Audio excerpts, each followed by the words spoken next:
actual police station and make the report. Because if you start making a paper trail, I can't think right off the top of my head exactly all the steps, but that's the one main thing that you could do, and maybe do it. Don't do it at the heat of the moment, but you're gonna have to, try to make sure that you keep that in your memory of when it happened, when it transpired, and make a police report. Because once you have that paper trail, it will show the consistency of who's being the abuser. El Picasso said men just want to get along so they don't protect themselves. Yeah. Welcome back, Cognizant. Video. Hey, Rude Mad Crab. Use your phone to record anything as soon as right. And you don't have to shove it in her face, because that would then probably aggravate her more. Hide there's so many recording devices now at very reasonable prices, guys. You can pick up something for $20, and you could, the tiny little things, it could be disguised as something else. And there's so many devices now that you can just have on all 24/7 to record.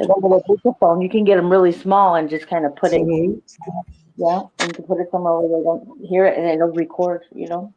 I remember there was one. What did I have? I remember there was a situation where somebody was stealing from my place of work, from the office, and I remember putting a camera in that looked like a clock.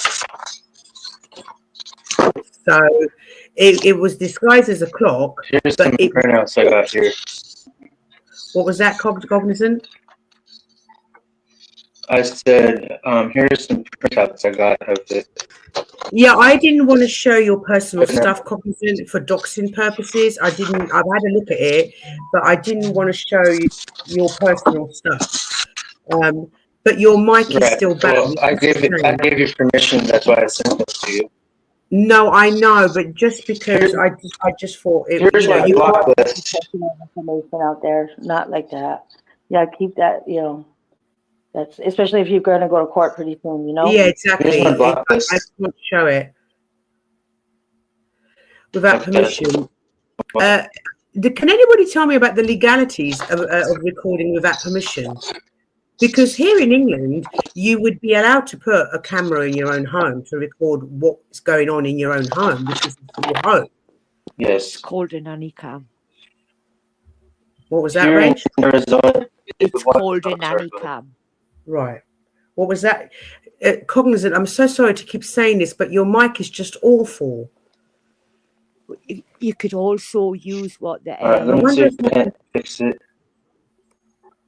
And it's totally illegal in my state. Oh, really? You can't be submitted into a court of law if you record your partner? It could be, but you can still use it as to make a police report. You know what I mean? I don't know. It probably depends on the state that you're in, on how they would go about doing that. It depends on each state is different. But I would imagine that you could use it as evidence for a police officer to make an investigation and be able to make that report, because they could say that they heard the recording, Oh, I mean, so it's not admissible in a court of law? I'm going to look it up right now. Yeah, if you could, that'd be great, because... Mel? Yeah? It says here that, yes, private recordings can be used in a court of law in the UK, but there are several factors to consider: permission, reliability, circumstances, purpose, other party, hearsay, and case specific. That's the things that it has to fall under to be, used. Amber Heard and Johnny Depp were recording each other knowingly, when they were going through all their hoopla. Yeah. If it's knowingly, but if it's done under wraps, as I call it, then it's been seen as what's the proper terminology for it in England? You're trying to get it secretly. You're doing secret recordings, but if it's open and you both know about it, then that's fine. But if it's... No, but that doesn't make any sense, Rach, because the documentary that we saw on the English dude, he didn't tell his wife that he'd recorded it, yet that was used. That was allowed. I'm on about voice recordings and stuff like that. They'll be thingy, but Yeah, no, he had both voice recordings yeah, but and he video had it under recordings. nanny cams. It was nanny cams that he used. That's what he used, and they are, you can use them, but it's just like I say, it just says here, yes, private recordings can be used in a court of law in the UK, but there are several factors to consider. Permission. You need to get permission from the court to use a recording as evidence.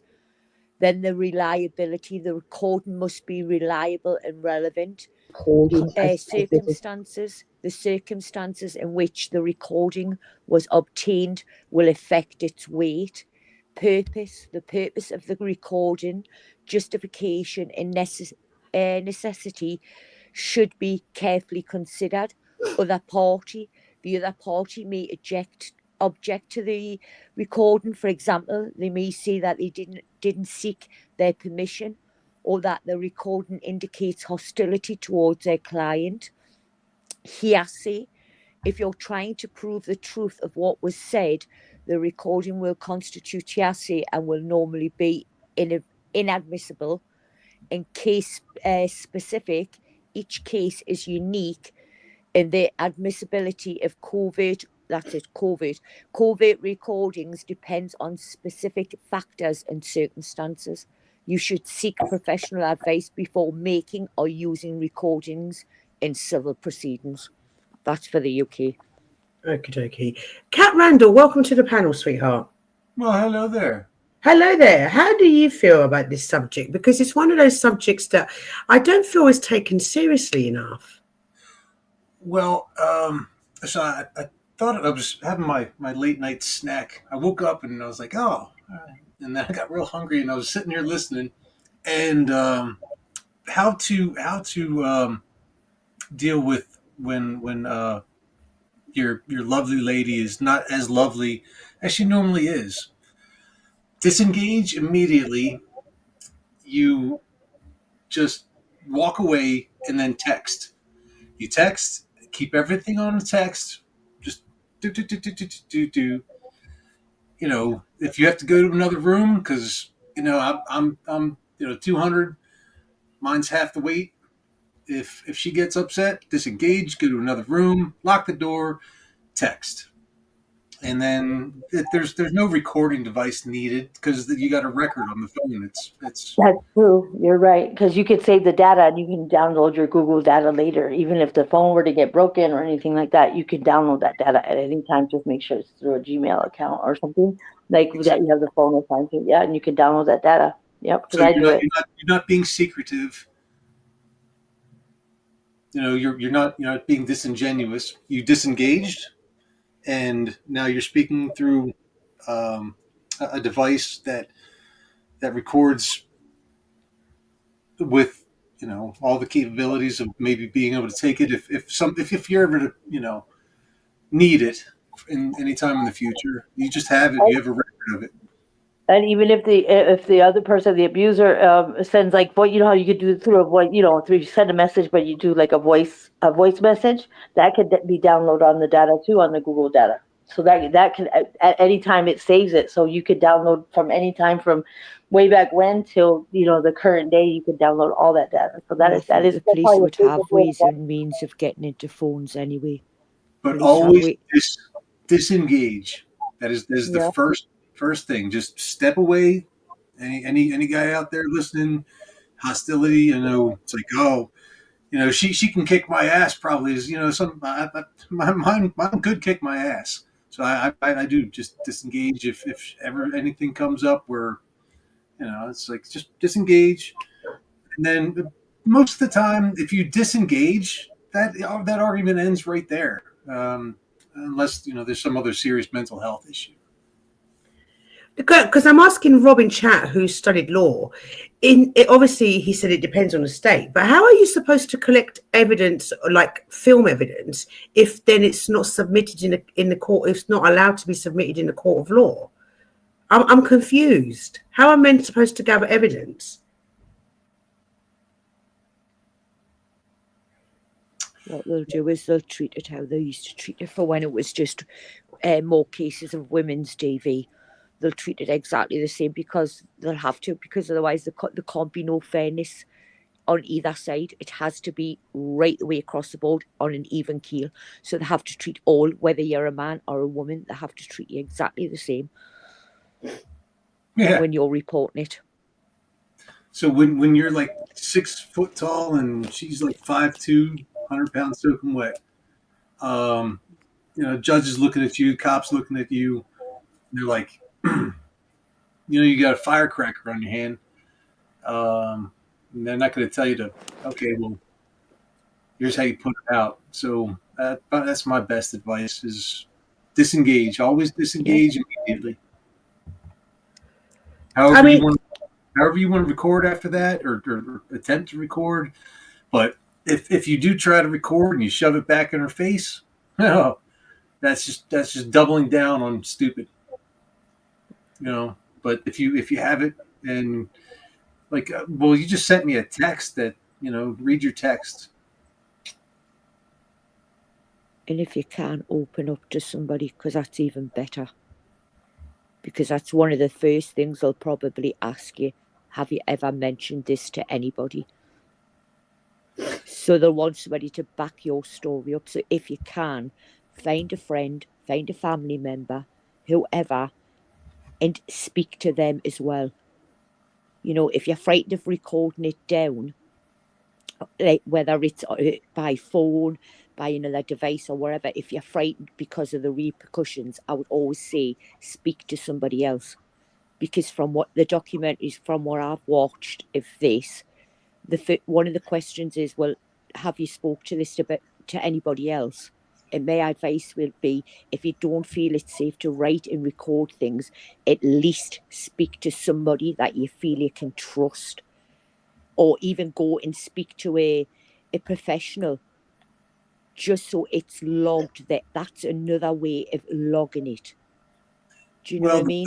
The problem with that is that you can be accused of being manipulative. So, well, no, because that's what they ask you. I've seen documentaries, and like I say, one of the questions that they ask is, have you spoke to about this with anybody else? Is there anybody else that can back your story? Like, did you speak to somebody after these incidents happened?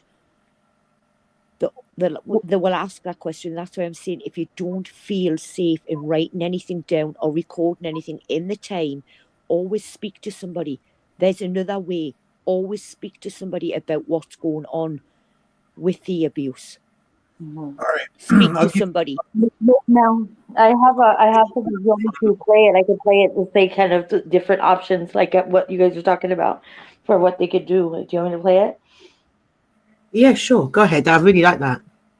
Okay. I'll give you a little bit of a scenario. Many male victims of violence face significant challenges in proving their claims, as societal biases and stereotypes often favor female victims. However, there are several proactive steps a male victim can take to document abuse and strengthen their case. Documenting abuse. Keep a detailed journal, record dates, times, locations, and descriptions of abusive incidents. Include details about physical injuries, threats, emotional abuse, controlling behavior, and any witnesses present. Take photos of injuries. Document physical injuries immediately after they occur. Include photos of bruises, cuts, scratches, or other visible signs of abuse. Save evidence of emotional abuse. Save text messages, emails, voicemails, or social media posts that contain abusive language, threats, or controlling behavior. Print out or screenshot these messages for future reference. Seek medical attention. Document any physical injuries with medical records. Inform medical professionals about the nature of the abuse, as this can be crucial evidence in court. Report the abuse to the police. File a police report and obtain a copy for your records. This can provide official documentation of the abuse and may be helpful in obtaining a restraining order. Obtain a restraining order. A restraining order can legally prohibit the abuser from contacting or harming you. It can also serve as evidence of the abuse in court. Proactive measures. Inform trusted friends and family. Share your experiences with people you trust. Their support and willingness to testify on your behalf can be invaluable. Seek legal counsel. Consult with an attorney experienced in domestic violence cases. They can provide legal advice, help you gather evidence, and represent you in court. Consider a safe house or shelter. If your situation is dangerous, seek temporary refuge in a safe house or shelter designed for male victims of domestic violence. Join a support group. Connect with other male survivors of domestic violence. Sharing experiences and receiving support from peers can be incredibly helpful. Remember, safety first. Prioritize your safety and well-being. If you feel threatened, seek help from law enforcement or a domestic violence hotline. Persistence. Healing domestic violence can be a lengthy and challenging process. Be patient and persistent in seeking justice. Self-care. Take care of your physical and mental health. Seek therapy or counseling to help you cope with the trauma of abuse. By taking these steps, male victims of domestic violence can increase their chances of being believed and obtaining justice. It's important to remember that you are not alone, and help is available. There you go. So, what were you saying, Kat? There's some good points in that all those things, but the ego gets way too far ahead of doing any of that stuff. But here's a scenario when my son was being born, he had to be sliced out, and wife's the honey's scared of docs, and I'm overprotective, so I'm standing over, and the nurses are coming in, looking at me, looking down every single thing that they're doing, because I don't want them to injure her. So they had to literally like get me outside on a false pretense to go in there and ask her if I was being violent or DV, and it wasn't until she said, "No, I'm really scared of you," the nurse, that he's being protective of me, that they actually finally looked at me completely differently than when we first came in. Yeah. So it was immediately the stigma of the large man over the small woman, and it wasn't until there's a stigma there. So I look pretty intense at times, and you don't want to get on my bad side.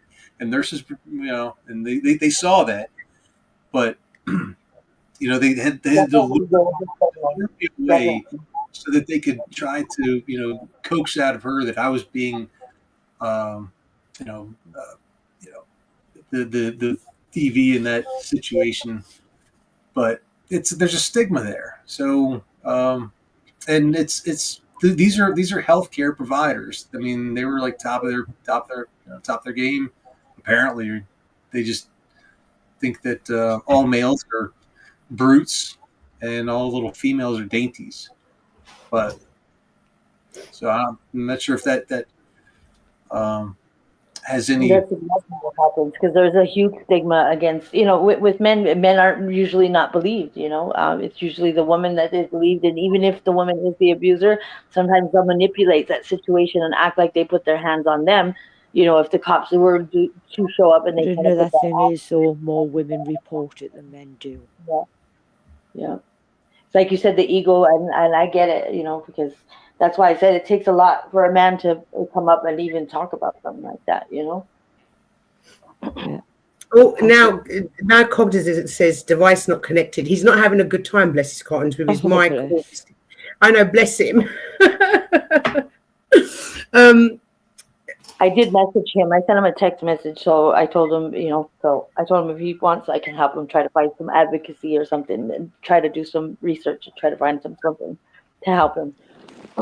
Okay, since we're waiting for Cognizant, who on the panel wants to sing happy birthday?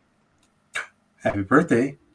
I'm not singing because I don't want to crack everybody's devices. Happy birthday to you. Whose birthday is it? Whose birthday? So what was it's Rachel's birthday. Happy birthday, sweetheart. Happy birthday, Rach.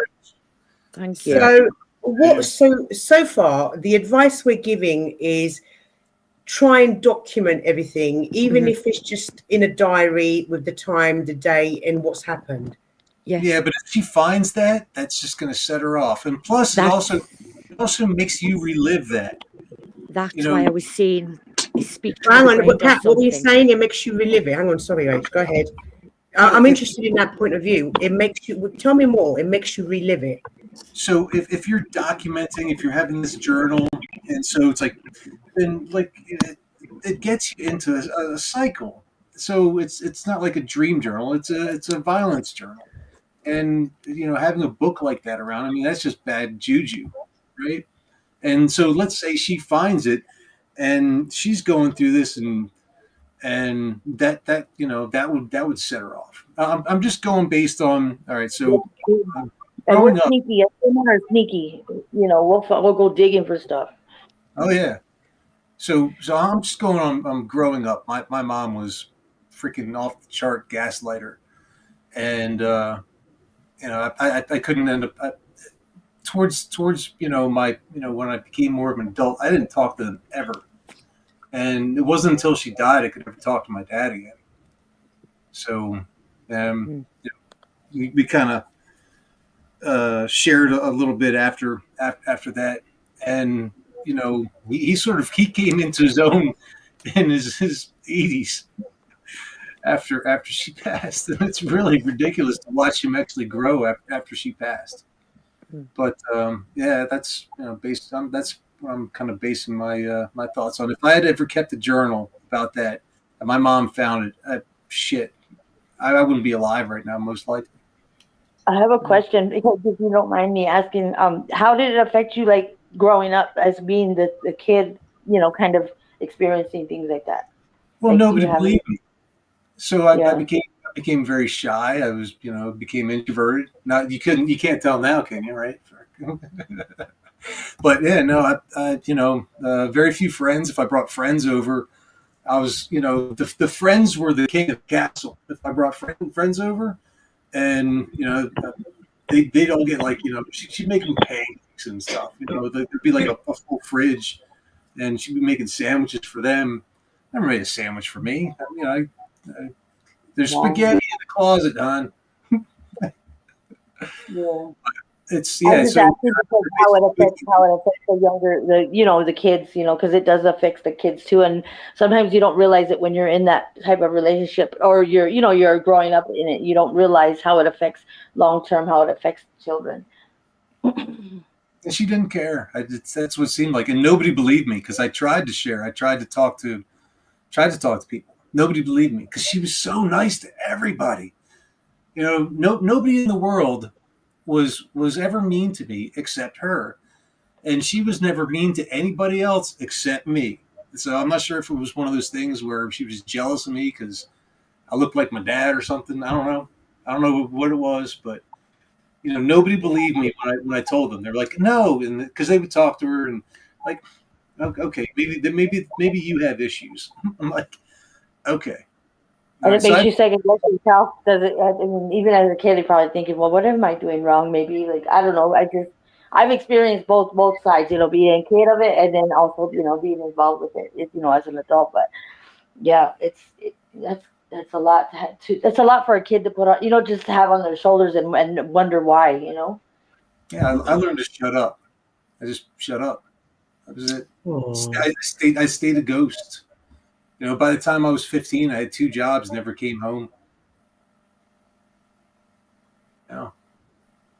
That's really sad, Kat. I'm sorry, darling. I'm going to play a little bit more of this video before we, because like I said, normally these videos, this is like, what is it, a 12-minute video will take us about 2-3 hours to get through. So I'm going to do a little bit more. At the time, can you imagine how distressing it was for me to be the only man in that courtroom of women, facing false allegations of domestic abuse, and then to be aggressively cross-examined by my female abuser for about an hour? Can you imagine how distressing that was? Men are suffering in silence, and society is not helping because society generally assumes that when it comes to domestic abuse, it's women and children who are going to suffer. A couple of months ago, the BBC ran an article about the number of domestic violence-related murders in the UK having reached a 5-year high. And the headline image that they used for that article was 6 photographs of 6 faces of 6 tragically murdered women. Now, I've blurred out their faces out of respect to the families of those women. But my point is that in the article, the BBC state that 75% of domestic violence-related murder in the UK involves women as victims, leaving 25% involving men as victims. So don't you think that a headline image which accurately portrays the true face of domestic violence-related murder in the UK, it would have had 8 photographs, wouldn't it? 6 women and 2 men. Do the maths. Domestic abuse, where men are the victims, is far more common than you may think. In fact, in the UK last year, of the 2 million reported cases of domestic abuse, 1/3 involved men as victims. And 1 in 6 men in the UK will experience domestic abuse at some point in their lifetime. Now, looking around this fabulous venue today, there must be 100 men here. I wonder how many of you can truly identify with some of the experiences that I'm describing. If we're serious about tackling domestic abuse, if we're serious about protecting our daughters and our sons, then we need to accept an uncomfortable truth, which is that women also abuse. Women abuse women. Women abuse men. Men abuse men. Men abuse women. Domestic abuse is not a man versus woman issue. It's a human issue. And we need to start thinking about it and talking about it as a human issue if we're serious about tackling it. We need to take a step change in our approach towards domestic abuse. And the very first step is to encourage women and men who have been abused to come forward with their stories, to be acknowledged, to be heard, so we can learn from them and truly understand the causes and signs of domestic abuse so we can look out for one another. And so we can truly understand the challenges faced by female and male victims of domestic abuse, so we can empower women and men to leave the horrors of abuse behind them and move forward to rebuild their lives. Now, I'm one of the lucky ones. I got to rebuild my life. I'm now blissfully remarried to a wonderful woman. She lights up my world. She's brilliant. My 2 daughters got moved to us by the courts in an extraordinary legal case. And we have 3 joyful young boys. And it's my privilege to serve people at all levels of society, including men struggling with abuse. And I'm now at peace about what happened because I've chosen to forgive. Now, some people choose to forgive because they want to set themselves free. But that wasn't the case for me because I actually quite liked feeling bitter and angry for a while. My bitterness was like a comfy pair of joggers. I didn't want to take them off. But bitter people make stupid decisions because bitterness. I want to just address a comment that Jim's made. What about 2 male partners or 2 female partners? That doesn't seem to get addressed as much. What panel? What do you think? Like he It's said, pretty man or much woman. the same kind of scenario. Rachel, 1 second. What was that, Rach? It's like man or woman. It doesn't matter if your partner is a man or a woman. It's still abuse, and it should be reported. But like I say, some people won't report it for whatever reasons, you know. And I'm not going to judge them for that. But yeah, I think people need to start reporting it more. Like he said, because men, you know, I don't know if it's an ego thing or a Well, it's pride because they're proud ridiculed, thing. Rachel. Yeah, They're yeah, yeah. ridiculed by the authorities and by other people. And then you've got all these ones that go around who make false accusations, who make it harder for those who are both male or female to report cases, because and this is why people get ridiculed, because they go down that avenue that unfortunately, you know what I mean, when they're interviewing you and everything, and it's like, oh no, this can't happen. But yeah, it does happen, you know. And I think my advice to anybody is report it. Please report it, because you shouldn't be going through this at all. Whether you're male or you're female, report. Very difficult for men to do that. Infamous. Go ahead, darling. I have an opinion upon this, and it is from life experience. When I got out of the Marine Corps, not when I got out of the Marine Corps, when I got back from MP school, I was waiting. You guys don't need all that. Basically, I'm 6'2". At the time, I was about 220. I was about as fit as a guy could be. My girlfriend was 5'2". She chased me around the kitchen table with a steak knife. Am I going to report that? No, because number one, if I report that, I'm going to be laughed at. Number two, it's also, while in the military, if you report something like that, it's going to put you on a list where you get studied and you get sidetracked from your fast track, which is what you're trying to accomplish in your career. So there are millions of reasons why men may not report abuse like that. In my case, it's like, number one, I don't want anyone to laugh at me. I mean, it was like watching a lion tamer. I picked up a chair and I held her back with the chair until she cooled off. And the knife went down on the ground, and I could get between her and the knife. And then, like, we could sit down and talk about it and stuff like that. But there's reasons you don't report things like that, because they can mess up your life worse than the thought of dealing with this scenario and trying to find a way out of the relationship. Sometimes just finding your way out of the relationship is easier than reporting it on the man's side. Now, for the women's side, it's much more dangerous, and I'm not entitled to an opinion upon that. But for my scenario, it was a matter of it would have been way too. I'm 6'2", she's 5'2". I'm not going to tell anybody about this, for fuck's sake. What are you thinking? And that's the truth of the matter right there. But I'm intrigued. I'm intrigued, Ruck, about the. Can you tell me a little bit more about? You're saying that your career would have taken a backtrack if had you reported it. At the time, I was in the military, and I had just completed 2 cycles of school, and I was entering another cycle for another school. But I was looking at certain clearances, for whether he's psychologically capable of having this military clearance, if you know what I'm talking about. And if you have things like that going on in your life, that gets in the way.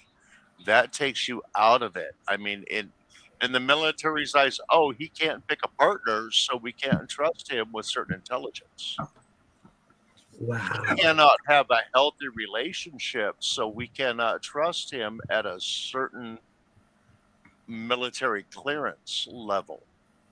It can backtrack your career if you have any kind of history. If I went to the police and said, my girlfriend's chasing me with a knife, my military career would have been sidetracked drastically and very, very quickly. Mm-hmm. Wow. Wow. Yeah. I mean, it's just there are insane. reasons. There are reasons you hide that shit. I mean, I made a bad choice with a partner. I'm not going to put it on her. I'm not going to put it on me. It was a bad choice, and it was bad timing. And if I had let the truth out, it would have messed up my career worse than I messed it up anyway on my own damn fault, but that's a different story. So, Ruck, in that kind of situation, I'm just curious, what kind of advice would you give? Like, if this, I mean, it's bad enough that your life is, like, not your life, a man's life is in danger, but in a situation where his career's on the line, what advice would you give men? At that point, it was suck it up, buttercup. Yeah, he's not lying. He's not lying. I mean, a lot of it is whether or not you're indulged in the military. If you're not in the military, you can still kind of make it fresh, but the military keeps track of everything you do. Once you get beyond about E4, you can't make a mistake without everyone that you ever encounter again that is a higher rank than you, that is your boss, that, I mean, anything you do, they're going to know about at some level. And if you're not in the military, sometimes you can get a fresh start with life. You just, hey, it was, it didn't work out. We triggered each other, whatever. And you try to move forward, and you try to separate yourself from the scenario and from that circle of people. That's one of the things I see a lot of people forgetting about, is you have to separate yourself from the circle of people that were also available and around during that time, because they're all going to have a taste in their mouth, whether it's against you or against the other person. They're all going to have a certain attitude, and that is going to show up, right?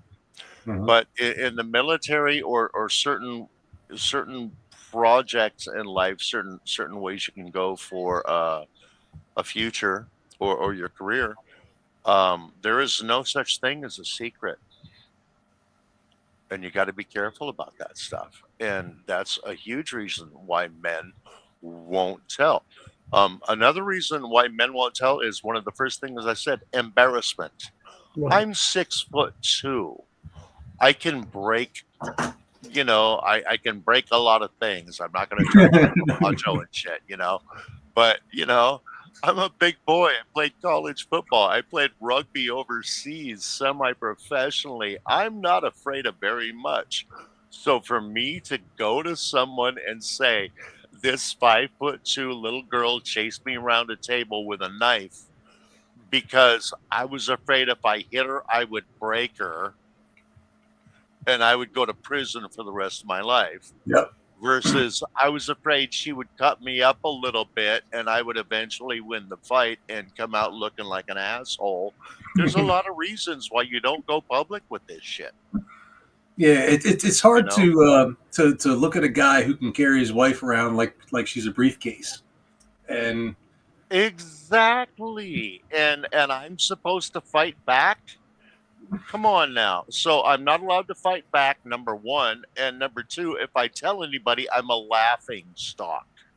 Every cop is going to crack up and laughing when he looks at me, then he looks at her. And you know, the thing of it is, most of those cops know exactly where you've been, and they're just like, we all sucked it up too.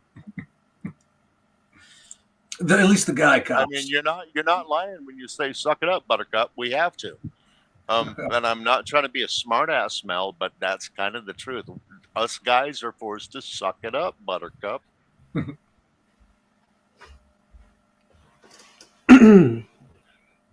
going to play. Hi, Angel. Hi, sweetheart. I'm going to play a little bit more of this video before we carry on because I'm loving the fact that men are coming up and talking about it.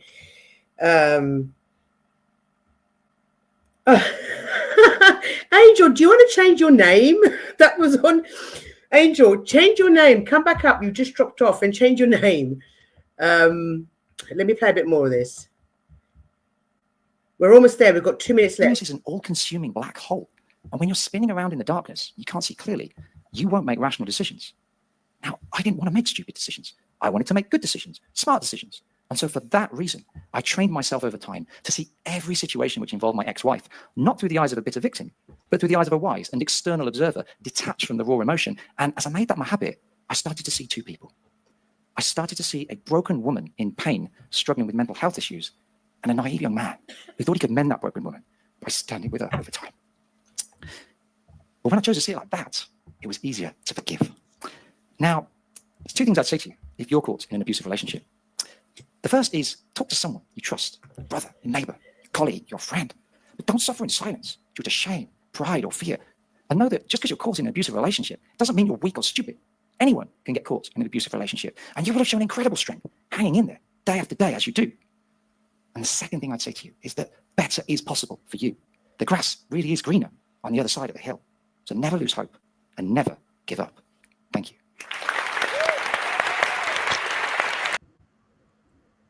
Perfect example. I just got a flash watching this. Look at me. Look at Rach. Who do you think's going to win the fight? Rach. So, right. So So when I go running to the cops, they're going to be laughing at me. So I'm not going to go running to the cops. Right? I wouldn't do that to you, Rook, honestly. Oh, you know, I would damn well stroke you your would. ginger heels, love. Yeah, but what these? I pay extra for that. Thank you. So how do men get past the stigma? I think it's getting a little bit easier with mental health being in the forefront of the last, maybe decade or so. When my hun, was going through the PPD, there was a lot of resources there for her. There was a lot of resources. And I think it's becoming easier. It's just going to take time. The more people begin to actually understand and have these conversations that you're hosting. Getting mental health is becoming easier. Do you think? But truly, has it become easier? I don't know if it has. I don't know because, we've heard people on panels say, I went like cognizant. I went to the police and they laughed at me. It's got to be a generational thing because people my age, that's what we grew up with. We didn't have mental health. It's not just a generational thing. Let's be honest. people are judged by how they look and how they present themselves. If you are a male of slight weight and size, and you go to a police officer and say, I'm being abused by a woman, I know of a lot of cops that are going to look at you and go, oh, you're a skinny little kid. You don't matter, blah, blah, blah. They're going to judge you by how you look rather than by the truth of the scenario or the truth of the situation. Let's be honest, cops are judgmental. And a lot of times they will look at the victim as though the victim deserves it in the cop's eyes because the cop judges the victim as someone less than.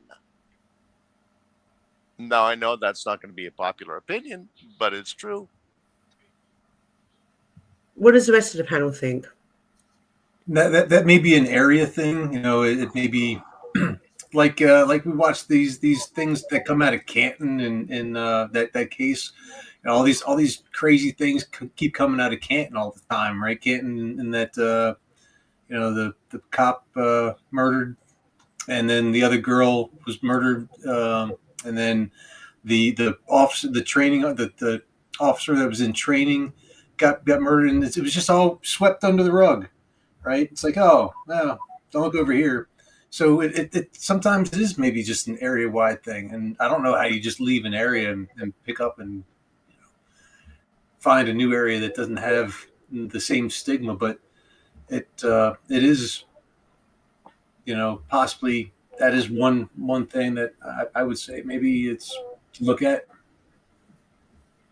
What about, guys? What about the stigma faced by others, that, you know, by other men or by other women? So what about that? How does one get past that? Can you be more specific? Like, yeah, give a scenario. Yeah, because the abuser that we had a look at the very beginning of the live, he said, I felt so much shame, you know, because people are like, you know, he was fearful of people calling him a pussy, basically. Oh, I'm fearful of that too. Go ahead. Hey, what's up, Rock? How you doing, buddy? Hey, buddy. Angel. I didn't mean to interrupt you, bro. Go ahead. My bad. No. Angel. I was just making a joke. I said I'm afraid of being called a pussy too. Hey, what's up? Was that Wiccan? Yeah. Mhm. Hi, Wiccan. How you doing, darling? What do you think about the topic in hand, Angel? How does a man get past the stigma of being judged and criticized, called a pussy, man up? How does a man get past that in a case of DV? I don't know. I've never been really how do you say? I've never really taken it seriously when people call names. Like if somebody calls me a pussy, I usually say I am what I eat. Well, it's true. I mean, isn't that what they say? You are what you eat. What about? Great. I'm a Caesar salad. Fuck. I love I'm you, glad Rook. I'm glad we can make light of a very serious subject, because it is very, very serious. What about the feeling of shame, men? What about that feeling of shame and you feel less of a man? What about that? How do you get over that? Oh, you mean when like they're talking about when men are demasculated by women? Sometimes. Yeah, and also abused physically, mentally, psychologically, emotionally, financially. Huh. No, that's a good point. The emasculation of men is in public. That's a real thing too. That's part of the gaslighting. And it's pretty horrible for some men, because like their women will do it to them in a harsh way, and then when they get enough of it and they break up with the girl, she's like, why? And she acts like she doesn't understand. I've only seen that a couple times happen, but it does happen. Sorry, I And had to laugh at BK's comment. Oh, where's BK? Oh, come on, and hot. Oh, I'll be back in just a sec. Ruck, Wiccan, Rach, take over for a minute. No Hi, problem. Leopard Print. How you been, darling? Was it me or did you guys just hear the bat phone? Beep, beep, It was the bat phone, wasn't it? beep, Actually, beep, I beep. wonder if she has a bat signal in the sky as well. And No, Melanie no, is do you the know what bat it button. is? She's like, That- Ruck, What is it? Rach, What is it? You No, guys that- take over. That is Angel, take over. It's in the intercom. It's when you live in a block of flats, right? Oh, You get your doors to your, like, the door to the block is locked. It's always constant. It's only open so many times a day. Like for the postman, it'll be open first thing in the morning, so the postman can obviously put your post through your thingies, and then after that, once he's been and he shuts the door, it locks, and then you've got to press the buzzer, and when you press that button, it makes that noise on your end. it is amazing how different our countries Now, are. see, I What? saw Alfred in the bat phone right there. I was waiting for that It just spotlight to sounds go across the sky that showed the Mel Pandora logo. Yeah. How you Like- been, Rock? I haven't seen you in a while, buddy. Oh, I've been good, buddy. I've been, here and there. It's always nice to see you. You're always polite to me, at least. I don't know. Oh, I've been trying to be polite. The last couple Maybe you nights, just like I got a yours. little mouthy. No, last couple nights I got a little. No, mouthy I've on actually channel, made so I took a little major break. changes. Major changes to my channel. I'm I know I've been set- checking out your guitar stuff, man. Oh, really? That's Yeah. cool. Yeah. Wait till so when I get my I throw a drafting little table, look around here and there. when I should be getting my drafting table tomorrow or this weekend, and then I'm gonna start drafting my first design in years, and then I'm gonna start doing the inlay. And once I get all Your first design in years, that could be like your first new concept. Like you decided you're coming up with a new design or something. Is that what you mean? well, I design guitars. I know. But specialize in when design. when you say your first new one in years, I mean, are you Yeah, coming out with a yeah. new model? It'll be a total new design. Is this one gonna sound good? Oh yeah, it's Joke. gonna be. I'm It's joking. My bad. It's gonna be awesome. I don't know what I'm gonna design though. It's like I may do something Christian, but I may do All right, something. you just lost me. Why'd you very- have to go there, man? Well, I have a lot of different ideas in mind. I may do something heavy metal. Can't Just, the music sound heavenly without it having to be Rock. Christian? No, just the design. Meaning, I do a lot of mother of pearl inlay work. Oh, that's So- beautiful. Yeah, so like I'll do a lot of I got a lot of different shell like pua and just red Chinese sea snail, and so when I do the inlay under the fretboard, I can do all these cool colors: turquoise, apple coral, and just make really cool different little designs. Like in Hawaii, when I do ukuleles, we would do like sea turtles and things like that under the in fact, let me see if I can change my picture to one of my inlays on my avatar. I'll show you. I go away for 5 minutes and you're off topic. I Well, just we're thought talking that- about guitars and stuff, man. That's what guys talk about. Oh, yeah, it is a manly thing, isn't it? It is Actually, indeed. actually, Mel, It's the my first fault. topic of conversation was your intercom. Yeah. Oh, it did a start couple that of way. minutes. I've got a camera one, which means that I can see who's buzzing for me. Uh, So there's two to get into my. It's very safe. There's two to get to my door. Mel, Yeah. I think underneath Rook needs to be put in the back. What? I think he's fell asleep. He's asleep. Oh wow, he's asleep. Who's asleep? That's so Underneath cute. you. No, I haven't got a gentleman caller, Jim. I I think thought he you just said I was asleep. I'm like, No, I underneath just you. wheeze really heavily. No, underneath you. I think he's fallen asleep. I think. Oh, the God best- bless him. Oh, yeah, bless Yeah. him. He has.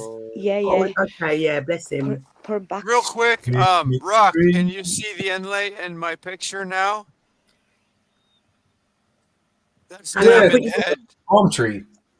Can you? Yeah, there you go. What it is? That's actually Well, smaller Vikings. than That's a quarter beautiful. can cover it, and it's so.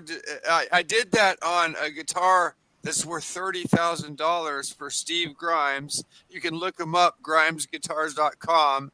And man, can you imagine this guy spends 3 years building this guitar? It's 30 grand, and he brings me the neck, and he's like, take your tools and cut on this neck for me. Can you imagine how nervous I was to like one slip up and I'm ruining this guy's $30,000 guitar? And Yeah, of one course, little It's just like giving a gouge. tattoo. You know? yeah. And what was crazy about it is I messed with his head. I covered it with the blue drywall tape. And so when he came to my house to pick it up, I went, oh my God, there's a little bit of a problem. So you're gonna have to peel it, man. And so he's like, oh man, and so he peels it. And he goes, oh my God, it's beautiful. You almost gave me a heart attack. And I was like, yeah. Okay, so we're gonna go, Beautiful.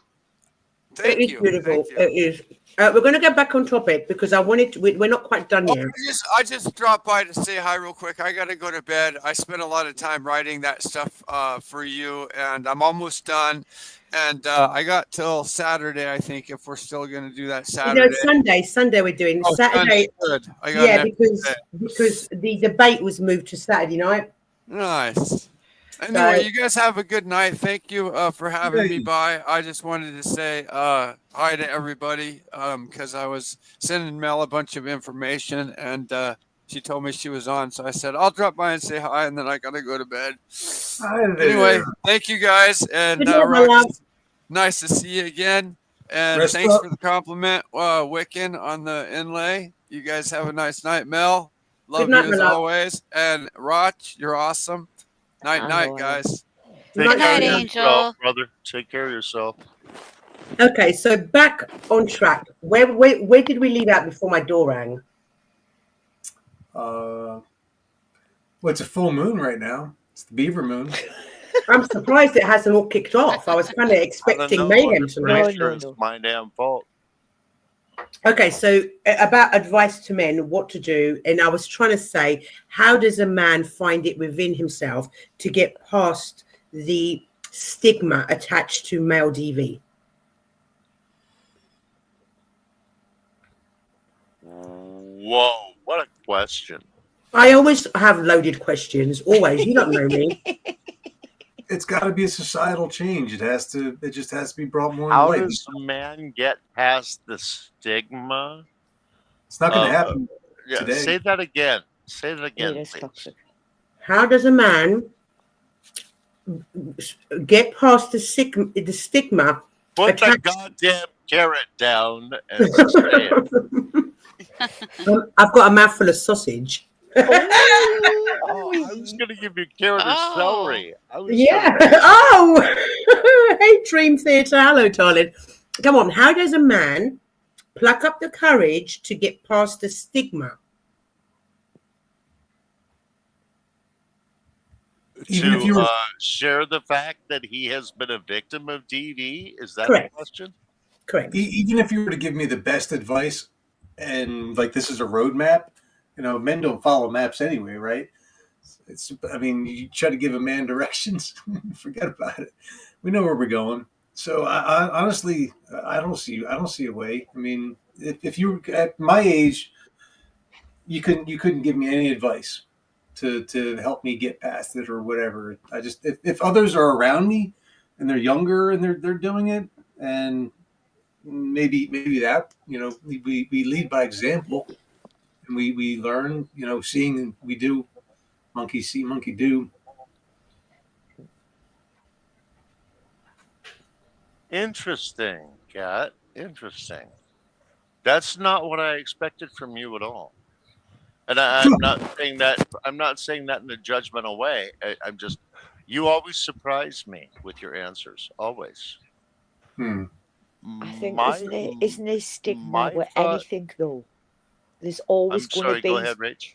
There's always going to be stigma in everything. You know what I mean? I think what it is because men's cases aren't reported as much as what women's cases are. I mean, I'm not saying that they're reported all the time neither, but I think when DV started, it was all about women that were on the end of it. Now it's changing. Society is changing. Do you know what I mean? The world is evolving and things are differently now. It's now not just women that suffer from DV, it's men. And I would urge men, look here, to me, you would be more of a man if you can just let your ego go. Just let your ego and your pride go for 1 second, because at the end of the day, the next time you might not have a chance to report it. So just, and I would say that for the women as well, just let it go and just report anybody. I don't care whether you're a man or woman, anybody who is suffering at the hands of DV, go and either report it, or if you don't feel like you can report it, at least speak to somebody that you trust and let them know what's going on in your life. So should anything happen to you because you don't feel like you can go to the authorities and everything, if something happens to you, at least somebody's got some idea of why it could have happened to you. Do you know what I mean? At least try and report it, to somebody, if not the authorities, at least to somebody. Let somebody out there know what you're going through. Don't sit and suffer in silence, is what I'm saying. Please don't. What about, guys, situations where there's children involved? How does one walk away from an abusive partner when there's children involved? Well, when I was growing up, my parents, they did these things where they had network with, they had these safe houses. So they would find, women would come find them, these, this group they were in, they would find them in the dead of night. And I did it multiple times. In the dead of night, we would literally drive up, turn the car headlights off. They would see that the car headlights turned off a few houses down. They would run out, jump in the car, and we would scoot them away. So it was I remember multiple times where we just, had to carry the station wagon full of stuff into a house to fill it with stuff that they could use for at least a week or so until they could find them somewhere else to go. But that was the 80s. I don't know what they're doing now. Emma, I'm not having a go at people. I'm not saying it. I was just going off what people are saying about the men. Sometimes it's like an ego thing, like they'll not go to it because they know they're going to get ridiculed and everything. That's all I was saying. I wasn't having a go at anybody. No, I think you're absolutely right, Rach. A lot of guys, we don't know who to go to because the first thing you're going to do is laugh at us. I mean, Yes. I couldn't have gone to anybody in my scenario until after the fact. What was I going to do? A police officer was going to laugh at me. I was going to say, "Look at her. She chased me with a knife." He would have laughed at me, and I laughed at myself over the scenario just because that's how, at the time, guys were supposed to think about stuff like that. And then let's say you try to do it to a neighbor, right? And your neighbor wants to be a busybody, and they try to inject themselves into the situation, or they call social services, and then social services gets involved. No. So that's what I mean. Partners aren't going to do that. Partners aren't going to do that because I guess there's a fear that social services will get involved with the kids. Sorry, Ruck. Yeah. Go ahead. Ruck. Oh, with the kids, they'll take them away from you. That's what I mean. You know, I don't have children, so I shouldn't even be speaking about this. But from everything I understand, from everything I've seen from my neighbors, oh, you have one problem and you're under the microscope. 2 problems, the children are gone. 3 problems, 1 person is in jail. And once you get 1 person in jail, children gone, then you start getting into the we can't communicate with each other. Someone can't get out of jail. Someone loses their job. So when they do finally get out of jail, they're broke and they can't pay the rent. And now everybody has to break up because she has to take the kids and move in with her sister. And I know this sounds like a joke, but Nope. It's too often a truthful scenario here in the States. I don't know how it works anywhere else, but here in the States, as soon as there's a DV problem, they get separated. And once one of them goes to jail, they lose their job. And usually when you have a situation where there's a DV problem, I won't say usually, quite often, part of that stems from financial hardship and financial stress and the stress of financial hardship. So then that financial hardship and that financial stress becomes exacerbated because one person just lost their job because now they're in jail. And then what happens? The whole thing just becomes a problem for the system and for everyone else. So if I'm a man and I have a couple kids with a woman, and she comes at me in a DV scenario, and she's not physically capable of beating me up or hurting me. I can handle the situation, and it can be diffused, and I can sleep at night without feeling like she's going to murder me in my sleep. I'm not going to tell anybody about it. Why would I? Why do I want to put my kids through that? What do I want That's to what put I'm saying, us bro. through that? That's what I'm saying, Right? sweetheart. How would That's you? what I'm saying. How would a man walk will away from a live with situation it. like that without the We fear can't. of not We, being able to see his kids, whether it be by the state or by the wife? we can't walk away without financial and or other hardship, whether Yeah. it So be imagine a emotional, pond. relationship wise, financial. There's no way for a man to step away once he is that deeply into a committed relationship when children are involved. There's no way for a man to step away without hardship for all involved. Period. Yeah. So you've got a pond, and you see a duck, and they look real cool, but underneath the water, their feet are turning. You get the system involved. The system pulls that plug. Then the pond just drains. It just drains everything. So you may as well just keep paddling up there. It's just the way the system is. Once you get That involved, that's once the system that's an has ugly but really good way to say it. with the duck, yeah. Once the system has you, it just drains everything, everybody, and then the kids. I mean, they have to watch. You know, they have to watch that happen. So, Okay, so what advice can we give men who are fearful of that they? I mean, it does need to be addressed because, especially in the case of the UK guy, the reason why he did it, well, his friend went to the police, but he did open up to his friend was because she was doing it in front of the children, so hence the children would have been affected. It is something that needs to be addressed. What advice do we give the men on how to walk away with that, with the fear of the system getting involved, with the fear of never seeing their kids again? What advice can we give them? well, that's 2 different scenarios. First, you're messing with just me. Now, if you're messing with the kid, that changes the whole complexion of the situation. If you mess with the kid, I'm definitely taking that kid's no longer going to be around you. Well, my question is it my kid or is it a stepchild? Either No, way, either That's way, it doesn't matter. a It's still a kid. huge factor right there. It is. now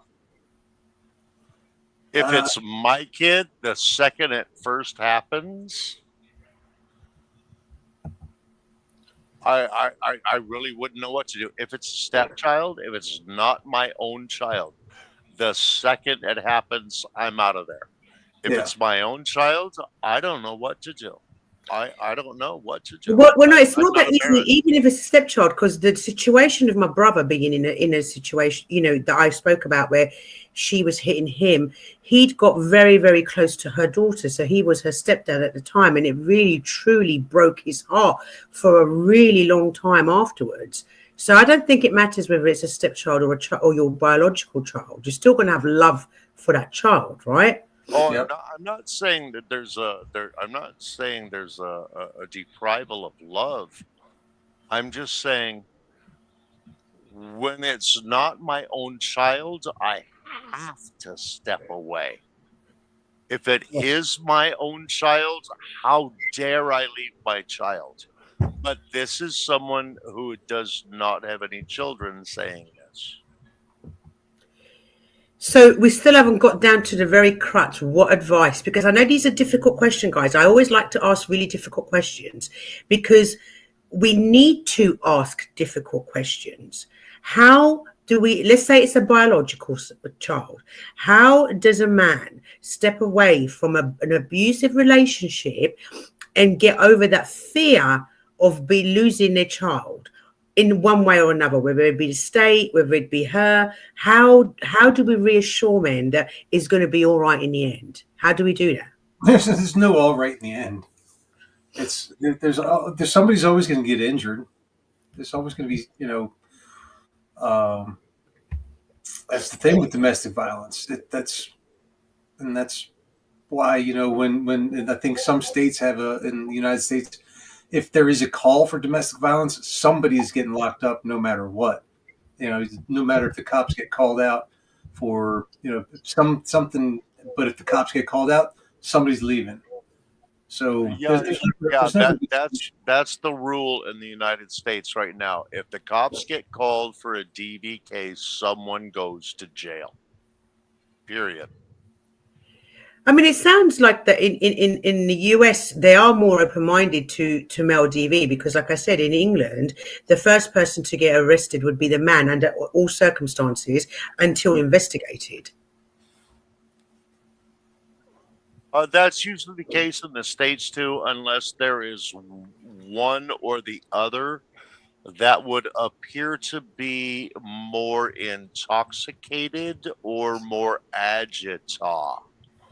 Like if you have if the guy's trying to be mellow and he's like, man, she's just been coming at me, and she's like, oh, he's an asshole, they're gonna take her away. If the guy's drunk and saying she's a biatch and blah blah blah, and she's saying he's always like this, they're gonna take him away.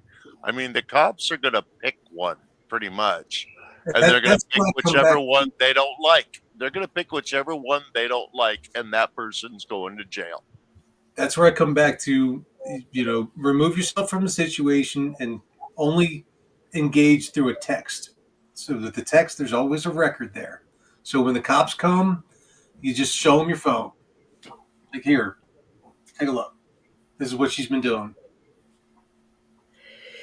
It's very, very difficult because I do feel that it's so much harder with men and how they deal with this particular topic than, us women have so many resources. I've brought this up on screen, guys. I don't know if you remember, this was the famous case. I think it was about a year ago. This is one I mentioned already. This was the OnlyFans model who was abusing her boyfriend. Oh, I remember that. Yeah, and then she eventually unalived him. And here she's covered in blood. His blood. So I've brought this up. I'll be a trigger warning. Can somebody write me a trigger warning before I stop playing it, please? And he towered above her. So it's just, I really want to be able to try and find some solutions tonight because somebody said it in chat, actually. I can't remember who it was. Apologies. Somebody said the cops won't be laughing if there's a knife in your chest. So I just want to try and get down to get some, thank you, Ruck. I want to try and get down to some, thank you, Wiccan, as well. Both of you. Thank you. I want to try and get down to, we can give some sound advice. I mean, we've all kind of chat in panel have said to the men, do not retaliate because you are the one that's going to go to jail. It's that simple. Right? So I want to, is it easy for men to walk away? No, we heard that gent who was presenting, his story in the YouTube video about how hard he found it to walk away because of the family ties. I just want to be able to come to a conclusion where we say we've given out some good advice tonight, and I just don't feel that we're there yet. I agree. I feel one of the reasons it's hard for men to walk away is we feel like it's a failure. That's the we ego. feel like it's a failure. Yeah. Bigger than ego. Go on, Kat. Yep. No, go on, Kat. Well, say what you're saying. Oh no, I was just saying what Rock was saying. Yeah, we feel like a failure, and that's the egos gets involved there. And I mean, yeah, you really literally have to. What do they say? Eat your hat. You gotta just if you don't mind feeling like a failure, sure, you can walk away real easy. But that's the thing. It's like if you don't want to feel like a failure because you try, and because you tried so hard, right? It's not like you didn't try, but you failed. If you have invested so much into a relationship that it could become this toxic, whether it was healthy or not in the choices you made or when and how and why and where you went about those choices, it's still a failure. It became this toxic. It became this bad. That's a failure because nobody wants to start a relationship and have it turn out this way. Glenn, hello, handsome. How you doing? Glenn? Glenn? Are you there?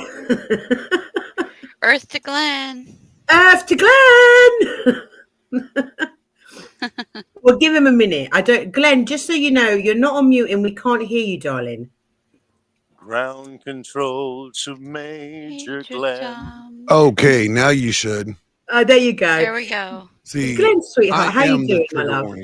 Hi, Glenn. You're giving me the trigger. I'm going to put you right below me, underneath me, with your trigger warning. Glenn. Oh, Resto might not like that. Great positioning. Glenn, I was wondering if you can help us out, right? I'm trying to find some wise words to give our male DV victims on how to walk away, because we've had testimonies on so far of men saying it was hard for me to walk away for so many different reasons. Can you help me out? Like, what advice can we give men who are in this sort of situation? First, apologize. I'll be sorry, like right out the gate, because people don't comprehend what it's. I've been in their situation. I've been in a situation like this before. Wow. Okay. And it's hard not to become, what's the word I want to say, like angry and bitter and resentful and just it's just hard. It's just hard not to feel that hate. As I'm trying to get my damn camera on, I'm hating this damn slow internet right now. But you have to realize, like, I tell guys, document everything. Have your phone is a great camera. Record everything. I heard text messages earlier. Yes, keep all your text messages. Always engage, knowing that like you have like a big brother or somebody looking over you. So never do anything or never say anything, never imply anything that you wouldn't want to be read on the big jumbotron in downtown New York on the, you know what I'm saying? Like in Madison Square Gardens or whatever, or it here in Los Angeles, right by, in Hollywood. If you wouldn't want everybody to watch it in a movie, don't put it out there. Don't do anything like that. And realize this, guys, even if you're right, you're wrong. And it doesn't matter what you think. Because society has already determined that, and it's by creation, and it's fine. Women are the weaker sex. Women are the fairer sex. And their eggs are more important than your sperm. So knowing that when it comes down to it, that we have to protect them, then society is going to protect them overall, over you. So if she hits you, get out of the way. Just get away. I mean, it's even the first slap. If she slaps you just one time, that should be an indicator enough that she doesn't respect you enough to maintain she doesn't respect you enough. So why would you want to be in a relationship with somebody that just smacked you? She didn't care enough about you not to assault you. And it's those little things. It's when you let those things go, those are the red flags. If you overlook them, oh, she was drunk, she's not like that. Then you just have indicated to her that you don't respect yourself enough not to leave. So why should she respect you even more than what you do? And if she's going to hit you, she's going to hit the kid eventually. Mm-hmm. Right. Glenn, may I ask if it's okay? Because if you don't have to, if you don't want to, Oh, yeah, how did you manage to just sort? I mean, I don't know if there was any children involved. How did you manage to kind of like walk away? Did you just kind of turn your back, close the door behind you, kind of thing? No, yeah, my son was 14 years old at the time. So she called the cops on me.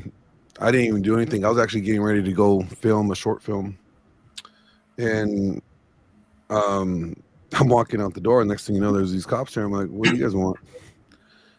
And she did it just I didn't get arrested, thank God. But she did it enough. They're like, you need to go somewhere else, sir. I'm like, okay. Well, I'm planning on leaving anyways. I'm going to go to work. And by the time I got back, there was an RO, which is a restraining order, right? In California, you don't really need there to be any danger. You actually don't even need there to be any violence or anything. All you have to say is, I think he's going to argue with me or fight with me over my son. And I don't want that.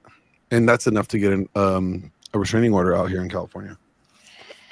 Without no evidence, Glenn? You don't need evidence. Wow, okay. In California, you absolutely don't need evidence. You just need to have the fear.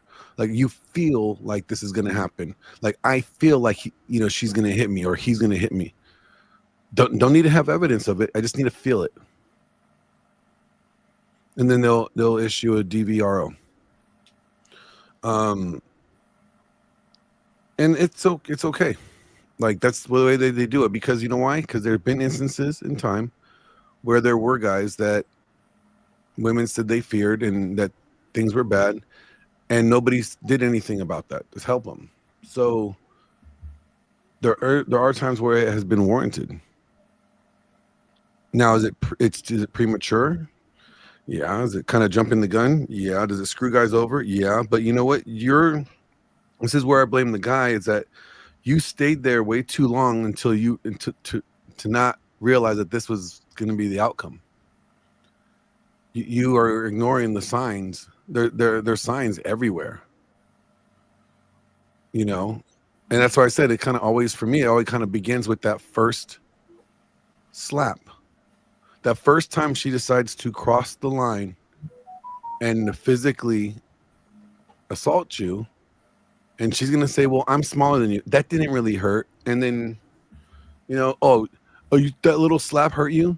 I thought you were a man, right? Then they belittle you, right? So then you even think that the slap wasn't anything. Right, which is quite kind of like what we saw in the Johnny Depp Amber Heard case. When she said a lot of sign language on him. Yeah, who's ever going to believe you, Johnny, that a woman, I can't remember how she phrased it exactly, but so who do you think they're going to believe, me or you? That was kind of like the framework. And it's like, she's kind of smart there, but she was dumb that I mean, he's smart that he recorded it.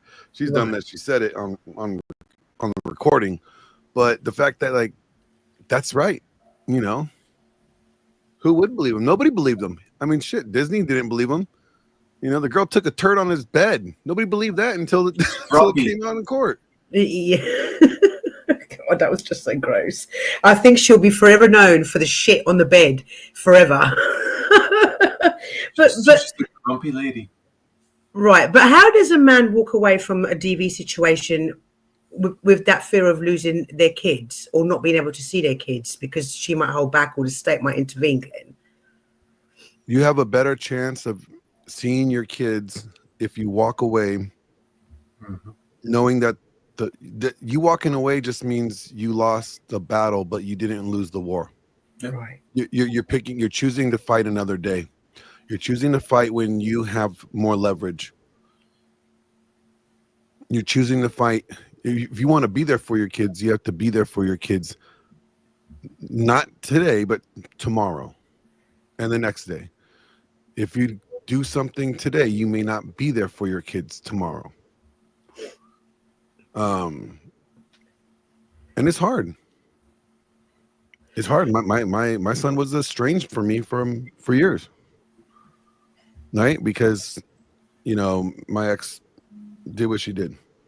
And she got the custody and, you know, moved away and then had to sell the house, all that stuff. Like, I already been down that road before. And it's hard to deal with. But you have to know that the truth will come out. The truth will eventually come out. Your biggest thing that you got to do is be there when it does. Make sure that you're still breathing when it does. Right. And that's the key, isn't it? Like tonight, what we've said as a group, we've said, if you're in a situation like that, walk away. Don't even try and restrain her. Yeah, no, like, I mean, okay, if she's attacking you in the home, you stay in the home. You just get on the phone and you call the police. You don't think I would have said to walk out? No, never leave the family home. Oh no, don't leave the house. Don't walk out of the house. Don't leave the family home. If as soon as you do that, they will take that as abandoning the family home, like you chose to leave, so then you are okay with not being there. That's how they will look at it. That's how they look at it in court. You know, really, they don't like. So what happens if she's beating on you, Glenn? And what happens then? You don't walk out the house. You go lock yourself in the garage. Go lock yourself in the bathroom. Call the police. Wait till the police get there. I know it sounds stupid. I know it sounds like you're being a little bitch, but you know what? Actually, you're being strategically smart. And you bring your kid with you in the other room. Yep.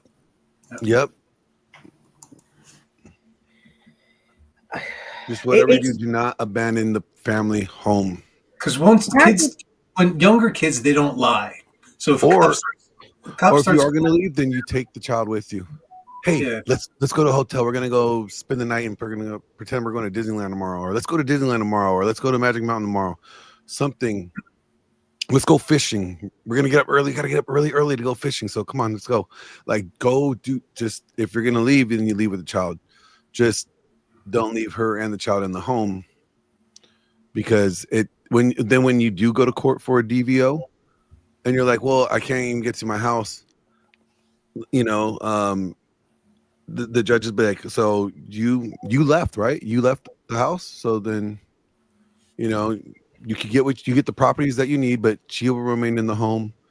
And I've seen it happen way too many times. Like there's a really good book. And it's a study done by Dr. Eric Nelson, who has a PhD in criminal justice out here in California. It's called the War on Justice Against Men. And it's really interesting. He talks about domestic violence. Actually, you guys know that 37% of all false allegations, whether it's grape or SA or, you know, DV, happens in family court. Glenn, make me understand that law again, because that's alien to me, because that's not the case in the UK. If you leave your home under a DV situation, the court Says what exactly? If you do it upon like their request, right? If you don't do it, if you do it free willingly, like you go, okay, yeah, I'm leaving, I'm out. Then when she gets the RO, it looks like you abandoned the home.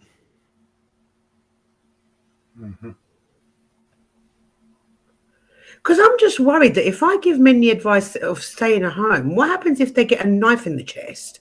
That's what I worry about. Well, one, nobody's saying you can't self-defend yourself. You always have the right to defend yourself. And even if she has the knife, correct, and she's doing, you will have defensive wounds when you knock her the fuck out and take that knife from her, right? Like, oh, is that allowed in the States? Because here in England, you would be arrested, the male, even if she did have a hand in a knife. If you knock her out, you'd go to jail. No. Although the Duluth model of feminism is really, really bad out here and has played a horrible role in our policing system, people are seeing, police know. Police are they'll know how, like, okay, let's say I knocked her the fuck out and knocked her into next week. She always sleep. But they see that I have slash wounds on my forearm, right, or on my hands, right? They'll see that I had defensive wounds, that I was trying to defend myself, and that the only reason why I did knock her the fuck out was because I was trying to defend myself. You have the right to defend yourself. You don't have to be you're not a punching bag. Yeah, I would call the hotline. Because I know that in California, they've got very, very strict, like, they're all for the women, especially in divorce cases. They protect their women under all circumstances. Is it the same with DV? Oh yeah, like you are guilty until proven innocent. Yeah, in a domestic, you're guilty unless you can prove that.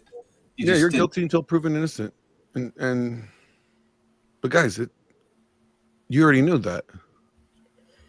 You can go rob a bank and you're innocent until guilty, but domestic, anything that has to do. And here's the thing: I don't have a problem with domestic violence laws. I think they're necessary. I think that they're just not.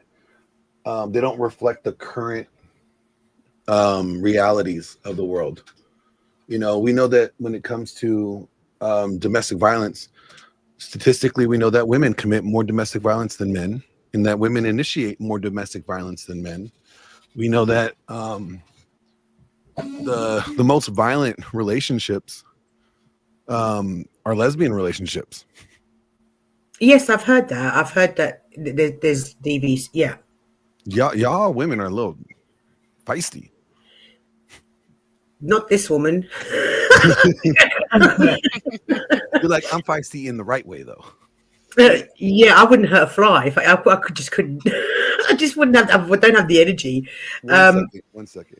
Okay. Oh, wait, one thing people do say, well, you shouldn't have had a kid with her, right?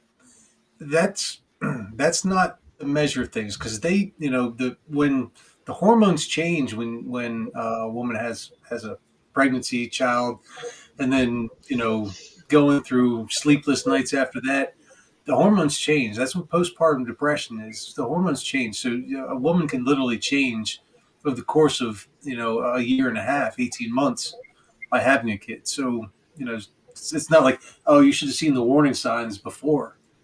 That's not the case. With kids, of course. Yeah, but we can go into but that's slightly different, Kat, because women, a lot of women can go through postnatal depression. It's no excuse, but sometimes there are medical reasons why women change after pregnancies. You're right, and I don't pretend to understand. I'm not saying it's an excuse. It's never all right for any woman to put their hands on a man and vice versa. I'm just saying that I was just saying that before you had the kid, she could have been the sweetest lady in the entire world. There were no signs of domestic violence. There were no signs of anything like that before you had the kid. But then afterwards, and things change. It's like, well, people are like, oh, well, you should have seen the warning signs and never been with her. not always the thing. I just feel that, like, I didn't know about the law, the thing that Glenn was talking about walking away from your home in the US. I didn't know that. So that adds a whole new layer of complication to it. Because I just feel that because of that law, men are putting themselves in more danger. I don't think it's a law as much as how it's viewed. Viewed in a court of law, yeah. Yeah, it's viewed negatively that you appear as if you abandoned. It's not a law. It's the way that it's perceived, right? Yeah. You ever seen the movie Heat? Robert De Niro, Al Pacino. Yeah, because of the fact that it's Robert De Niro and Al Pacino. Like, hello, yeah. Okay. So I'll tell you the best line in that movie, and this is something that I live by. Never get yourself in a situation you can't walk out in 30 seconds or less when the heat is around the corner. I thought you were going to say, she's got a great ass. Never get yourself in this situation. If it gets bad enough, yeah, definitely you need to remove yourself. Like if you have, here's the thing. So when you get in a relationship, you have, and I hate to say this, but if and when it ends, can you walk away from it and get the fuck on? Like if you're not willing to walk away from the house, the car, everything in order to live, if you can't risk losing that, then don't be in a relationship.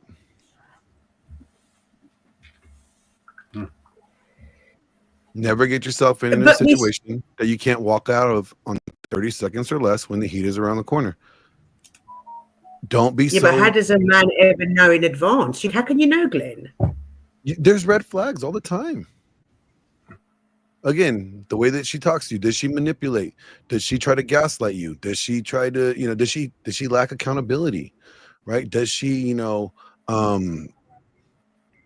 hit you? If she assaults you, that's a good indicator. Like, I'm sorry, but as soon as a woman slaps you is a really good indicator that you probably should leave.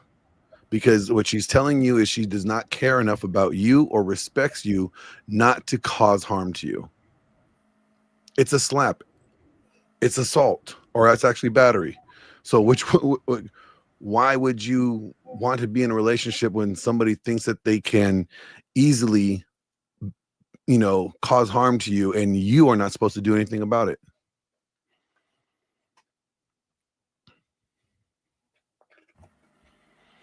It's the truth. I just really feel conflicted inside that I've not done a good job in advising men in a situation like this. I feel like I'm failing right now to give out good advice. Because the reality is, Mel, there is no perfect advice. The best advice you could give them is learn how to properly vet before you get yourself into that situation, or have higher standards when it comes to your vetting. So your standards is not like, oh, she touched my pee-pee, she's wifey, because trust me, there's a lot of women that'll touch your pee-pee, right? So have guys have higher standards that have higher qualities or expectations for the woman that they choose to get with or marry or live with, right? Because that's how you help avoid or eliminate those potential DV situations. What about the man that was in his marriage for 20 years? He got abused for 20 years. We're talking multiple head wounds, multiple bruising, multiple biting. His confidence was, he's 6 foot or so. And by the time he was interviewed, good height. That's good. I mean, I think you have to be at least 6 foot to be classified as a man, anyways, right? I will not. I'll take the fifth on that one. I'll take the fifth. What about a man who's been so emasculated that it's like this, like, scared little thing, that because emotional abusive emotional, psychological, financial, whatever kind of abuse it is over a amount of time, you kind of these men are turning into a nothing. They haven't got the confidence. What about those they men? become a shell of themselves. Yeah, they become a shell of themselves. That's you're pointing out. Like, so I was married for 14 years. Been through that. I was a shell of myself. I knew exactly what it's like, and nobody could have gotten me out of there. Nobody could have got me out of that situation. I had to get myself out of it. And that's exactly right. You could give them all the best advice in the world. You can't save them from themselves. You can't save them from them wanting to stay.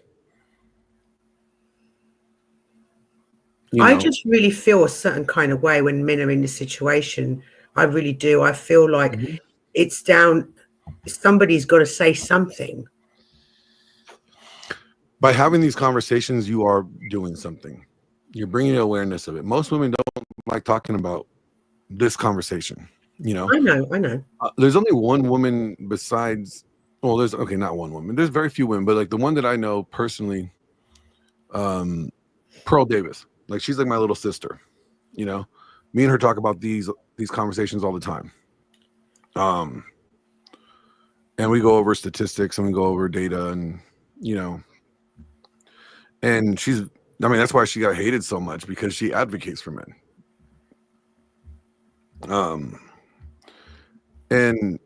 But by just you having these conversations alone, you're doing way more than 90% of the women out there that know that this goes on but turn the blind eye.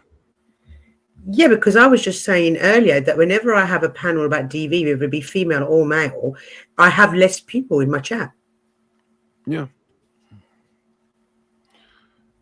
What's crazy is I know a gal in Australia.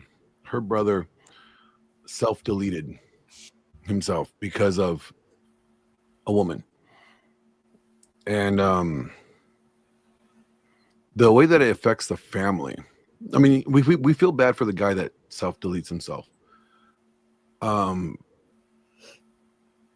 the way that it impacted her, to know that her brother's not here anymore because of it. And he was the one that was getting abused, and he was the one that was, nobody cared. It's devastating. Like, she's still rocked by it. So things been several years now, and she still can't, truly like get through it. But here's the thing. Men don't want to be looked at as victims, for one. Men will never want to be looked at as victims. And women will never see men as victims because culture and society always has painted men to be the monster. What would you pick, the man or the bear? How many women pick the bear? It's breaking my heart to hear about that lady in her brother, because I can sort of not completely relate, but a little bit relate. And it's breaking my heart, Glenn, because you men have got such a tough time out here.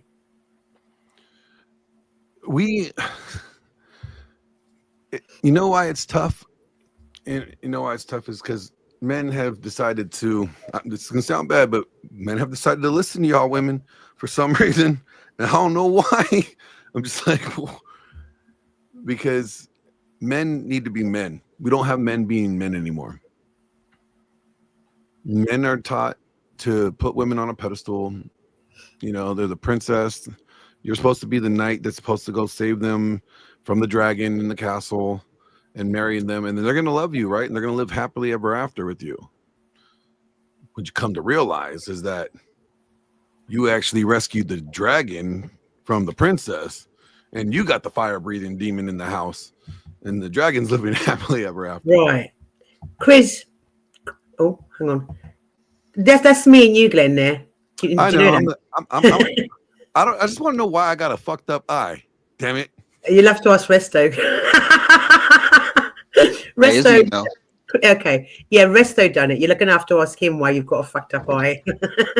Give me that lazy eye. Hi, Chris. What's up, y'all? How y'all doing? So I'm good, Chris. What do you think? Because I'm honestly, I am feeling so much turmoil inside me right now that I just don't feel I've reached where I want to go with this topic. Yeah, I actually had not a story of my own, but I know a friend of mine. Am I coming in clear? Can you hear me? Yes, I can hear you perfectly. Okay. Yeah, so I had like some friends that I used to game with online, and he had ended up having a child, and for a while he didn't come online, he didn't play with us or anything. He was taking care of his responsibilities. So some years later, a group of friends of mine who were mutual friends, they had hit me up and told me he had passed away. And I was wondering, I asked them what was it all about, and they told me that his girlfriend had stabbed him. And it kind of like shocked me because he was a good guy, you know what I'm saying? Like, he didn't really give anybody any problems. I didn't know him like personally. I never met him in person, but I just knew he just wasn't that type of guy. He wasn't really aggressive or anything like that. And they had told me that it had happened before. And I was just wondering to myself, like, why didn't he say anything? And I assumed, because he had a kid with this woman and, they were just trying to do whatever they can. I guess it was one of those situations where, he wanted to stay for the kid. He didn't want any problems or anything like that. So when I heard that, it just really took me aback, because I was just like, damn, like, he really was standing on his square. He was being an upstanding guy, a good family man. Like some people have children and they don't really stop doing what they're doing because they have a child. He probably would have still been playing games with us, don't really care about his family or nothing like that. He could have been that type of person. But the fact that he wasn't, I was just wondering, like, how does a person allow himself to get that far? And I heard Ruck's story earlier about, him saying, like, how he didn't say anything because it would have ruined his reputation.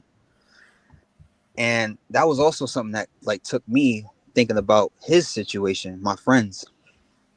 So, I don't really know why he didn't speak up. Obviously, I can't ask him, and there were some friends of mine who actually lived in the same neighborhood as him, and they knew about the situation. So it's a lot of crazy situations going on, specifically with that I can't say why it happened that way. But if it was me, I would have said something. I would have spoken up. Because you can end up dying from these type of things. Yeah, my mentor never said a bad word about anybody, and I got to the shop one morning, and the wheel was broken off of the Ford Bronco that was the shop vehicle, and I was like, oh, what happened there? Well, Keith told me, he's like, hey, yeah, Mike he was upset for some reason. I'm not sure what it was, but he ripped the steering wheel off. And 2 weeks later, get a call from Keith. He said, well, we have to go over to Mike's house. And I was like, where? Okay. I just listened to what he said and did what he said. And we got there, and Mike was on the tree swinging in front of his wife's house. And we had to cut him down and then cut the tree down. Oh, my goodness. It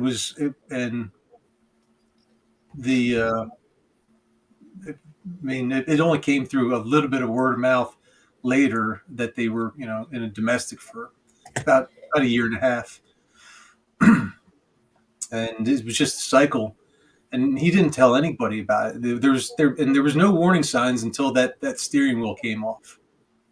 Nobody knew. He didn't tell anybody, and we didn't realize that was a warning sign. We just thought he may be upset about the job or something. We had no idea. A lot of men don't speak, Kat. A lot of men don't speak. And Chris, I'm so sorry that happened to your friend. That must have been devastating. And a lot of people that know about situations of this like this don't speak either. Why do you think that is, panel? Because there's too much stigma with it, just like the mental health. There's too much stigma. There's not enough said about it. You know, whether that's coming from governments, charities, or wherever, there's not enough talked about it. You know, regardless of whether you're male or female, who's female or male, doesn't matter which one you are, which gender you are. You know what I mean? Domestic violence is domestic violence at the end of the day, and I find it's just brushed under the carpet too much, or you get hit over this head with it. You know what I mean? It needs to be talked about a lot more. Why do you think that the male's friends, like for example, Chris said that some of people knew about his friend, but nobody ever said anything. Why do you think men don't talk about men in these situations? Because men are supposed to be competent, they're supposed to be problem solvers. There's supposed to be strength. That's We feel that, like, you know, if you're enduring it, then you must have a plan to get through it. Until you ask us for help, we're just going to assume that you have it under control. Yeah, I agree. God, this is killing me. Honestly, I can't even begin to imagine what men in this situation must feel like. I can't.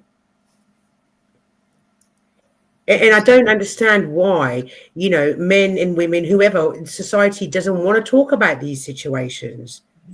Because we need men to be the bad guy. If men are, well, I guess I should say not we, let's say feminists need men to always be the bad guy. If men are always the bad guy, it can never be the woman's fault. That means women are always absolved of what they do. You know, men self-delete at a 3.5 times greater rate than women do post-divorce. Yeah, somebody showed me a video here once of somebody who'd been in the army and come back, and it was literally how long? A week or two after my friend had unalived himself, and it was a lot, because I know about the statistics. I've looked into men's mental health a lot on my channel. What do we do, Glenn? How does the future look? Well, we equip men. We equip men with better tools to navigate. We don't lie to men, for one. We need to stop lying to men. We need to stop lying to women too. We need to stop lying to men, telling them that like women are sweet and nice and all the fun spice or whatever. We need to tell them the truth. Like, hey, got to be careful who you let into your life. Because you know, it's never been my enemy that has been able to get close enough to do any damage to me. The ones that did the most damage are the ones that said they loved me. They're the only ones that get close enough to put the knife in my chest. Yep. I put a link in the back chat. It's a true but not true outcome story. There's very true elements to it, but the ending is not the true. It's like a All right, let me just share it. Trigger warning. Trigger warning. Somebody give me a trigger warning sign. Hold on, let me go back. Yeah, maybe there's not enough awareness out there. Like, there's no Netflix special. I'm like this kid out there. This is me, just moments before I ended my life. I didn't write a letter explaining why I did it or saying goodbye to anyone. That was pointless. No one would be around to read it. And it would just be blamed on some alleged mental health issue that I never had. Or that they will say I just had toxic masculinity. It's kind of fucked up when you think about it. When a man takes his own life, it's so easily dismissed as he must have some type of mental health issue, or that he's struggling with his masculinity. You know, we live in a society today where someone could identify as the opposite sex, and that's not considered a mental health issue. Oh no, not at all. If anything, they will parade you around, give you awards, tell you that you're brave. It's fucking crazy. Our culture is crazy. Our culture lives in a delusion. They don't like the truth. Well, maybe believing that lie helps you sleep better at night. But I'm going to tell you the truth. I'll be your fucking nightmare. First off, this was my choice. I ended my life because I decided it's time for it to end. No one put the gun to my head. I did it. Why? That's the hard part. The why is because I was living a lie. I believed that she loved me. I was such a fool. I believe that you're a good man and you try to do your best, that people will be good to you, that your wife would actually love you, not cheat on you, not abandon you. But thought that my wife would take my son and make him hate me. I always wanted to be a dad. I wanted to be a good dad.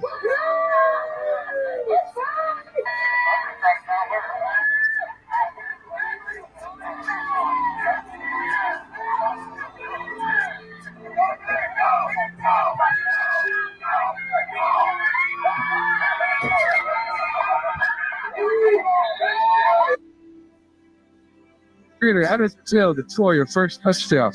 I wanted to be a better dad than the dad that I had. I wanted to teach him things, how to play football, how to avoid problems, how to overcome obstacles, how to be a man. Like I said, she cheated, took him away from me, alienated him from his father.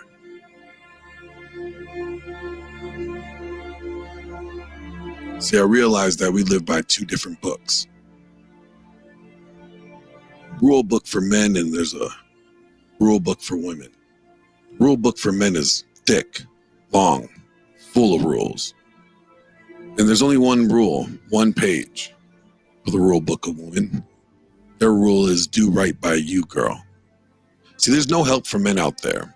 Ain't nobody wanting to help men. Nobody hoping that I get better. No. The red pill space is the modern day Mean Girls Club. You know, the who's who. It's all fighting and bitching about this content creator and that content creator. You're not going to hear any good messages because they're getting drowned out by all the charlatans and the snake oil salesmen promising to help, saying that they care. They want to see men get better. No, that's a bunch of bullshit. They're just trying to sell another fucking book. And the church doesn't care about men. The church has all but declared war against men.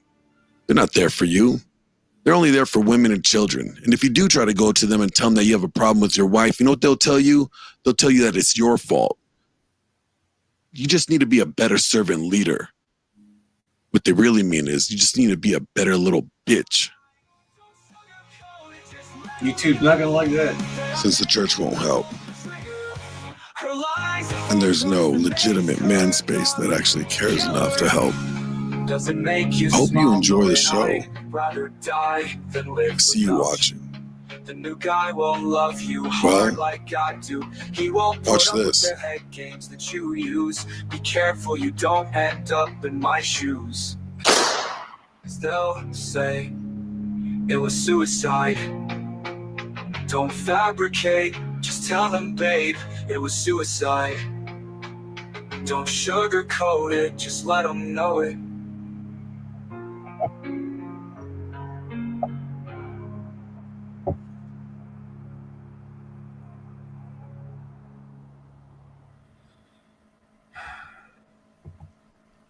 Wiccan, can you take over for a minute? I need to compose myself.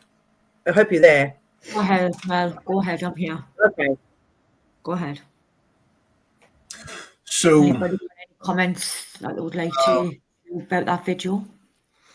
growing up with the way that my mom was, and I became introverted very quickly after I sort of started to understand what was really going on. My dad saw the change in me, and of course put me in counseling. None of that helped. I couldn't really tell them. None of them really believed me. And it took my dad to tell me, because I started disappearing, and I don't think he really wanted me to actually disappear. So he started teaching me about reincarnation. One thing he put in my head when I was young enough to understand and old enough to understand is that he said to me, look, if you don't grow and learn and get past this situation and you take your own life, you're gonna be reborn. He told me you're gonna be reborn into either the same situation or worse. And I think that was probably the only reason I didn't self-delete when I was 16, 17. And he put it in my mind, okay, I have to learn. So my dad, just by having a conversation and him paying attention, I got another 30 years out of my life so far. Yeah. Sorry you had to go through that. Sorry to hear that. But I I'm learned. glad you're still here, though. I am glad you're still here. I just want to put that out. I'm glad you didn't take what you thought at the time the only option. I'm glad you didn't take that. I'm really glad you didn't. He got real scared when I got my first gun. He was like, You're a pea shooter. yeah. Pea shooter. Yeah. Anybody else want to share any story, whether true life, whether it's yours or somebody you know? Anybody else got anything more to add? Glenn got me all fucked up with that video. Oh, you're back, Mel. I'm back. I've composed myself. I'm gonna virtually strangle him. Yeah. I mean, things like that really touch my heart. Really touch my heart. I just think as It's a okay. whole, She's just virtually gonna DV me. I did, Glenn. I did. I just think as a whole, this DV needs to be looked into. Don't put it down to just either, for the men or for the women as a whole, because it doesn't matter whether you're a man or woman, you can suffer from it. So I just think, it needs to be talked about a lot more instead of being swept under the carpet, and just brushed to one side. Because, back in the day, it was all about women. It was all about women because there was no reports. And now as society is changing, that's maybe back in the day in the 60s and all that, it was happening mostly to women. But now in today's society, I would say it happens to both men and women. It's not just a one sex thing. It happens to both sexes. If human life, you know what I mean? And I think it needs to be addressed fully. Instead it's kept being swept under the carpet. I think there needs to be, more government input about it, more, charities maybe is picking up on it and stuff like that. Don't be afraid to talk about it. Yeah, I agree. I think, when someone is going through something like that, especially men who won't speak up about it, you never know if that person you leave ends up going to do the same thing to the next person. And at that point, you kind of become competent because, you're trying to save face. You're trying to hold out on your reputation and everything, but there's a problem going somewhere else, taking it to someone else. Something worse may happen to that person. I don't care about your reputation. I care that you're still here. That's exactly. what I care about. I don't care about your reputation or anything. I care that you're still living and you're still breathing is what I care about. And that's why I would say, please, if you don't feel like you can write stuff down or take recordings, please say something. If not to the authorities, say something to a close friend, a family member, somebody that you trust, whether you're male or female. If you're going through this, please reach out. Please do, because like I say, the documentaries I've seen in Britain over the years on DV and everything, where it involves men and women and everything, one of the questions that the authorities will ask them is, did you ever reach out to anybody? Does anybody else know about this? And 90% of the time they were saying, no, I haven't told anybody. So please, I'm begging you, please just reach out to somebody. Anybody that you feel you can trust, just don't be alone out there. Reach out to anybody at all, anybody you feel comfortable with. Yeah, I mean Okay. that's why I've even created this whole channel, was just for that, just for an avenue for men. I do free consultations with guys all the time. It's my channel acts like my Discord acts like more of like a 1-800 hotline, because guys know that they could hit me up any time of the day. That either I will get to them, or someone will get to them and then get to me, and we'll either point you in the right direction or see how we could help you. That's amazing, Glenn. Thank you for providing that service. I wish more people would, because man might be able because to. I didn't have it when I needed it, and I realized that. I realized I didn't have it when I needed it, and although like my video that I played was is dramatized, I didn't put the violence in there because, well, it was already going to be too much with the self deletion at the end, That got me, Glenn. The last bit, But But it's a reality, though. That's the thing. It is a reality, though. That's the shocker about it, is the fact that this can happen in reality. 2 years ago, there was a teacher out here. I'm in Los Angeles, and his wife accused him of sexual assault and DV, and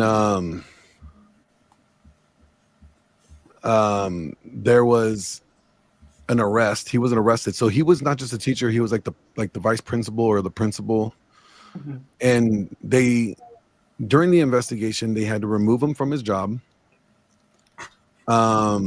And he was getting ready to go to trial because it was literally a he said, she said case. He didn't have the money to afford an attorney. He didn't have anything, so he felt like he was going to jail. He felt like, I'm going to jail. I'm losing my life. I have nothing. I can't work anymore. I can't be a teacher anymore. They removed that from me. So he goes up to Disneyland and he spends the day at Disney. And then as he's leaving, he turns on his phone and records the video or live streams the video and jumps off the parking structure. Over lies. And this is where it's sad, because we hear we got to believe all women, and I say don't believe anybody. Just vet, just trust but verify. Trust but verify. That's the best way you could do it. Trust but verify. The guys have to realize that, like, you have to be willing to walk away. You have to be willing to make her be the bad guy and call the police. If they're going to play by these rules, if they're going to call the police because of an argument, then that's the standard. Okay, she's arguing me. She's getting out of hand. I'm going to call the police. I think that police should have separate sections in their forces to deal with things like this, because you're getting ordinary everyday beat cops are coming in, they're dealing with things like this, and they just haven't got the gumption. They're not trained. Exactly. Thank you. But they were trained. They were trained to think the way that they do, though. See, I'm not sure if you guys have this, but we have this thing called the Duluth model of feminism, and it basically it's how the laws are, DV laws and stuff like that were made. Although I do agree with the spirit of the domestic violence law. I don't believe that the way that they structured it and the way that it's being executed is appropriate. I just debated Ben Thorpe. Oh my God. Oh my God. It was a shit show of a debate. I debated him on the Crucible on Andrew Wilson's channel. And he wants to get rid of domestic violence laws. He says a man is a king of his castle. He should be able to, because he's fucking disgusting. That's why, Glenn. Oh, I know. He said that he wants to be able to, like, men should have immunity for a wide blanket of immunity for anything that they do within their home. So if he wants to smack his wife around, he should be able to smack his wife around, and that's part of his, king of his castle. And that's too far. Hold on, guys. Let Glenn finish talking, please. And so for me, like that's why we need domestic violence laws. It's because guys like that. It's the chicken and the egg. If we don't talk about it, how can they train for it? Well, things have been talked about it, but what has been talked about it has always been men are wrong, men are bad, men are the aggressors. It's never the woman. That's the Duluth model of feminism. Duluth model of feminism say, like, if you were a police officer and you're responding to a domestic violence incident, you are 450% chances more likely that the man is the perpetrator and the woman is the victim. So with that kind of being embedded in their head in training, when cops go up to the scene, you could be the victim, but they're going to be like, sir, put your hands up. They're going to treat you like you're the problem, not knowing the scenario yet. But right out the gate, you're the one that is in their sights as the problem. So the chicken and the egg. So how do we talk about it if we, if that's what the training that they get is? The thing is to talk about it, to have higher standards. If the man calls, hey, you know what? Me and my wife are getting an argument. She's still like, I'm trying to de-escalate this. She's getting out of hand. Can somebody come over here? Simple as that. I mean, it sounds like a bitch move, right? What, man? Were you scared? No, but you need to show them, like, hey, there's these laws here, and there's these people here. There's accountability here, and we have to be accountable to these laws. And I'm holding you accountable because I think you're about to violate cross that line. Mm-hmm. And just like you have the right to feel safe in your own home, so do I. Yeah. I know in Britain, even if you report it, male or female, doesn't matter who is, on the receiving end of it, if they report and then decide that they want to, drop the charges and everything like that, and police can pick up on it that, it could be because they're scared of repercussions and this, that, and the other. The law will take it out of their hands and they will prosecute them. They can do that in England. They can take it out of your hands when they can see that somebody is frightened because of repercussions, they feel uneasy and everything. They will then turn around and say, right, well, it's not going to get squashed, but you'll be a witness now because we're taking them to court. And they can do that because we find many times in Britain, people will start off, wanting to press charges, wanting to, see the person punished for that crime. And then halfway, they're giving a sob story, I'll never do it again and all that. So they start dropping the charges and it's a reoccurring thing. So then the police will step in eventually and go, right, no, we've had enough of this. This is going to court now. We're taking over. Yeah, and you guys, what sucks from what I understand, the laws in the UK, like the way that it's structured, it's always assumed that men are bad. Like even like when it comes to SA or grape, like you guys have it to where like the only way you could be raped is by a male appendage, right? And that just right there automatically always makes the man guilty. As if women cannot, as well to men. And it's crazy. Like that just kind of that kind of just predetermines who's at guilt and who's at fault. Sometimes though, Glenn, I feel like with the law in the UK, it's a case of who gets there first. No, I don't agree with that. I don't agree with that because like I said, in my brother's case, Rach, he was the one that was being. Can I finish, please? Sorry. He was the one that looked like he'd gone to battle with a lion, but he was the one that was arrested first, then released after investigation. So Glenn's right. No, I'm just saying up in my neck of the woods because your police are different to mine. You're Met, I'm Northumbria, right? So what I'm saying is in my incident, right, in like my neck of the woods, if the police tend to, and I've seen this happen a lot of times with my own eyes, it's a case of who gets there first, and it shouldn't be like that. They should do that investigation, and that's the way it comes across to the public up in the northeast. Like, if whoever gets in there first is the one that's telling the truth, well, to me that's wrong. You shouldn't be doing that. You should be investigating.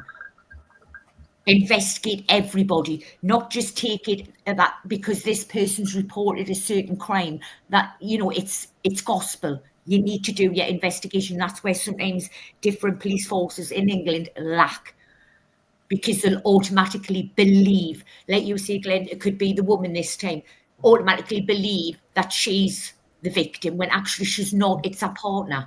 Do you know what I mean? And that's what I'm saying. That mentality needs to be dropped, and they need to do their job properly and investigate.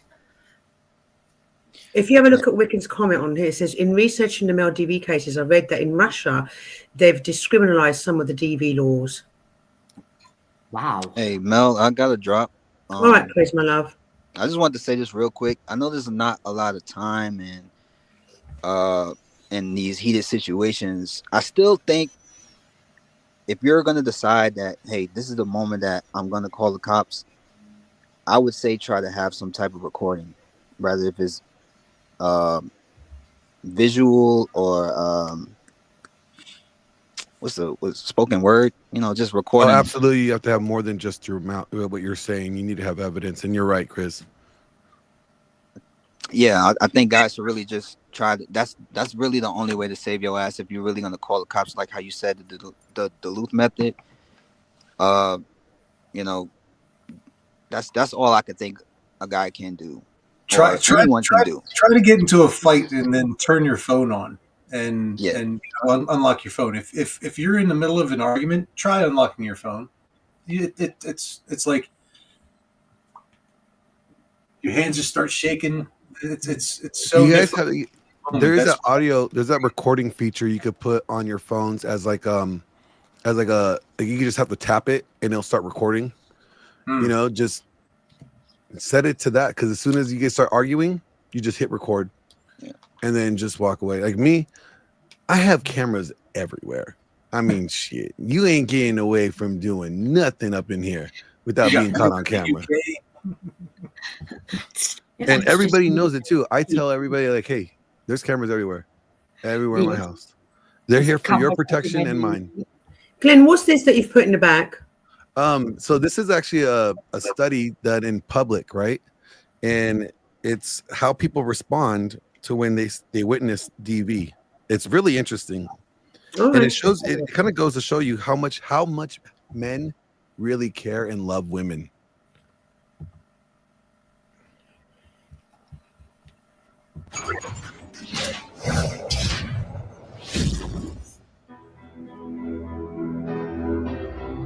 What's going on, guys? This is Mo, CT, and this is Ak TV. Today we're with singer actress Yo Ying. Today we're doing the domestic violence experiment.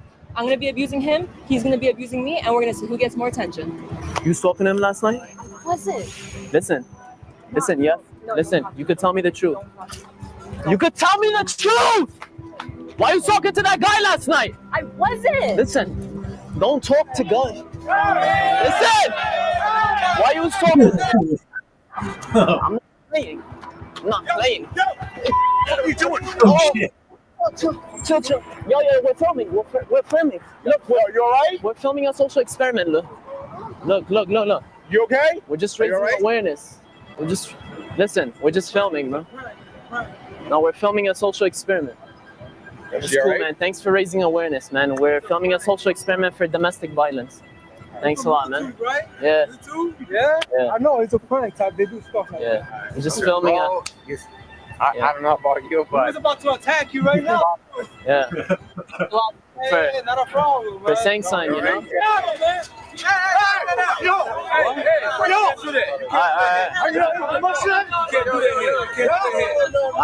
Thank you guys for that. Look, we're filming. Thank you guys for saying. Don't do that. Listen. Listen, thank you for saying something. We're filming.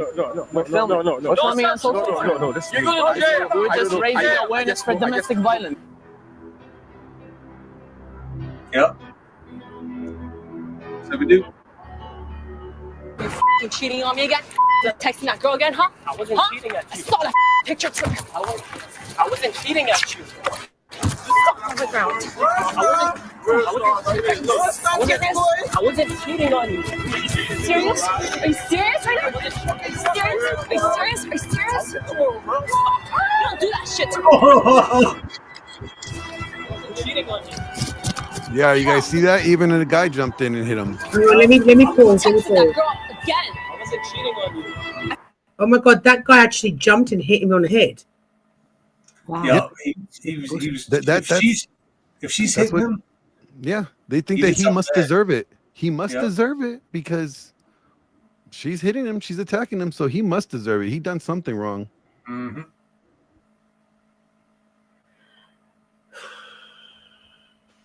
I don't know why I do these sort of lies. It takes it out of me. This is an incredible social experiment, but it's true. How many of us have ever, I'm sure a lot of us have walked past a situation where a couple is arguing or getting heated, and how many of us have walked past, if it's the other way around, if it's the woman with the man, and just put our heads down? Nobody would walk away if a man was assaulting a woman. Right. No guy. It's instinctually embedded in us to help and defend the weaker, and to protect women. Right. But as you can see, the guys that walk by the other guy when he's getting assaulted, they're looking at him like, you're a man. You should be able to get yourself out of this. She can't hurt you that bad. It's not going to be that bad. How bad can it be? That's how they look at it. So they don't see her as threatening. One guy came up and started filming it as if maybe I can have this for evidence for him for later or something like that. That was what I thought that he may be doing, not filming it just to be a bystander and like, this is cool, but like, hey, maybe I should get this. We would like to think that he's filming it for evidence and probably not filming it for his social media to, Right. look at this pussy that's getting his ass beat by a girl. Right, we'll play. There's a little bit more. Hang on, I'll play it. I caught you red-handed, dude.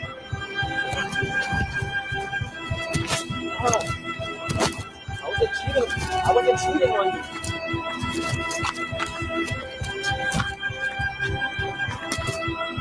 Chill out, not in the public.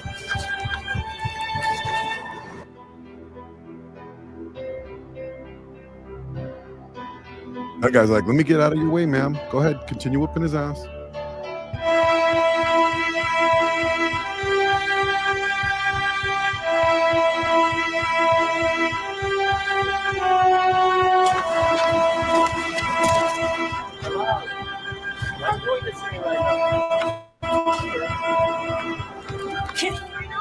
Kidding?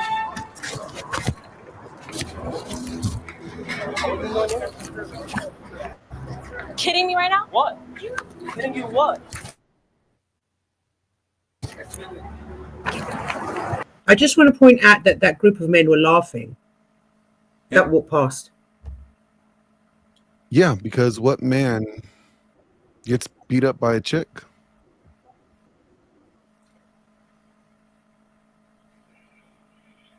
We definitely need to have more of this conversation, guys. This stuff goes on too much for us not to.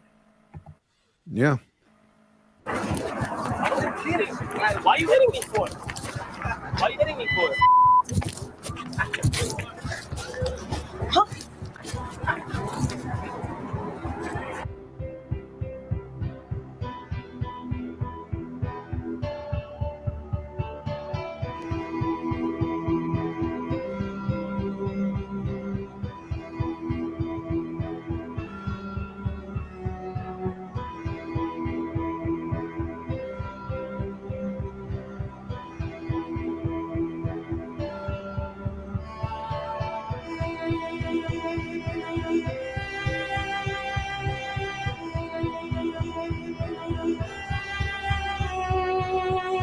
Make sure to check out the other new epic prank video we did with Dennis CTV.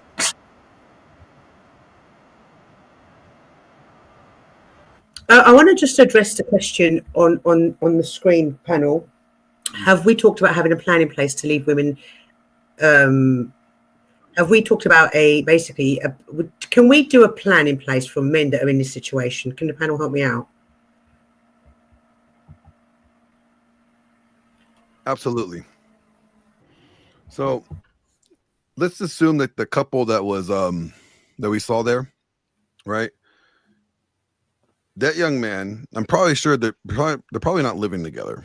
They're probably just dating, right? When that happens, when the day that, okay, and this goes for ladies too, women, men, the day that your spouse or your partner, your significant other, thinks that it's okay to physically harm you or physically assault you in any means, they're telling you that they do not respect you enough to not cause you injury. Mm-hmm. So why would you want to be with somebody that doesn't see that you're is willing to commit harm to you? Do you not respect yourself enough to not be in a situation with somebody that's not going to hit you? And here's the other thing. If you happen to be the aggressor, the one that commits the violence, why would you want to be with somebody that you have to get physical with? Wouldn't you want to be with somebody that's going to be more agreeable with you, not drive you to have to resort to those level of means to try to get them to comply? Don't you just want them to comply because they want to, not because they feel forced to?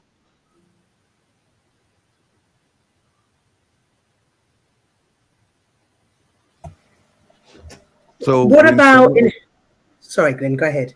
I'm just saying, like, as soon as anybody, like a girl slaps you, done. That's my number one rule. You put hands on me. If it's not in a script and you're not getting paid for it and I'm not getting paid to take the slap, I'm out. I don't care what the situation requires. I don't care if you were drunk. None of that. There's no excuse. Yeah, even if you have a kid. Yeah, especially if you have a kid, because if they can do that to you, they see you in that kid, you know that they're going to go after him later. And you know what? Here's the other thing. What are you showing your kid? If it's your son, you're telling your son that, hey, he needs to be a punching bag to a woman. Mm-hmm. And if it's your daughter, you're telling your daughter you're setting her up for failure because you're telling her it's okay to go hit a man, and then she's going to find herself in that situation where she ends up she may get with the guy that says, fuck that, I'm from the Smackahoe tribe. And he may end up, he may give her equal rights for those equal lefts. Yeah, because Lady Luck came up here earlier and she was just telling us about her daughter. And, we were pointing out the fact that we talk to our boys growing up about not hitting women, but who talks to their girls about not hitting men? No, we encourage women to hit men these days.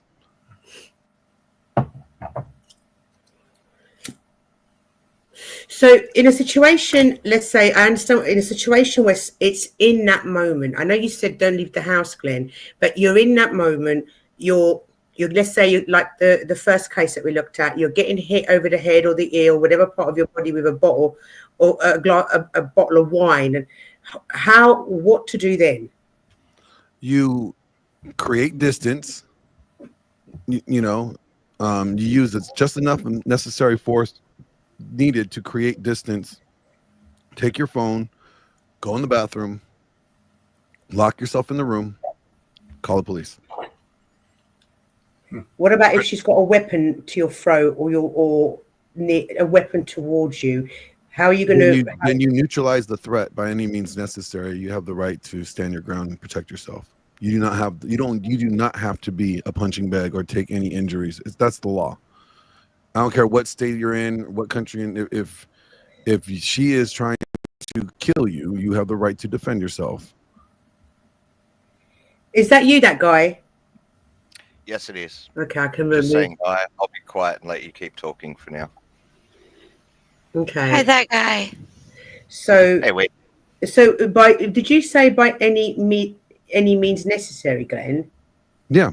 By whatever resources that you have to your disposal, if you think that this woman if she has a knife to your throat or a knife at you, you have the right to defend yourself and neutralize the threat. At that point, she's not your wife. She's not your girlfriend. She's a threat, and you have the right to neutralize the threat. Enemy combatant at that point. Yeah.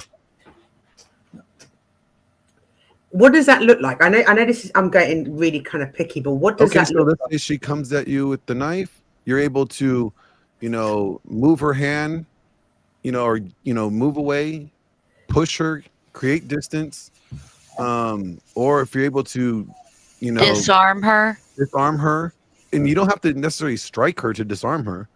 Okay, this is why I always I say guys need to master violence. Guys need to know a discipline. This is why martial arts or self-defense is important for men. I hate the fact that they don't encourage men to do this anymore. I'd say that growing goes up. for. Sorry, Glenn. I'd say that goes for everyone, not just men. I think it's good for women to know how to defend themselves as well. But we already encourage women to do so. Oh, okay. Yeah. It's that when men do it's violent. Men are, how did we handle beef when we were kids in school? Meet you at the playground at 3:00. Right? Pop the bully in the nose. Yeah. Yeah. Well, some people, for whatever reason, they learn that they can solve problems with violence, and I think Because that's violence a problem. does solve problems. It can, yeah. So if we discourage guys to not use what they have, right? But there are better ways than using violence. It should be the last resort. It should not be the first resort, but it should be the last resort. But we should not be afraid or discouraged to use it if necessary. Is what I'm getting at. Oh, yeah. I wasn't saying that. No. And so we discourage men or little boys to defend themselves. They get into a fight at school, and we punish them. We say, no, use your words. Use your words. I Okay. was referring to the perpetrators of DV. Yeah, no, I get that. they've learned to solve their problems using violence, and it's a problem. Yeah.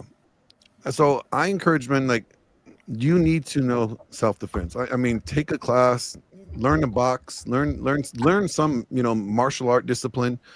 Tai And the Chi reason- is the lowest impact of them all. And with Tai Chi, you can really master pretty much any other martial art after that. And you're actually learning two things at the same time. You're learning a skill that knows how to, to defend yourself, but you also learn how to regulate your emotions. Exactly right. I'm glad you did that whole thing, because that's exactly the other thing that you learn. You learn how to apply the necessary amount of force needed in that situation. The reason why we have these guys today that we go 0 to 100 and they just grab a pew and next thing you know we got a whole Columbine situation is because they were never taught how to deal with violence. I think men need to learn how to master violence Or their emotions. And because when you learn how to master violence, you learn how to measure and master your emotions. On that note, night all. Night, Cat. I know this is a difficult. This has been a very. Good night, Kat.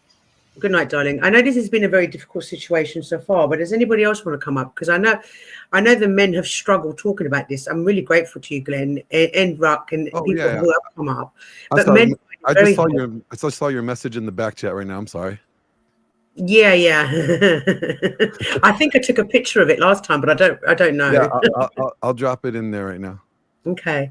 Good morning, Alanzi. Where are you from? From the north? Alanizi? Are you from the north of England? Oh, you and Rachel get on well. But guys, I mean, I don't know. Have we established enough so far? Have we established enough to say we've spoken about it? We've spoken about solutions. Have we come to any conclusions? Have we done anything? Have we put out good advice? I hope so. Sorry, I was on a call there. Sorry, I'm back. Personally, I think we need to dive more into the red flags and what does that what could that potentially look like? Because the best advice is always going to be preventative advice. Right. It's going to be advice that things that you could do to avoid the contact, to avoid the violence, rather than, you know, what you do once you're already in it. Because once you're already in it, you're in it, right? Like you're fucked. Yeah. What are the red flags? What do we say the red flags are? Well, it's going to be like we're talking like their behavior, their character, their traits that they have that you see that you should be aware of, right? You know, like, do they get irate? Do they use sign language? That's a perfect one. Sign language against you. You know, when you present a problem to them, do they try to shame you or insult you or guilt you? Do they have this need to be right? You know, that's sign language. So if they're doing that, then that's a good red flag that, you know what, this person probably has a problem with accountability. And since they have a problem with accountability, I'm not really sure I want to be with somebody that is not going to be accountable. I don't think that's a good look for me. Well, they don't know how to express their emotions. Yeah. Also, I'd imagine it starts. Do you think, Glenn, it starts with the psychological abuse first? Well, with men, absolutely. When it comes to men being the victims, I mean, women are not going to just come out the gate and start just whooping your ass. Right. You know, because they already know just naturally that they are more, they're weaker than you. That you, in this scenario, you have the upper hand, that you can do more physical damage. So what they're going to do is they're going to use what skills that they have. And that's, you know, manipulation. It's going to be, gaslighting. It's going to be getting in your head, you know, using guilt, using their words, because women are great at words. You know, that's their strength, and they have to. It's about pushing boundaries as well, isn't it? So you kind of you start testing boundaries, and then when no one says, okay, here's a boundary, stop, you start pushing further, and it would just escalate, I imagine. Yeah, like what you're saying, Glenn. Yeah. So I mean, how does she treat you? You know, when you bring up something that you are upset about, does she dismiss it? Oh, you're just so insecure. Stop being so insecure. A real man wouldn't feel that way. You know what I mean? Like, does she belittle or dismiss the things that you bring up? Okay, well then, if she does, then that's probably somebody that. Why would you want to be with somebody that is not concerned about how things are impacting you? Right? What about in situations, now this one's going to be a tricky one, but I've heard of situations like this. What about in a situation when it's a son hitting the mum? How does the mum, I know this is completely different, but yeah, but there are domestic, that is still domestic violence. Yeah, but the reason why I brought that up, because that's just as tricky as the male DV. The son hitting the mom, one, the dad needs to beat his. What about if there's no dad about? Then the mom needs to call the police. You're not protecting your son by actually letting them assault you and not do anything about it. You're actually enabling them to do bad behavior, and you're teaching them that it's okay to do this to a woman if there's no consequence. There has to be consequence. So if you don't give them a consequence that's going to be significant enough to be a deterrent, then you are enabling bad behavior. Yeah, they'll continue that behavior in their relationships with other people. Yeah. Yep. And then so the woman that they end up getting with, you know, you may no longer be the person that's getting beat, but now you just pass that on to the woman that he's now going to be with, and she's going to be the recipient of that type of behavior. I mean, the reason why I brought that up, because like I said, that is also another form of DV that gets unreported. Oh yeah, absolutely. That's why I brought that up, because just like there's a stigma with men coming forward, no mother's going to want to, very rarely a mother's going to want to get her child into trouble. That's why Well, I brought absolutely. it. Just think about the guilt that the mother already has, right? Like, she's a mom. She knows that her son, that she knows that she's doing her best, but she knows that she's falling short. Like, you know, her son doesn't have a dad. He has this anger problem. She needs help. She knows she needs help, but, you know, she has no help because there's no man that's stepping up. And, you know, so she already feels guilty for kind of setting her son up for failure in a way. And so the last thing that a mother wants to do is to be the one that has their children locked up, because what mother locks up their son, right? Like, if you love your son, you can lock them up. Yes, actually. People forget that discipline is love. Enforcing boundaries and discipline is loving your child. If you do not enforce boundaries and enforce discipline and hold them accountable and hold them to their consequences, then you're not loving them. In a way, you're abusing them. Just to what Glenn said, like, I don't think anyone, except for maybe some psychopaths and sociopaths, sit down and think, all right, I want to be a bad person who does bad things. It's learned behavior, and in some way, all perpetrators are themselves victims of something. Something's gone wrong for them to think that kind of behavior is okay. Alanis said, as a gay man, I ended up in a similar situation.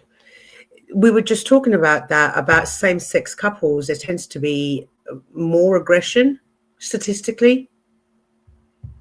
Only with lesbians. Gay guys? Not with gay men. Yeah, gay guys, they don't fight. They play swords. They don't fight, you know. But lesbians, they violent. And in a world where, is there a right, Glenn? Obviously, you've worked, you do this a lot. Is there like do you see a steady decline or rise in the matter of DV cases? I mean, when we're still seeing the instances of the cases, like, they still happen, pretty much at a very, like, hold on, let me pull up some. I have the data here. But Okay. they still happen pretty much on the average, they're on the same. Just who's doing the perpetrating of the domestic violence is what's the variable that changes. Right. I'm assuming you mean women are more, the statistics for women abusing their men is going up. Absolutely. And the reason is because, again, there's no consequence.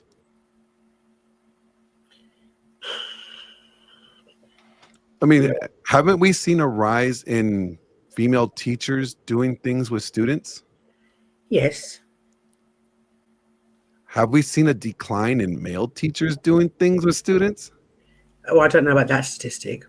Well, there's a decline in male teachers. Period. Why? Because there are just more female teachers than male teachers. We have said that men are men are the perpetrators. Men are the bad guys.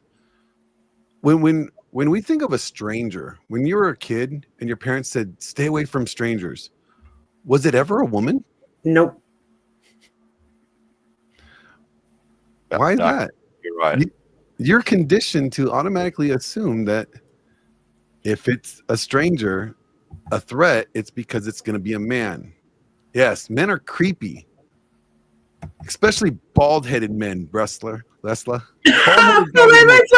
come up here and defend yourself. Bald-headed guys are the most creepiest ones because they get that reflection off the top of their head when the light hits it, you know, because it's all shiny. They get creepy.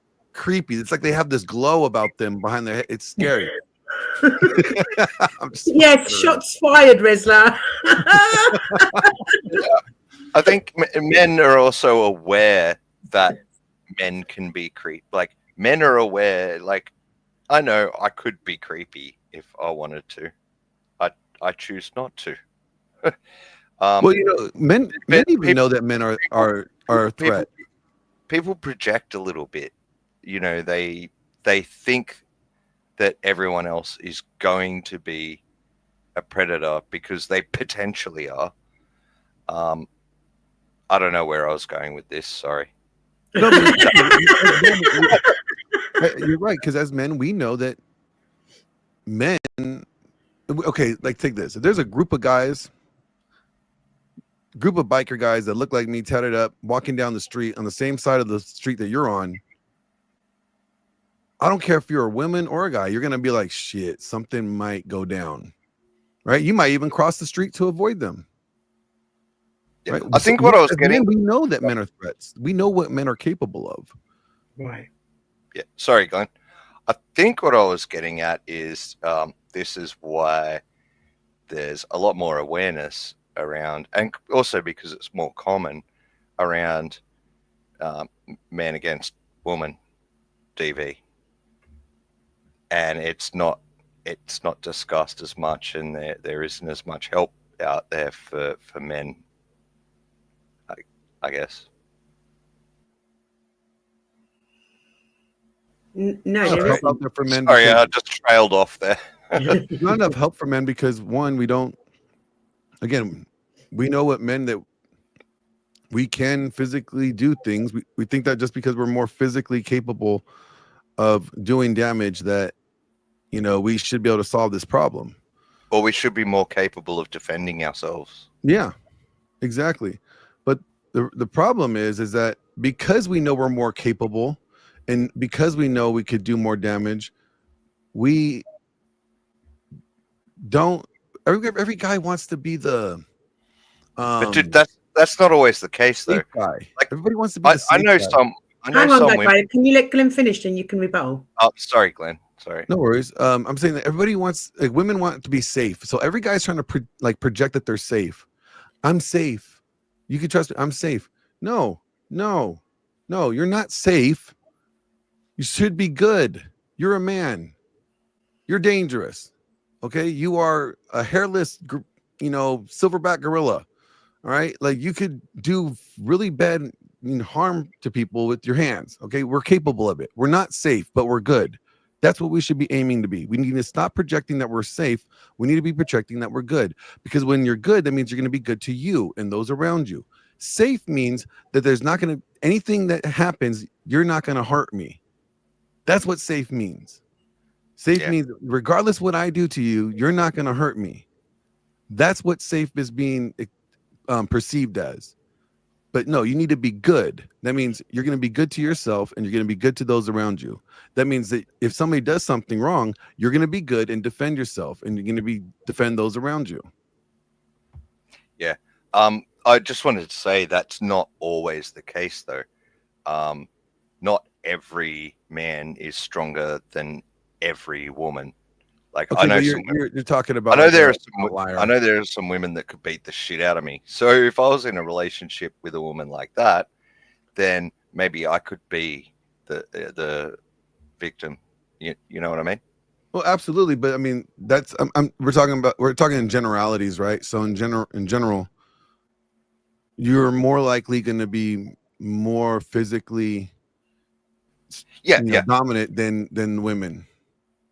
Yeah, I agree, and that's why there's a lot more awareness around, and it happens a lot more that the man is the violent one in any relationship. But it's good that we're talking about this, because, like we've said, there isn't enough awareness. Yeah, absolutely. Well, I think there is awareness, Glenn. What do you think? I think there is awareness, but I think there is awareness, but the way that we talk about it, like, do we ever say, like, when we think about, like, if a woman hits a man or a woman does something to a man, we always say, well, what did he do? Why is it that we say, what did he do? Right. As if like we're trying to see if there's a way that it's justifiable. Or like the man is automatically the person in the wrong. Yeah, like he must have done something to deserve this. Yeah, yeah. Right? Like that's our initial question that we ask. Like, well, what did you do wrong? As if like a woman would only do something violent or mean to somebody if someone did something wrong.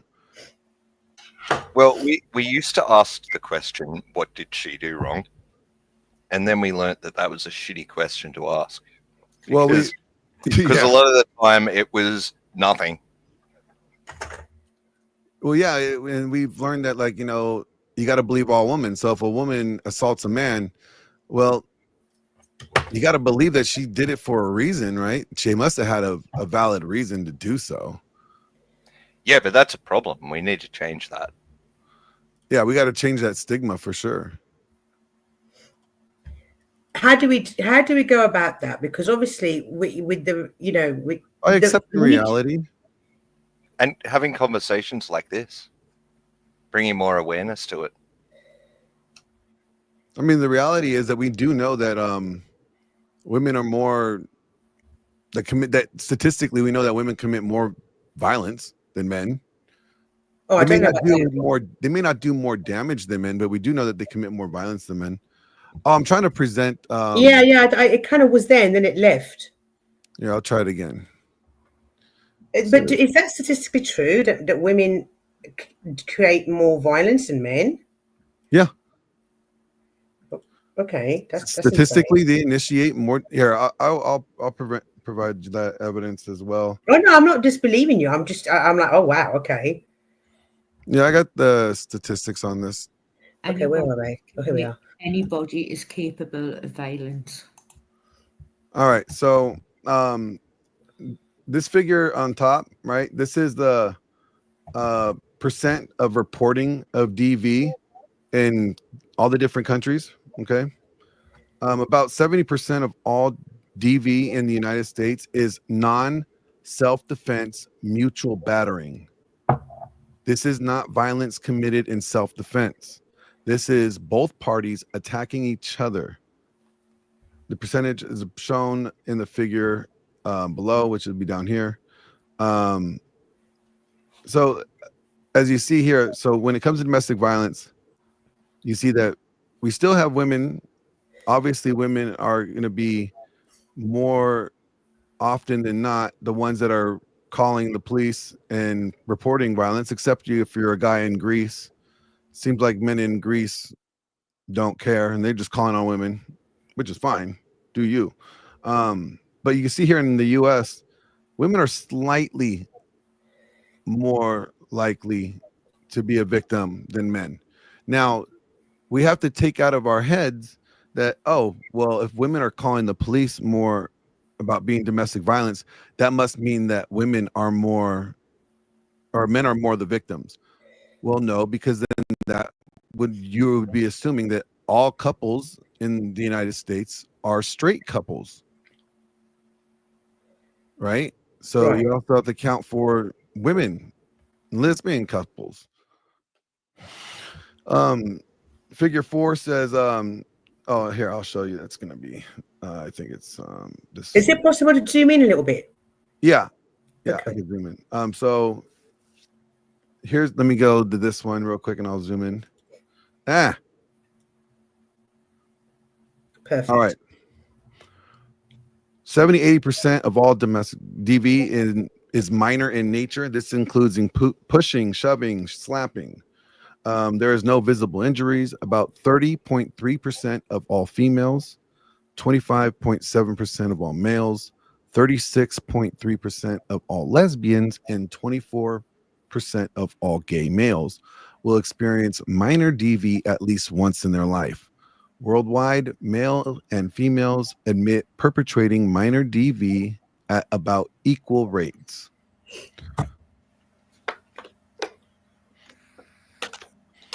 A second statistic is that about 20 to 22% of all DV is severe, resulting in broken bones, lacerations, large bruises. 24% of women or females will experience that. 13% of males, 29% of lesbians, 16% of gays. Do you see how that changes, right? So you think of 24% of women, like, well, there's a lot of guys that are out there beating women. Well, out of that 24%, right, 29% of those were lesbians. That's not man beating woman, that's woman beating woman. Then let me see here. Where is it at? I need to go to the right one. So what it's saying is like just a lot of women are getting hurt. Yeah, but it's not always at the hand of men. Yeah. I got that part. Yeah. Okay, so here's the 7 different types of domestic violence. All right. So you got male and male mutual combat. That's 1. Female and female mutual combat. That's 2. You got a big mean male hurting whittle male. Big mean female hurting whittle female. Male hurting female. Female hurting male. And female and male equally hurting each other. That's the 7 different types of domestic violence. Got it. Yep.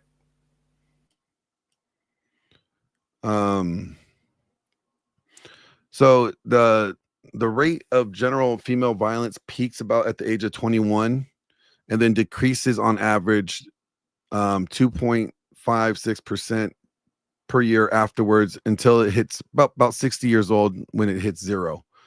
Men actually, they peak earlier than women.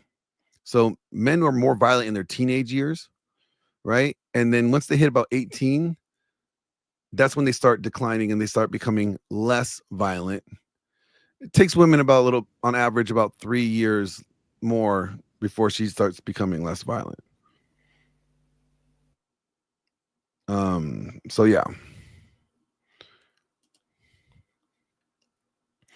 I'm trying to find this other image here to show you about there's definitely a lot more than I expected with those stats. I didn't think that women were so violent.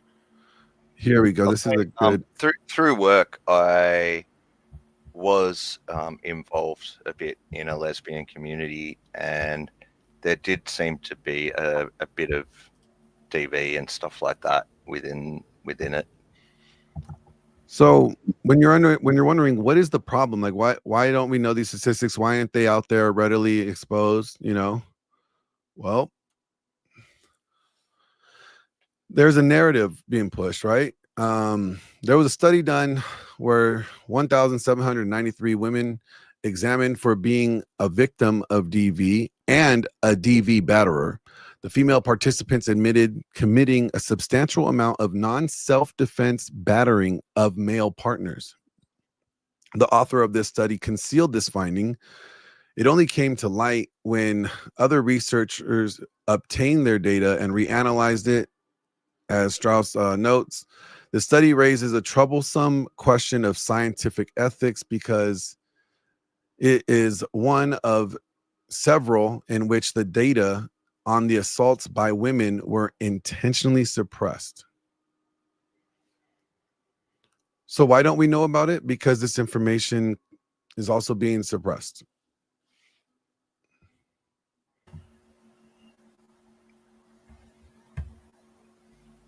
Who's suppressing it?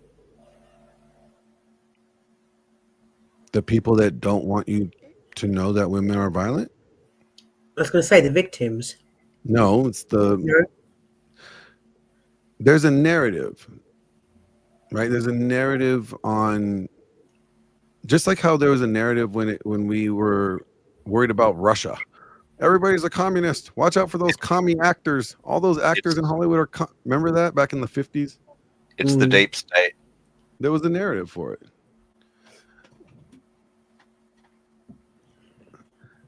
Why would I be? Why do I seem hyper focused just because I'm well informed? It's interesting. It's an interesting chat. Because I know that both men and women commit this. I know that both men and women are capable of this. It's not hyper focused, just being well informed. I know how men tend to commit violence and what they tend to use, and I also know what women tend to do. I think the answer is more education and less I think repression of sexuality. Because if people have a chance to just say you've only ever had one partner, they start attacking you, you might think, well, that's normal. That happens in every relationship because you haven't experienced anything different. Yeah. And I think guys would love to think that women are nice and everything. Sorry, Glenn, what did you say? I couldn't hear you. I think guys would love to think that, women are not capable of doing this, or that women do not behave this manner. Right. But if we be naive and guys are not made aware of this, then they end up falling into situations with individuals, and that the guy might end up being, violent.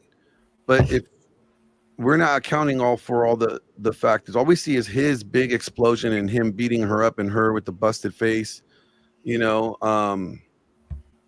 right? And we assume, see, violent guy. Well, we don't know what led up to that, right? And maybe there was all this minor other domestic violence that we're not aware of, where she's slapping him, she's, emotionally or mentally, beating him up or breaking him down. And then he finally lashes out, and all we see is the big explosion of the guy doing something. And then we're like, see, man, bad. But we don't see all the things that led up to it. We don't see the fact that she was actually doing a lot of abuse to him leading up to this explosion. Well, forget her, Glenn. Men in general are taught from the age that we're born to be violent. Even like all the sports that we play and shit like that, it's usually, we're hitting things with a stick or, whatever it is. Maybe when they were younger, when we grew up, today they're frowning upon football. You even said before that, we're guys, so we have to be big and tough. Yeah, well, who told us that? I don't think anybody told us. I think we just are attracted to that. I don't think anybody ever told me that I needed to be violent, or I needed to like, wrestling, or I needed to like, being a risk taker and fighting and stuff like that. Like, I don't think nobody ever told me I needed to like that. True. I think I was just naturally drawn to it, right? Yeah. That too. Yeah, of course. Like, when you were a kid, did you like wrestling with your dad? Loved wrestling with dad. It was fun. Even though I never won, I loved wrestling with dad. It was a way to have fun being violent in a controlled setting. Yeah, I know as a kid I used to love getting out, running around, playing, having a good time. So yeah, I used to hurt myself a lot. Yeah. Oh yeah. Sorry, I was just bringing up this because Lady Luck said about Catherine Knight, who was an Australian unaliver and the first woman in the country's history to be sentenced to life imprisonment. Let's see what she did. What did she do to her husband? Let's have a look. Sorry, guys, I'm just trying to super read really quick. Okay. A few days later, Knight slashed the face of a woman with one of her knives and demanded she drive to find Kellett. Is Kellett her husband?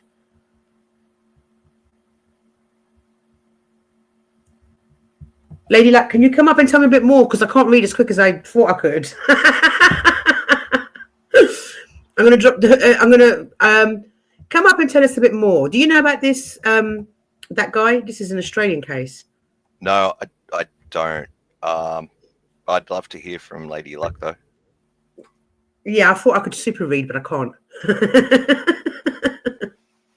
Mel, I have another case I can show you in the meantime. Yeah, of course. Here, I'll present it here in a minute. I mean, I did have the case of, which is still up on my thing. You know, the OnlyFans last year with her boyfriend that she unalived, Yeah. caught on camera. I got one that's it's I laugh about this because it's really fucked up, but it's kind of funny in the same way. Who would ever think it's not my fault for stabbing you 108 times? It was because it was the weed. It's the weed's fault. Well, people can have a drug-induced psychosis. Yeah, and this woman got off with it. She got off with it? I'm sharing the screen now. All right, darling. So, a woman who fatally stabbed boyfriend gets sentenced to no jail time because she was in a weed psychosis.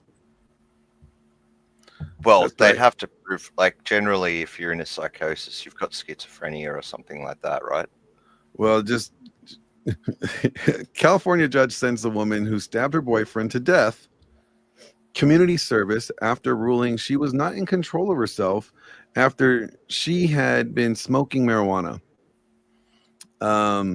Yeah, she said, because I got high. Yeah, but there's going to be more to it than that. Well, here, I'll play the video so you could actually hear it.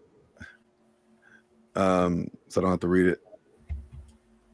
She's accused of killing her boyfriend by stabbing him 108 times. And now there is fury over the fact that she has been spared jail time after the judge ruled she was not in control because she'd been smoking pot.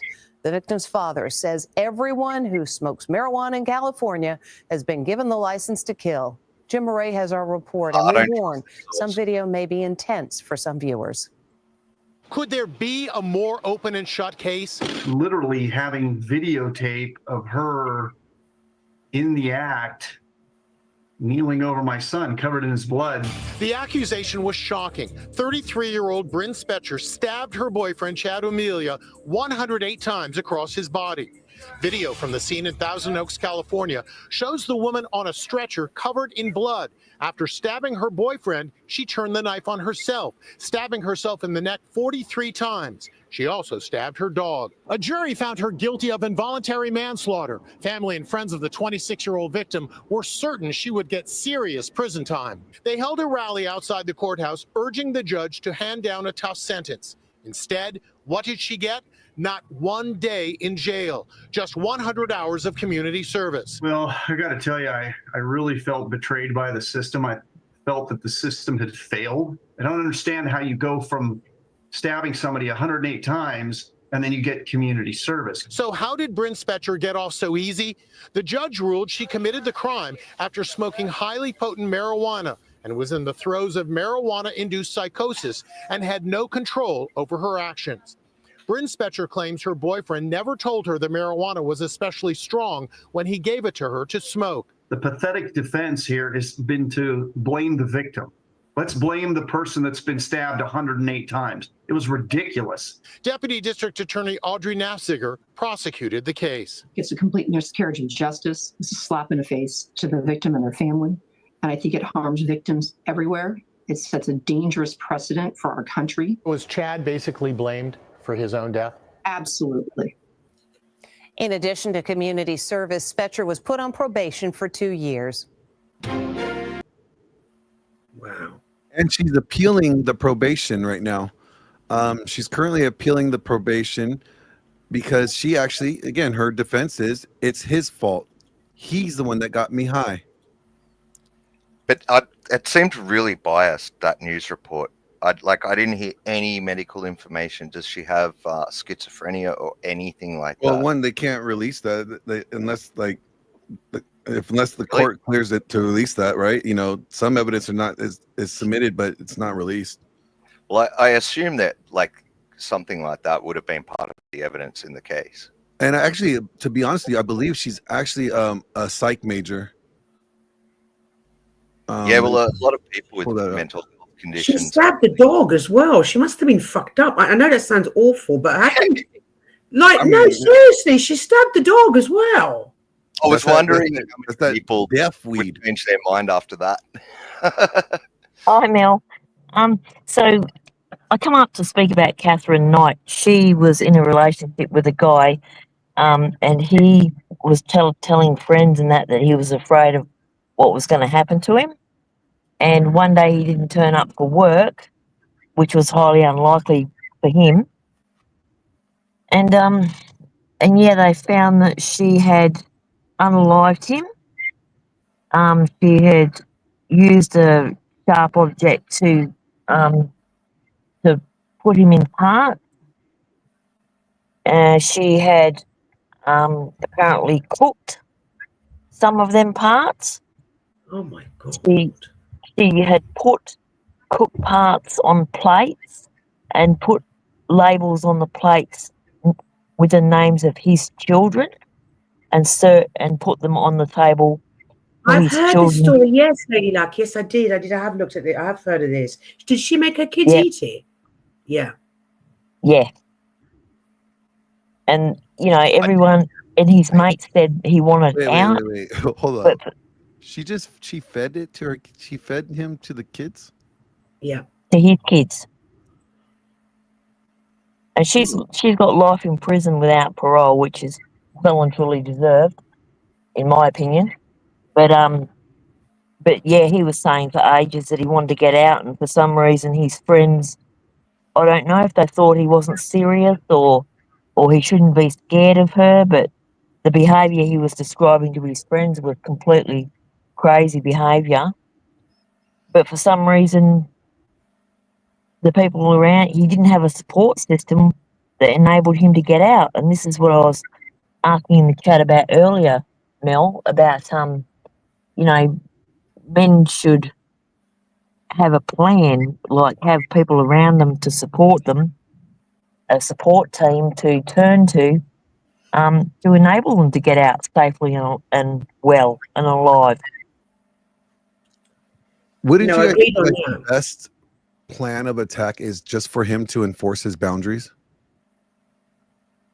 Initially, but if that doesn't work, you know, have proof, and just have a support system somewhere to go where if the person does it a second time, you can simply get up and leave and remove yourself from the situation.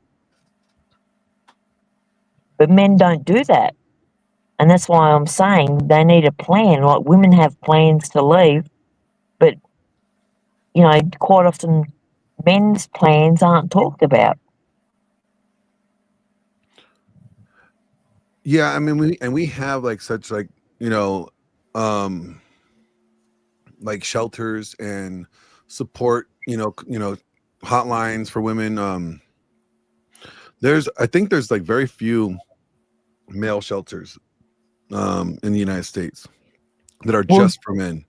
You know, like, well, I'm in Australia, Glenn, and there are support systems here for men too, but in general, men are staying in these situations and ending up like the partner of Catherine Knight, and they're just not they're just not having the little support system around them to get them out before that happens to them. well, they also have the stigma of you're abandoning your family. You're abandoning me. Women love to throw that at men. You're abandoning me. You're not a real man. You're abandoning me. What man will abandon, you know, women and children at home? A man that has to walk away from abuse, because staying with a partner, whether you're a man or a woman, for the sake of the children, stop and have a think about the emotional scars you're leaving on your children from witnessing what they're witnessing, and think, and then tell yourself, is staying in the best interest of the children, and I beg to differ. Oh, I agree with you. I 100% agree with you. But when this is where I said sign language is, you know, what do women use? Like if they're not able to be physically domineering, what do they use? They'll use psychological abuse, right? Emotional abuse. They will manipulate, Well, gaslight. that's why if men have people around them, a support system, some people they can speak to, they can, you know, maybe leave proof of the abuse going on with. That's why male spaces are necessary. Absolutely. This is what I made a joke about this, and it's kind of funny because, you know, as a guy, like, we all know that, like, once your buddy finds a girlfriend, it's goodbye. Say goodbye to your buddy. You're not going to see him very much, right? And I think that's where we go. I think that's where you go wrong. Yes, because, you know, it's Because like that isolates you. exactly what ends up happening, which is sad. Is it's kind of funny, but it's sad. Is like, you know, they go away because they're with their girl. They want to spend time with the girl, although they really want to spend time with you. But you guys may go to the gym together. That was your guys' thing. But then now he's bringing her to the gym, and now the guy time has become their time, and now you're the third wheel. And like, women have a way to infiltrate male spaces because they want to be around their man, and guys end up pulling away from their buddies, you know. And well, that's about boundaries, isn't it? that's Setting the boundary. Exactly. It's guys need to realize it's not that they're doing it necessarily maliciously, but what they are doing by removing you from your male friend groups is, you know, some form of isolation, as you mentioned, because you love this woman. You are wanting to, you know, you want her to appeal to you. You want to appeal to her and show that you love her, and you want to spend all your time with her. But it's necessary for you as a man to be around other men that kind of sharpens you up. It keeps you sharp. It keeps you just on point as a man.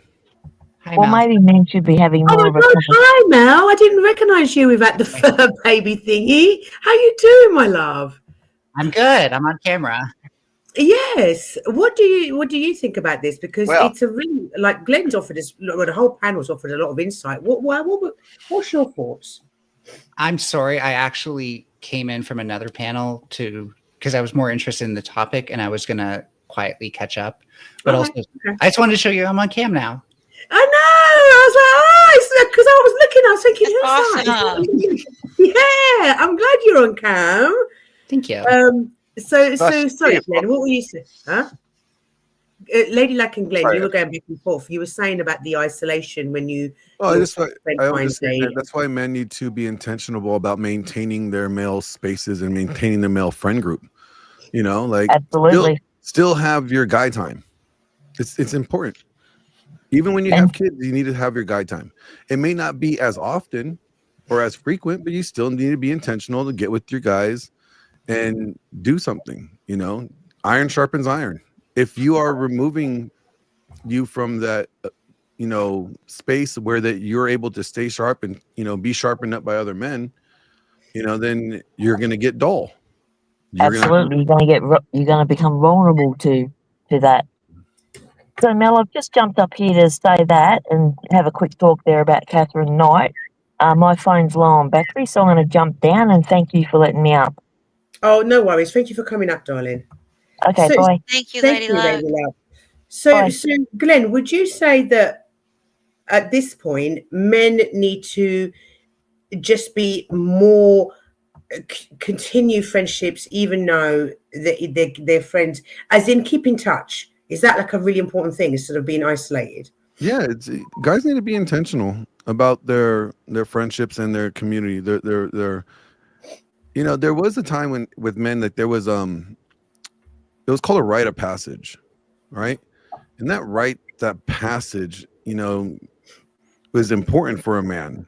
You know, it was how men viewed you, other men viewed you. Like, you know, you were not a man until you were considered a man among your peer group. There was this some form of rite of passage or some form of accomplishment that you had to reach in order to be considered a man amongst other men. And that's important. We don't have that anymore. And actually, that's really dangerous for women as well, because it's like, we got a bunch of fuckboys, a bunch of Mitches running around masquerading as men. And what are they doing? They're hurting women.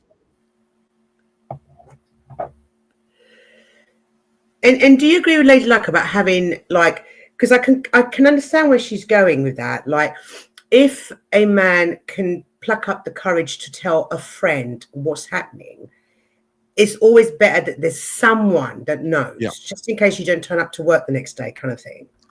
I mean, most guys don't ever look at it to that extreme. Like, oh, I may not end up to work the next day. But I always tell guys it's important for you to have one friend, at least one friend that you can confide in. And guys, here's the other thing: guys need to create that environment for other men as well, though. You know, guys tend to not want to talk about their problems because they don't want to look like they're incapable, that they lack ability to other men as well. You know, we really don't want to look like we're flawed or that we don't got it together, because we don't want to be judged by other men. We definitely don't want to be judged by other women, but we don't want to be judged by other men because we don't want them to think that we're less than. You know, we don't want them to think that we are the weakest link, right? But that means guys need to have relationships, friendships with men, somebody that they could trust and they could confide in, and, you know, go to and be like, hey, I'm struggling with this. I need a solution. And people say therapy, go to therapy, talk it out. Talk therapy typically tends to work better with women than it does with men. Men are more solution based. Women tend to talk and feel validated for how they feel. Men like to be like, I need a solution to this problem. Unless you're giving me a solution to this problem, I really don't want to talk about it. So I think it's important to point out that therapy is a solution, and men's conceptions on these are often misled. Can I just, you brought up men not wanting to appear weak by talking about their emotions. This goes into something, deeper that's been studied in men and even boys, called gender role strain, where men are constantly feeling like they have to put up a stronger version of masculinity than what they really need. And so they're it's kind of like saying, like, and women can do this too. It's constantly saying they're compensating. So they're trying to be extra strong. They're trying to be invulnerable. They're the dominators of women. And most importantly, they're not gay. So if you ever wonder why some men are just like so afraid of anything that makes them seem gay, that would be what the psychologists are saying about that. With telling men that, like, your solutions based, you shouldn't go to therapy, I think that's unhealthy, because no, I didn't say that they shouldn't go to therapy. I said, I know you didn't say that. Sorry. I mean to say, like, when you say that men are more solution based and so it might not work for them, that disincentivizes them even trying. Whereas the optimal outcome is actually having that one good friend and therapy, because sometimes that one good friend might need you more than you need them, but the therapist is meant to always be there for you. And I find that can make things just a little bit less volatile, because sometimes even the best of friends with the best intentions can fall out, right? And you could also lose your job and not be able to pay your therapist, and your therapist is not going to listen to you anymore either. Well, I live in Canada, so I don't have to worry about that. But, I agree. Like, if anything, therapy shouldn't be something people have to pay for when we see mental health getting worse and worse every day. Yeah, I agree with Fox there. That was great. Thanks. No, but a lot of men, we've had a lot of mental health panels on here. A lot of men refuse to go to a psychiatrist, a psychologist, a therapist. They won't do it. So what do we do then? Because the men aren't going. They don't want to go. Not all men. I'm just saying, we've had plenty of mental health nights here where men have attacked men for saying go to a therapist. So what do we do then? Well, I pointed out that therapy can be a solution, and that's the only thing I think making communicating that to men, that therapy can still be a solution. It can really. If it was designed help. to provide them a solution. It is. It's designed to provide anybody with mental health problems a solution. But you may not be having a mental health problem. You may be having a spouse problem. You may be having a problem in your marriage. It's not mental health. Well, one those thing are could lead to another thing that he could end up having, a mental break, or end up getting into depression and end up, being depressed for more than 2 weeks and then being able to be diagnosed with major depressive disorder. But yes. let's be honest. And Glenn, Like, most of the time when you go to a therapist or a psychiatrist, they're trying to just put you on some medication. Here, take these 2 pills. that's just psychiatry. I Therapy know, is a but different. I'm saying, so if their solution is, here, let me give you some mood altering not. drug to make you It's feel not, better. Glenn, Other that's than, let me finish my sentence, okay, please. it's When not. when they're not giving you actionable advice, like, hey, you need to do this.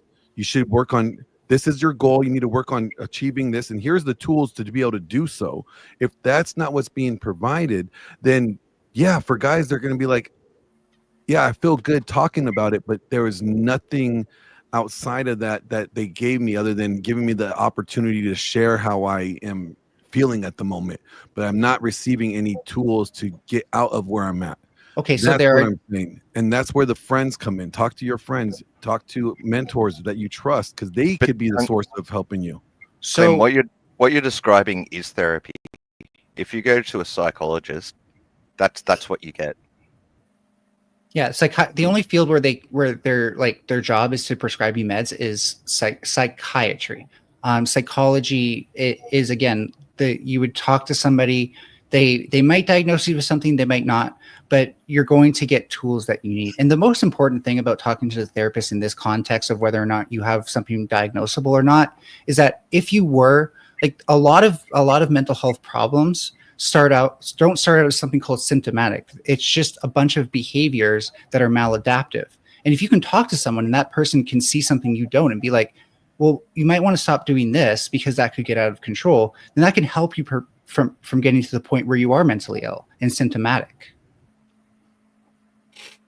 And I also, think when we were going, Melanie, we were going in a direction of what? Sorry, that guy, you can go next. We were going in a direction of a man keeping himself safe in a situation where his life is in danger.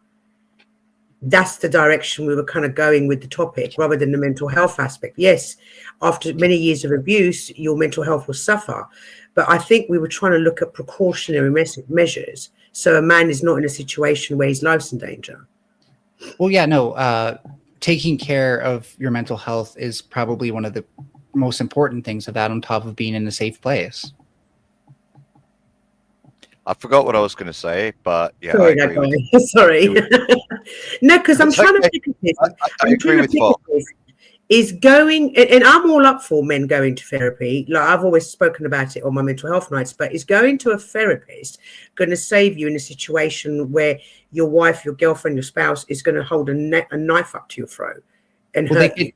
They could give you the insight that things are escalating and could be headed towards that point, and that it might be time to get out of that kind. And not everyone's going to take that advice, but at least you got that advice prior to that situation, and you had the chance to go out and because what we know about most of domestic violence situations is that the victim is essentially in a state of being trauma bonded to their partner. So it's very hard for them to A, recognize that it's not normal, and B, that they will be fine if they leave that person. And so what the therapist is really good at doing is saying, this isn't normal. You shouldn't have to deal with this. And there are options for you that aren't just staying with this person. And also, I was thinking more of the perpetrator. I think if the perpetrator had more help with their mental health, they wouldn't be a perpetrator in the first place. And actually, Rude Girl says something that supports Melanie. And if you're telling someone who has kept record of what's happening in your home life, that's always advantageous in a court of law. Yeah. Yeah, I hadn't even considered that. And that's really important to point out. Yeah. So in that respect, absolutely. Because you've got a professional, a medical professional keeping notes. Sorry, Glenn, if I might have went at you a little too hard. I worry about things that demotivate men from wanting to seek therapy, just because it's really easy to have misconceptions about it, since, you know, unless you've gone through it, all you know about is what you've heard from other people, and not everyone has good experiences. So if I would imagine that the people who have bad experiences are a little bit more upset and thus louder about it than the people who have good experiences. But I mean, I have a lot of people who tell me to go to therapy. And so I've heard more people than not say that it's worked for them, even men. And so what I'm pointing out is that today's modern therapy is not solution based. Okay, it is more past, like how do we pacify this problem that you're dealing? How do we that's just a misconception you have about how it works. It's not how it works. Again, you just said if somebody has been through it, I've been through it. I went through 8 years of therapy after my divorce. Trust me, I've been through plenty of years of therapy. And you know what? It wasn't until I came across my friend Paul Benjamin, who actually practices and he studies psychology, also practices eye rapid muscle movement displacement therapy, EMDR. He also works with PTSD. Those would be all the tools that they would get people to use. So, like, you know what cognitive behavioral therapy is. Let me finish right? my sentence without interrupting me. I could be able to get the whole thing out, and you can say whatever you want after that. I promise. So, the traditional therapy that I went through was not working. It was not working. They did not realize what they were. They were just, how does this make you feel? Okay, I want you to write in your journal. Okay, I want you to, call a friend if you start feeling this way. Cool, that's great. I already knew that, but it wasn't solution based. Here, how about you take these pills? These are going to make you feel better. You might, gain a little bit of weight, but you'll be fine. Like it was not solution based. Started at working with my friend Paul Bauer or Benjamin, and next thing you know, things started changing. I no longer felt the way that we had breakthroughs because I looked to somebody that was male focused, that was addressing the problem. They were providing solutions, not just asking me how I feel. So that's why I say overall therapy, yes, even if it's a friend or a brother or a professional, is useful. But if they're not providing you actionable information, tools, if their solution is here, take this pill, take 2 a day or whatever, that's not providing a solution to the problem that you're dealing with. That's providing a way to mask the pain from the problem so you could continue to operate. So the only thing that kind of makes me skeptical about what you've described is that you've described like being told to write out your feelings in a journal and stuff like that. And that's all stuff they tried. I wouldn't blame you for not being, optimistic about that, but there's a whole range of therapies that they do. They'll even get you to fill out like kind of like questionnaires, but they're really more of a way of evaluating where your mind's at. And then once they get more information about you, then they decide which therapy to apply, because there's more than just one type of therapy, right? There's cognitive behavioral therapy, dialectical behavioral therapy, and more that I just can't think of offhand. So what you're describing with like kind of traditional therapy doesn't make sense when today we have a bunch of different kinds, and you're saying that you just weren't put through any of them. Also, I just want to point out, I know from personal experience that like there in any field, there are people that are shitty at their job. And that goes for therapy as well.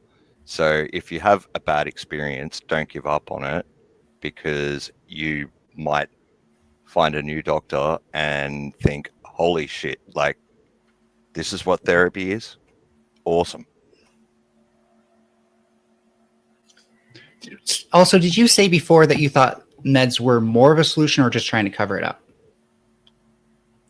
Me or Glenn? Glenn. No, I say that meds are more of a way to pacify. It's like a Band-Aid at times. For example, perfect example. You could have a guy that is depressed, and the doctor be like, oh, you've been depressed for quite some time. Okay, you know what? Here, I want to give you these pills, make you feel better. They're antidepressants or whatever. That's right there is pacifying the problem. The solution could easily be to get that man's testosterone levels checked to see if his hormones are balanced. So his hormones could be imbalanced, and that right there is also known to men that have low T tend to be men that tend to struggle with more depression, and they tend to be the men that end up falling into being diagnosed with major depressive disorder. And they have shown that if the guy actually gets off the depressants and actually gets on testosterone and they up his hormones to a balanced level, that he doesn't end up having the depressive disorder that he was having prior. Well, Right I there, think just pacifying. Fox. I'm using that as an example, as to say, like, they don't look further than just here, take these pills. Let's not try to find the root of the problem. Let's not try to find all things that could be factoring in here. Let's just give you these pills and make you feel better. Well, So I think this is- Fox will be able to explain how we can have imbalances in levels of things in our brain. Go Fox. Yeah, sure. And we don't need to even get into that yet, because what Glenn is kind of pointing to a real issue, but I think we need to properly understand it, right? Because when I point out that, like, it's really only a psychiatrist that will prescribe you, or whose job it is to prescribe you meds. But one of the problems that I see with that whole, and there are problems within psychiatry and psychology. One of the first problems was, first of all, your therapist didn't sound like somebody, or this person who's just assigning meds about depression and ending it there doesn't seem like they're following up on the results of the patient, which is something that needs to be done more. A second thing would be that the way that these kind of services are compartmentalized needs to be more holistic. I really think that, like, instead of going to see one psychiatrist, then another psychologist, then your family doctor, they should all be on the same team. They should all be working together and talking about your case for the reason that you just mentioned. Because I agree. If there is low in the T, network. yeah, and that's a lot easier to get here in Canada, by the way, because you don't have to pay for that sort of thing right off the bat. And so this is just, I'm not going to go down the road like you should have socialized healthcare stuff, but a lot of these things does get fixed just by trying until you find the person who does give a shit in that way about, like, the holism behind your health and not just what they're trained to look at.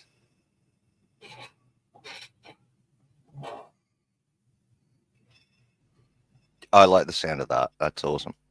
Well, it's also a thing we also got to also realize that when in was it the APA in 2018 or 2017 came out with their new advised guidelines to counseling men and boys and labeling traditional masculinity as toxic, you know, like. Well, no, they made a distinction between toxic masculinity and traditional masculinity. It was a little bit convoluted because they didn't want to, you could tell they didn't want to say toxic in there. They talked about basically unhealthy masculinity was how they put it, as being conforming to those gender roles to the point that it causes strain, to the point that, like, men, for example, are having fights that they normally wouldn't have just to show everyone how masculine they are, for example. And can I point out that, sorry, toxic masculinity doesn't mean men that are toxic. It means an environment that is toxic towards men.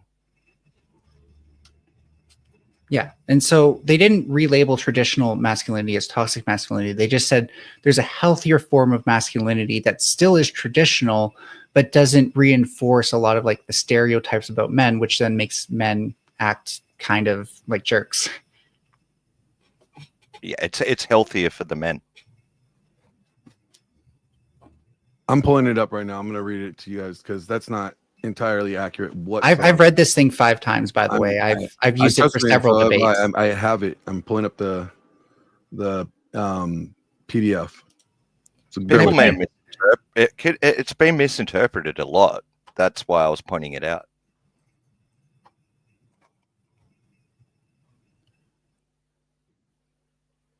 Yep.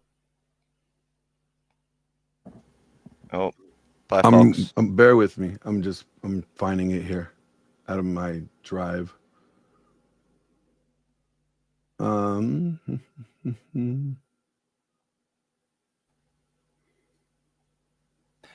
That's my understanding anyway, that toxic masculinity is describing an environment that's toxic towards men. And it creates men that aren't happy and have these problems and are violent.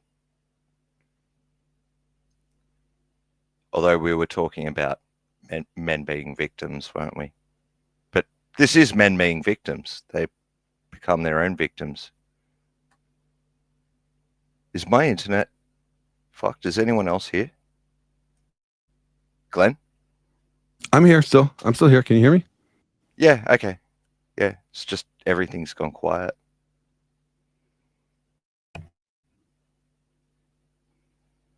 Sorry, guys. I was just making a coffee. Melanie, what happened? What happened? So I was going to go to the PDF, and for some reason, my brain didn't register. You're still in the StreamYard tab. Okay. It was so funny because I was going to point out, oh, hey, by the way, all I have to do is type in APA, and it comes right up into my history from my history. Yeah, no, I was just, my cup is still in the kitchen. I thought, huh? Something doesn't sound right. Sorry about that. No, don't worry, don't worry. Glenn, I just want to point you out point out, I still have in Control F toxic, which I'll do right now as we speak. But in the definitions section, there is no definition of toxic masculinity or even traditional masculinity. That's why I said it's kind of convoluted. Like they really go into it in the text as to like the distinction instead of trying to just define it straight out. And it seems like all the uses of toxic are in their sources. There's no actual mention of toxicity in the text itself. So I don't even think they define toxic masculinity in this.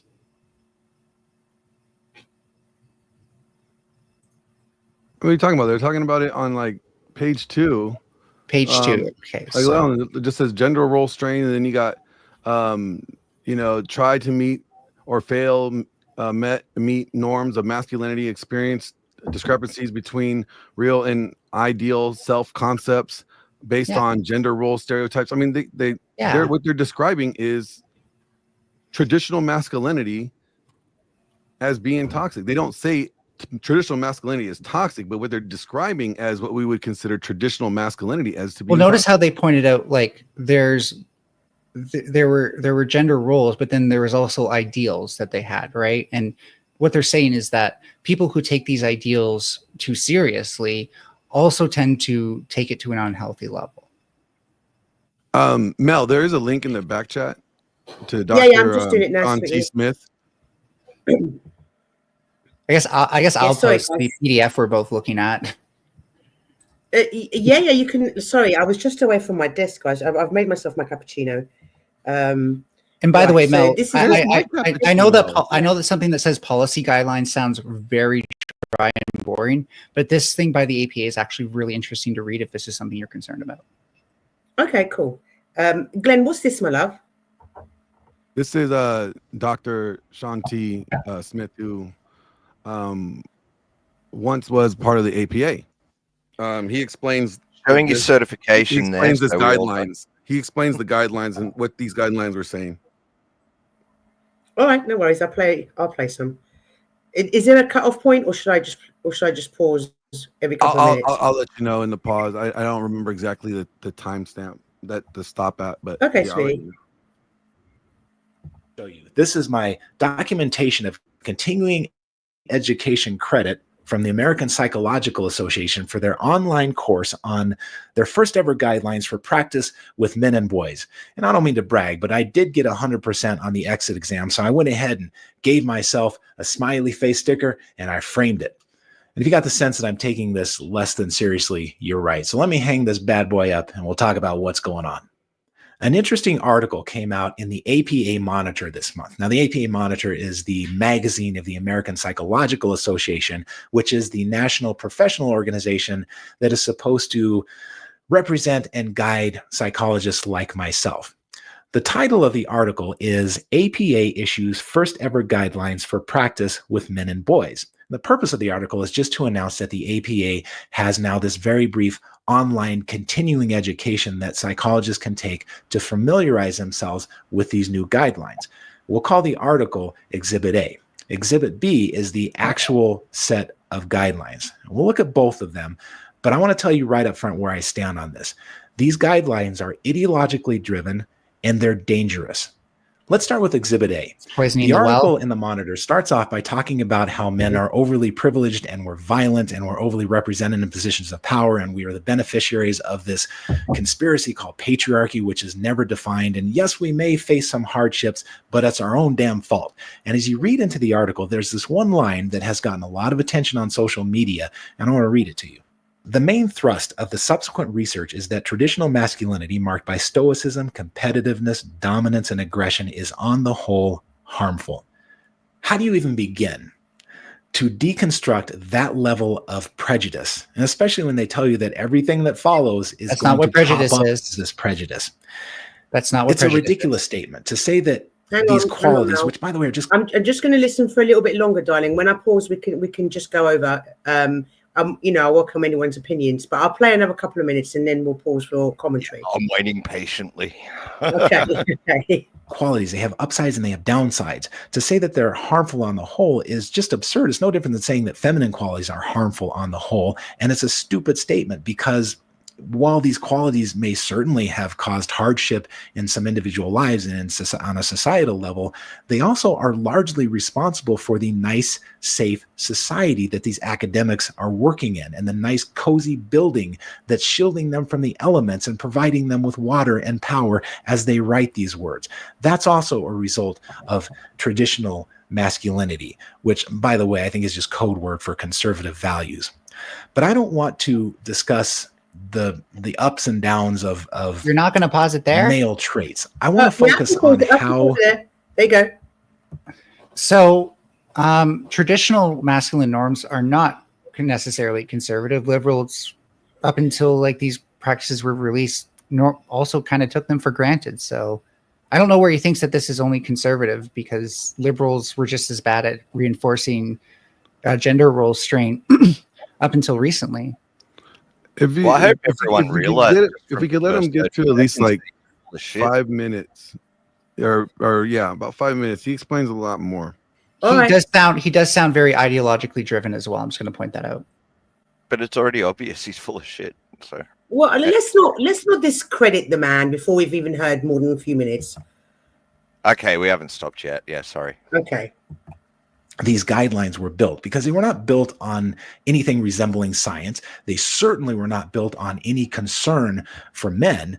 They're built on ideology. And in particular, they're built on a radical, anti-male, feminist ideology that I am now supposed to inflict upon my clients. Let's move on to Exhibit B, the actual guidelines. And I want to give credit where credit is due, because there are a couple of places in the guidelines where the APA actually give men a fair shake. One of those areas is fatherhood. And frankly, I expected that if the APA was going to discuss men and children in the same paragraph, they would focus exclusively on abusers and pedophiles. But they didn't do that. They talked about the benefits that children gain from having intact relationships with their fathers. And that was nice. And it was a nice recap of the literature. Another area where they're almost fair with men is in acknowledging that men can be the victims of domestic violence. But this is one of those areas where their ideology really seeps through and it stinks to high heaven. For example, here's what I mean. When they talk about men behaving badly, they're meticulous with their statistics, man. They got their numbers nailed down. But when it comes to men being on the receiving end, and particularly when it comes to women behaving badly and mistreating men, suddenly the statistics seem to elude them.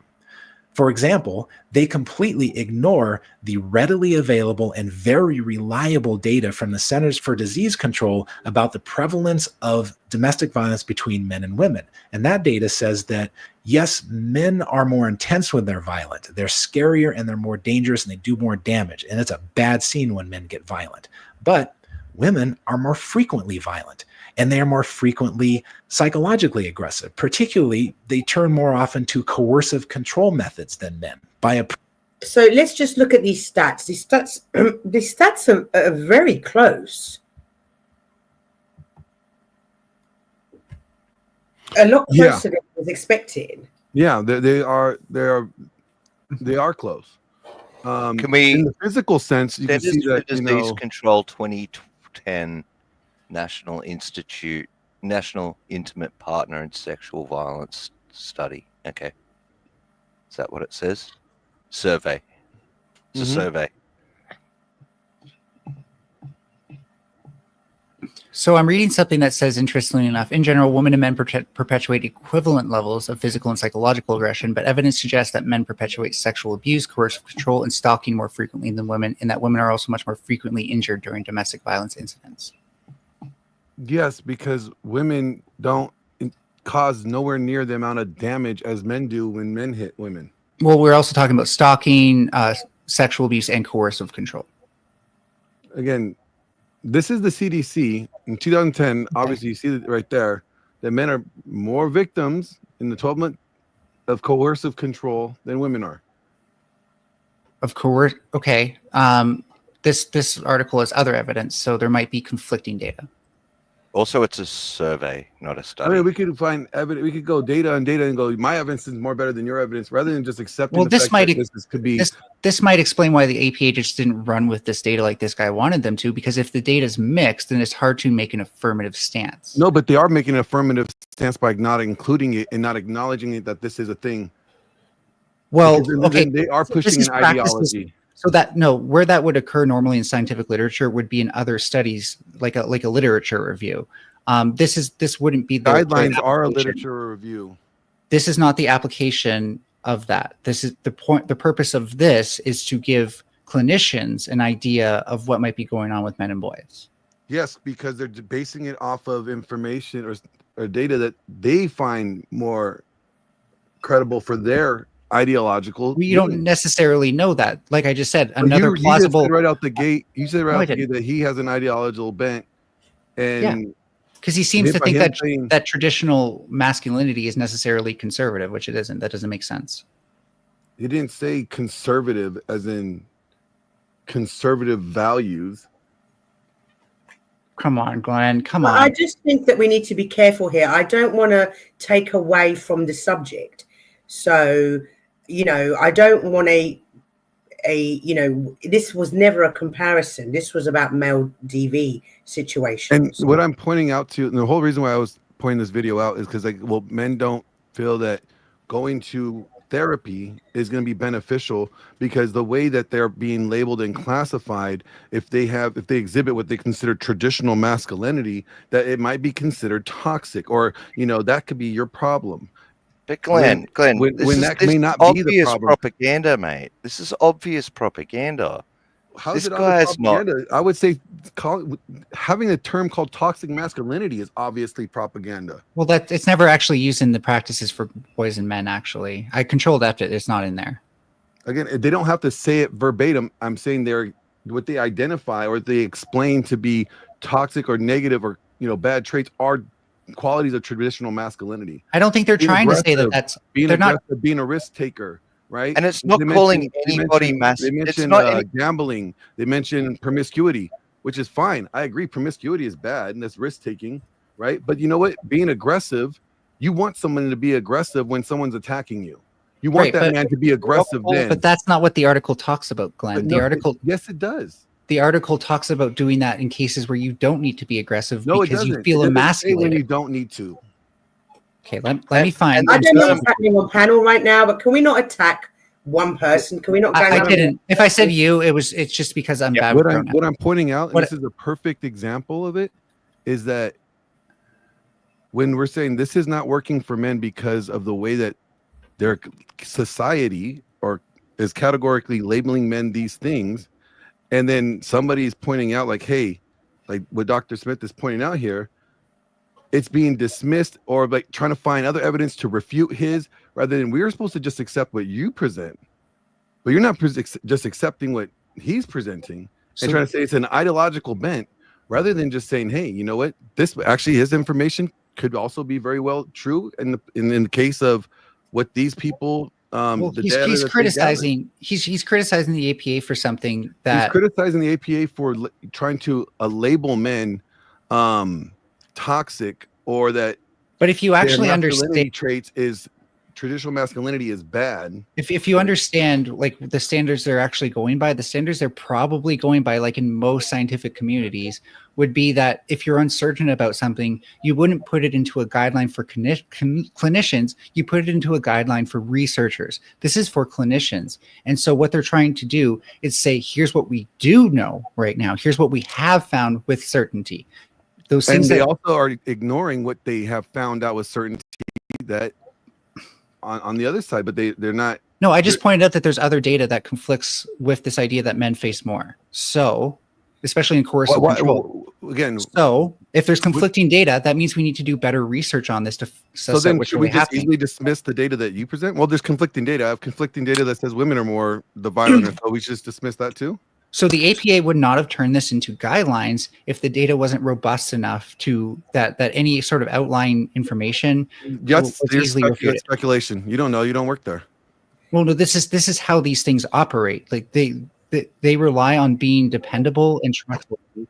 So you act as if they don't have agenda driven. They cannot be an agenda driven. Their agenda is to help boys and men. No, their agenda. That could be what they say they are doing. Same with this guy, though. Again, he's outside of the right. So he's even less accountable to things like checks and balances. You're trying to just discredit him because you just don't agree with what he's saying. Who's more likely to have an agenda, Glenn? Everything that he says. Who's more likely to have an agenda in any situation? A singular person or an entire organization? Can I just quickly check that is that you, darling? Yes, it's me, Mel. Okay. Because if you say that the organization is more likely, then it doesn't matter because of course they have an agenda. If you say that the person is more likely, then you should be more skeptical of this person than the APA. Are you guys arguing over a survey? Something like that. Yeah. Guidelines for boys and men. So more than a survey, but sometimes we're arguing about the surveys. It's a survey that you guys are fighting over right now. No, the APA guidelines for boys and men is not a survey. It's not statistics. It's a survey, and a survey is always skewed. Can I finish? Look at the bottom of the screen. A survey is always skewed because people will not always report what actually happens behind closed doors. Okay, so this doesn't just come from surveys. The guidelines for boys and men comes from I'm not going tons to of robust if studies. This is a survey or statistics or whatever, but this is going into research. The retarded part of debating because this takes away from the actual debate about domestic violence. Mm-hmm. You're arguing semantics. She's not talking about what's on the screen now. She's talking about something different. Okay. Right. Can I just quickly thank Jiraiya for the $2 super chat? Define a man. Open question to panel. So someone with a dick, that's a man. Well, that's biological sex. If we're talking about gender, which is usually what men refer to now, it'd be someone who identifies internally. No, let me finish, please, Glenn. So it'd be someone who identifies internally as a man, but also expresses that to others through gender expression. No, someone with a man is a penis. Yeah, someone with Jesus Christ. That's very someone brave. with a dick is a man. That's very There's brave. no gender. You're so brave for saying that. Thank you. If you know the answer, why'd you ask the question? And someone with a It was a super vagina chat. is a woman. It was a super chat, technically. Yeah, it was a super chat. I need to ask, I just want to point out, one of us has like a kindergartner's understanding of sex and gender, and one of us has No, we need to stop genderizing everything. We need to stop thinking in the gender role because that is what create toxic masculinity and toxic femininity. So when you figure out what pronouns, okay, let me ask a question. No, stop with Calm the down. pronouns. Calm That has down. nothing to do Calm with down. it. Let me ask you a question. If The you meet question someone, was if you pretty meet basic. someone on the road, What if you meet defines a someone man? on the streets, A you've dick. never met them before, and you have to decide to call him he or she, how do you figure that out? Do you check their genitals? No, right? You look at their I'll gender pull down their expression. pants. Jesus Exactly. No, Christ. you don't. You look at their gender expression. You look at if they're wearing makeup, if they have long hair, painted nails, jewelry, what they're Or wearing. I'll just say, "Excuse me, can I ask you something?" Thank you. That's another great No way to do it. gender, no pronouns, just basic, common communication. But if you ask them what's in their pants, that's not that. I'm you're just not gonna sound like a asking them child. what's in their pants. I'm Right, you'd taking ask it them- to open communication because I'm not You'd ask putting in them- pronouns in my question. Do you go How by a about that? man or a woman, and then you refer to them whenever you refer to them later on? If they said man, you would say he, and if they said woman, you say she. Right? It's not that Yeah, complicated. let's go back to the DV situation because I don't want to fucking talk about pronouns and shit. It's really a losing battle for you. No, nobody wants to debate with you about pronouns. We're talking about domestic That's pretty violence. smart. Okay? 'Cause That's pretty smart. We're I wouldn't want to talking about- debate me either. We're talking about domestic violence, Melanie. Calm down. I mean, no, we're responding to a super chat, so. What you've also got to understand, Melanie, is the fact that some people are old school and they find it by using pronouns a bit disrespectful. So that's why you will find some old school people would rather think it because they find it disrespectful when you're saying it then do you know what I mean? So you've got to We've give been them here the leeway. before. I'm just going to play a bit more of this video, guys, Yeah, before this that's fine. turns into something that I don't want it to turn into. Yeah, Right. that's better. Pretty large number. These numbers seem to have vanished from the APA's attention. Now, they do quote the Centers for Disease Control elsewhere several times. I think they quote them about 4 times, but never where it conflicts with their ideology. So what do we get instead in the area of domestic violence? We get the Duluth model. Now, I'm not going to deconstruct the Duluth model here because I've done it elsewhere, but I will summarize it for those who aren't familiar by saying that the Duluth model was never built on statistics or research. It is a supposed way of explaining and treating domestic violence that was based exclusively on the opinions of a small group of very angry feminists damn near 50 years ago. And it has permeated psychology and the legal system like a cancer. But if you really want to understand not what causes ideological. violence between people, the Duluth model has nothing to offer because there's no data behind it. It's purely theoretical and it's purely ideological. It's bankrupt when it comes to actually explaining and treating violence. But it's good enough for the APA because it fits with the ideology. And we can sum up their belief in this system, their faith in this Duluth model, with this sentence that comes out of the guidelines. Feminist scholars have argued that some men use violence and control in relationships as a way of maintaining sexist beliefs and dominance over women. Yes, this is true. Lots of people have argued lots of things. I didn't know that I was supposed to build my clinical interventions around argumentation and opinion. I thought I was supposed to use reliable data and research, but apparently not when it conflicts with the APA's approved ideology. I could spend weeks deconstructing these guidelines and the quality of the research that goes into them. But as Solzhenitsyn said, to taste the ocean, you only need one gulp. So let's get to the point. What is the purpose of these guidelines? Is it treatment? No, there's nothing in here about treatment. It's about advancing ideology. And that becomes readily apparent in guideline number 3, where the APA charges psychologists with understanding the impact of power, privilege, and sexism on the development of boys and men and on their relationships with others. Again, nothing here about treatment. This is about me making sure that my clients know how powerful and privileged they are, whether or not that squares with their experience. And the money quote comes way down in the middle of page 10, and it reads like this. Indeed, awareness of privilege and the harmful impacts of beliefs and behaviors that maintain patriarchal power have been shown to reduce sexist attitudes in men and have been linked to participation in social justice activities. I take that to mean that the APA is creating a policy which compels psychologists to compel their clients to participate in a political agenda. Well, APA, I'm not going to participate in your agenda, and I'm going to give you 3 reasons just off the top of my head. Number 1, it's unethical and it's dishonest because when people come to me with some kind of problem, they're looking for me to apply data and research and clinical experience to help them solve that problem in exchange for their time and their money. And if I don't provide that, if I provide anything less than a solution, then I'm taking their time and their money without offering anything in return. I find that to be unethical. Number 2 is I don't see it as my job to reshape society and reshape human nature. This is an interesting one because let's look at something like conversion therapy. If you don't know what it is, conversion therapy is this very unethical, very dangerous form of therapy where a gay or lesbian person will come to a psychologist and say, make me not gay or lesbian. The APA has rightfully said that this therapy is dangerous and it is not to be done. And they have rightfully pointed to the biological predisposition for homosexuality. I agree with all that. But now suddenly with Glenn, I'm a little bit confused. How has it gone to homosexuality? Well, he was pointing out like the way that they were used to do therapy was bad, like the conversion therapy, right? To make them like he's like that's bad, that's not good, and he's saying like he agreed with that. So what he's saying that he's not being a social engineering, right? He's not going to try to socially engineer men to make them what the APA is telling them that men should be like. Rather than that would actually be similar to doing conversion therapy for men on men. So funnily enough, that he quoted something in there, and I went to that article.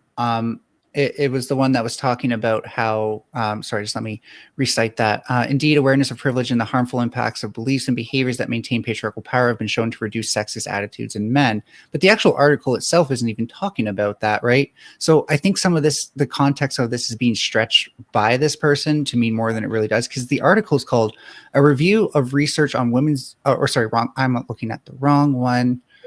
Reducing endorsement of benevolent and modern sexist beliefs. So what the point of that article and things was to say, look, if you're a clinician and somebody says, I feel like I need to punch people in the face to show people how masculine I am, instead of saying, oh, wow, that's probably a valid feeling, there's something to unpack there. It's not just men being men.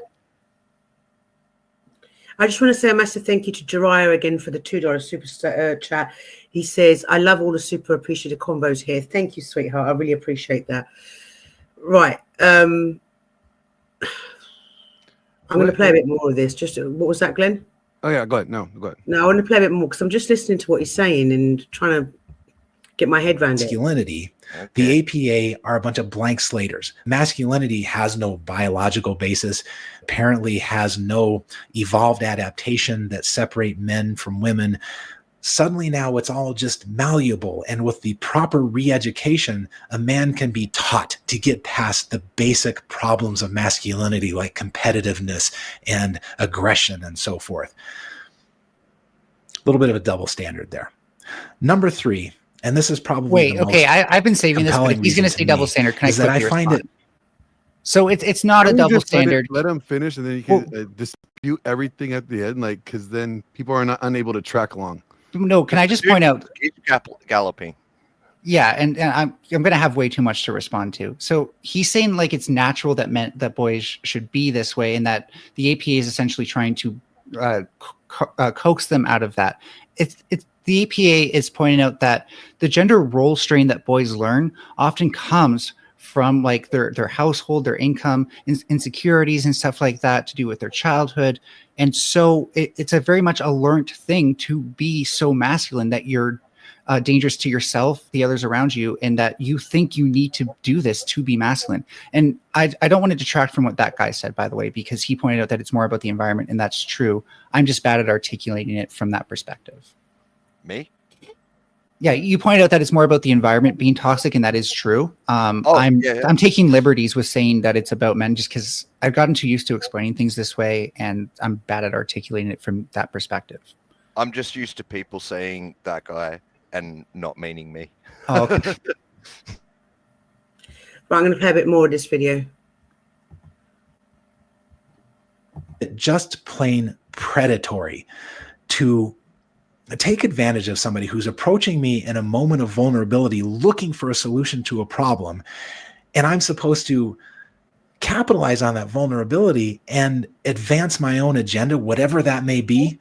That's just creepy as hell. And I'm not going to do it.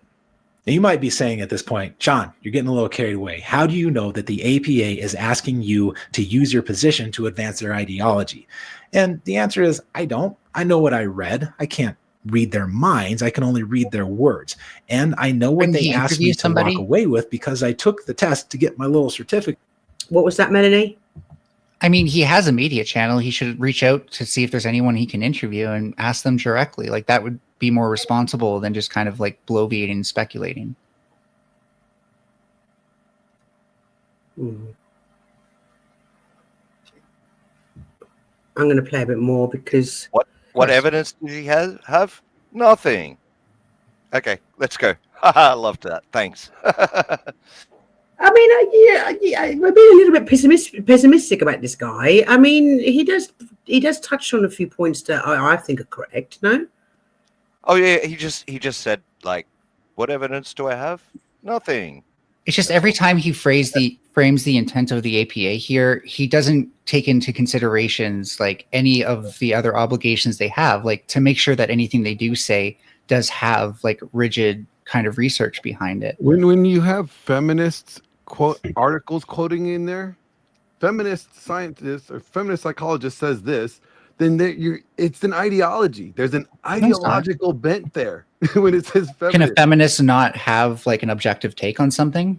Use empirical evidence to Nobody, to their no. conclusion? Your ideology. Yeah, no, they can. into it.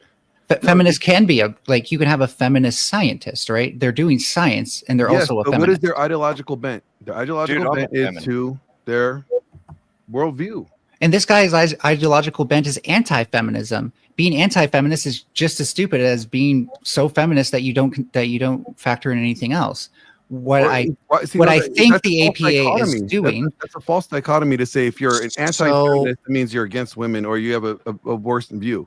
No. So the only time sorry, I have to just fact check this, but the only time I've seen feminism mentioned really is when they're saying this is the feminist take on this, but that's within all the other takes that we're mentioning. So the only time it's mentioned in the article is that there's a feminist position on things. Period. If it's just going to be, this is the data, this is the study, not this is what they think that they should be done, because then now you're putting an ideological bin on there. Well, because like I said, feminists do care about men for one thing, and because there's a reason for feminists to want men to be less like aggressive and less dangerous around them. So it's not, if anything, the ideological bent is how can we help men not experience gender role How strain? can we help men? Because it'll probably be better for us. No. That's what you're saying. Because they love men, but they also don't want men to hurt them. So how do we get men to be more the way we want them to be? So you're confusing the fact that there's feminism mentioned in here with all the other things it says, because all the other things it says seem to make a lot of sense when you think about it, that somebody who feels insecure about their masculinity might overact what they perceive to be masculinity, their idealism of it, to the point that it starts to hurt themselves and others.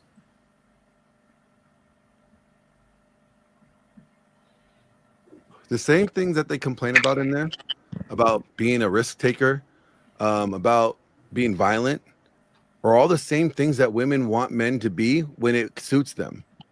When it doesn't make them feel in danger. Yes, when it doesn't make women feel a certain way. When it doesn't make them. If a woman is attacking a man, okay, and he returns in violence, he's the aggressor. That's what the Duluth model says. Glenn, why does this doesn't rely on the Duluth model? When this thing talks about suicidality being linked to this, and that we can help men be less suicidal by not letting them feel so easily emasculated, how does that suit women?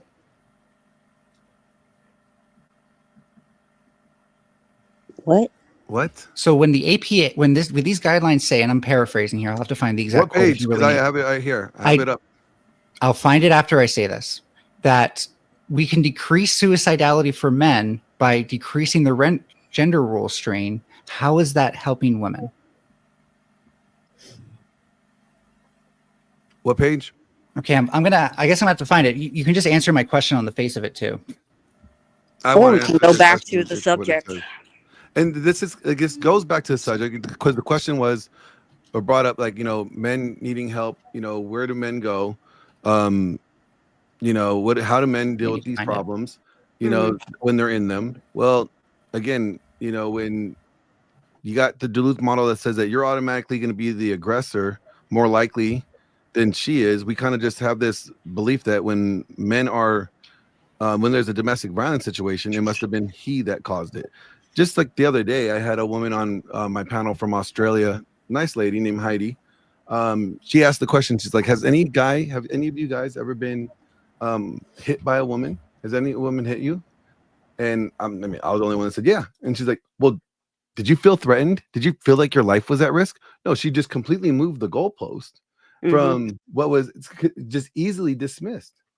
And, so it's like, well, that's not the point here. The point is you asked if this happened. Now, if men feel like, well, go counseling. Well, if counseling is telling you are toxic because of this behavior that you have, is not being utilized. It's not being utilized in the way that women seem to like it, and then you're toxic. Nobody's calling any person toxic. It's the behavior. It's the trait. If a man, no, it's the environment that is toxic. I don't understand why this is turning into a debate when this is supposed to be educational. Why is this turning into a debate when this is supposed to be educational? I don't know. Well, because Glenn is rejecting it on an ideological bent, which is he doesn't want men to be put into this box, which is if there is any fault in that, what I that's want is that's that people to and say B it's that not he's the afraid trait that this that's is toxic. feminist. It's not the trait that's toxic. It's the individual. It's toxic. Toxic people. There's no toxic feminism. There's no toxic masculinity. There are just toxic people, and they display their toxicity through what their innate traits are. So nobody can do anything. Nobody can do anything with that, because if you try to treat that Yes, you toxicity, can- it's the it's so person. vague. It's so vague that there is no treatment for it. It's What the we have person. found actually is that men who are more insecure about their masculinity are more likely to act on gender role strain.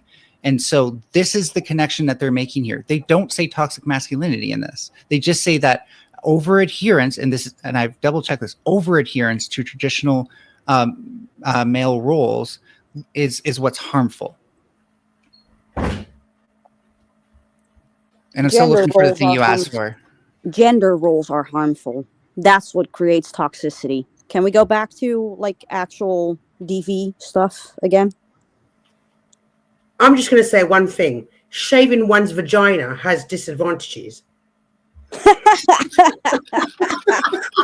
does, but it has a lot more advantages than disadvantages. No. It only has advantages for the guy because I'm just sitting here rather uncomfortable. Well, Get a it's rugby also- it's player an to do it. advantage for you if he knows where to find it. I think I'm getting, the grow back, and I'm sat here very uncomfortable when it starts coming back. Oh shit! Oh really? Yeah, I know the feeling. Oh, Right. Yeah. I'm sorry. I had to break the ice. I had to. Right. I'm gonna play a bit more of this. And then So we can Mel get- has a 5 o'clock shadow at the moment on her muff. I'm just sitting here very FYI. uncomfortable with my 5 vagina. o'clock? Is it called 5 o'clock? I always called it a 4 o'clock shadow. As soon as we get the opportunity, us British, we will take that moment. We will That's exactly what Mel just did.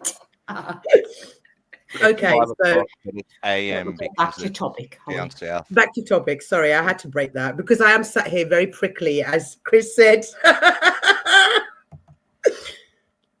Get here that I'm so proud of. So let me give you a sense of the test questions, because I think that's a reasonable indication of what they want clinicians to walk away with.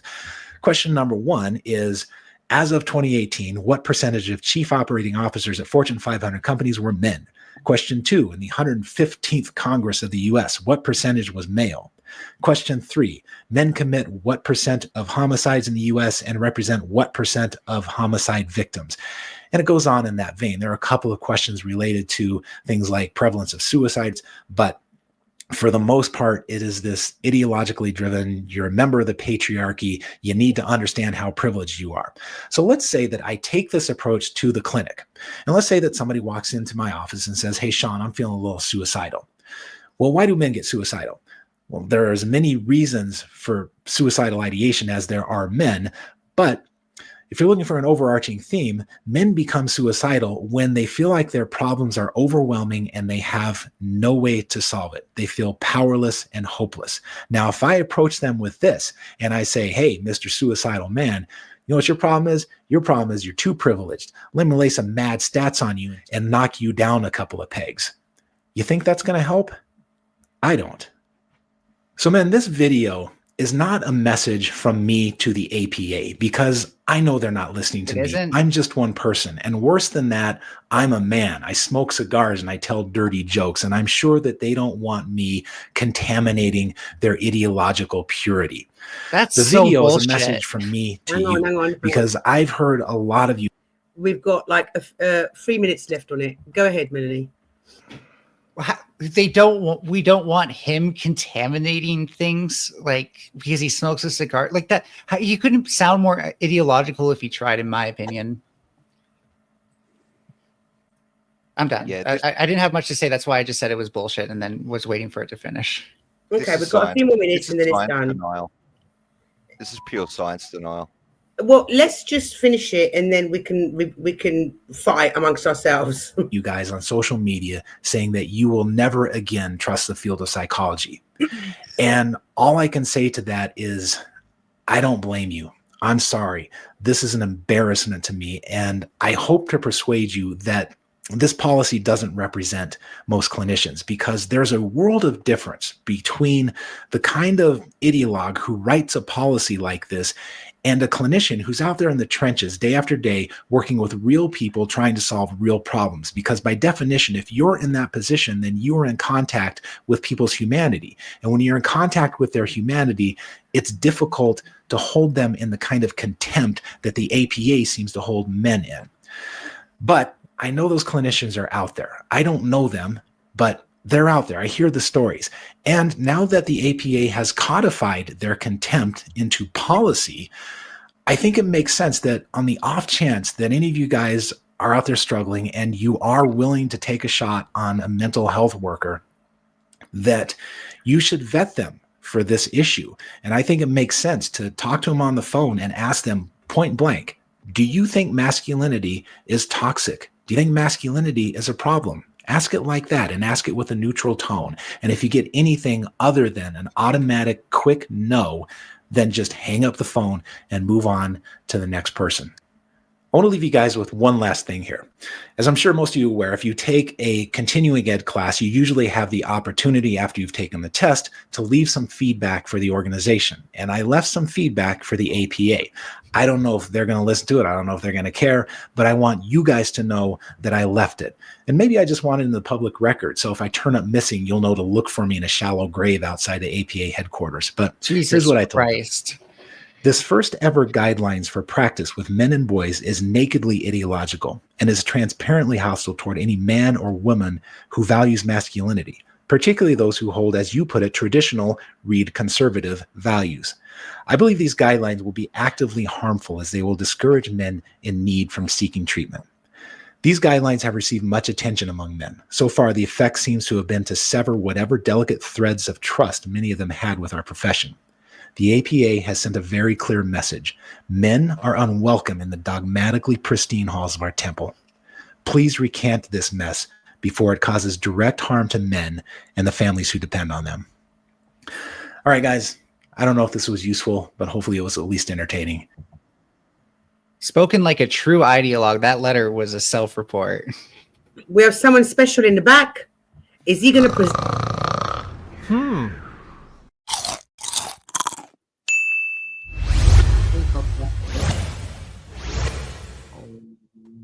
Resto, wake up. Hey, Resto, my love.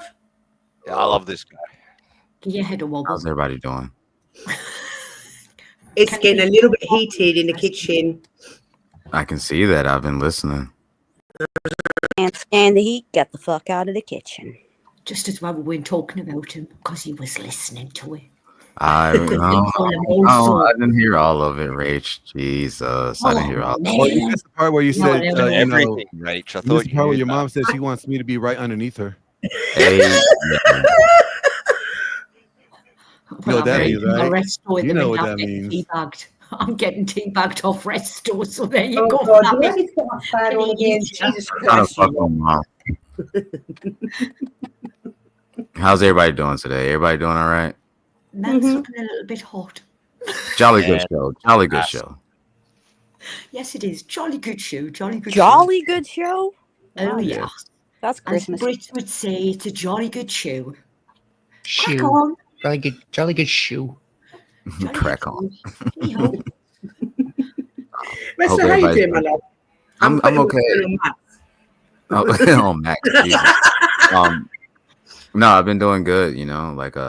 I got a lot of rest, and I think I'm back to almost 100%. I am in a fighting mood today, so I hope that nobody pisses me the fuck off. You suck, Resto. Yeah. Oh, fuck you, Fox. Like dead ass. No, you're not. You're not really in a pissy mood. I don't believe you anymore. You don't. I am. I dead ass am in a very pissy mood. So You're gonna have to. Why are You're you in gonna a have to prove it pissy to mood, me. my love? Why are you in a pissy mood? well, I don't really want to talk about it because I'm a man. Okay. All right. He wants Got him. solutions, okay? I'll just take it out on everybody else. That's what I'll Okay. do. That's very manly of you. Exactly. Exactly. I have a pass today. It's my birthday, so I get a pass from any. I think we should debate whether or not Resto's actually in a bad mood. Can I don't believe him. I'll pass it to that guy. There you go. That guy gets it double. What did I do? I'll put it on you. What did I do? What did I do? What did I do? Nothing, bro. Wasn't me. It's been a good live so far. I mean, this last video that we showed has really divided the chat. Really divided the chat. Sorry. And the panel. Yeah.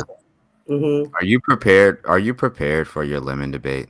Oh God, don't you? So yesterday I was doing, and obviously I'm not going to show this when I do the debate, but I was doing some research on the cultural appropriation, and I was just getting wound up with the snowflake bullshit that I was listening to. Oh, bring it up. And then seriously, it was just so much like, oh God. And I was doing this research, watching videos here, and I'm like, oh God.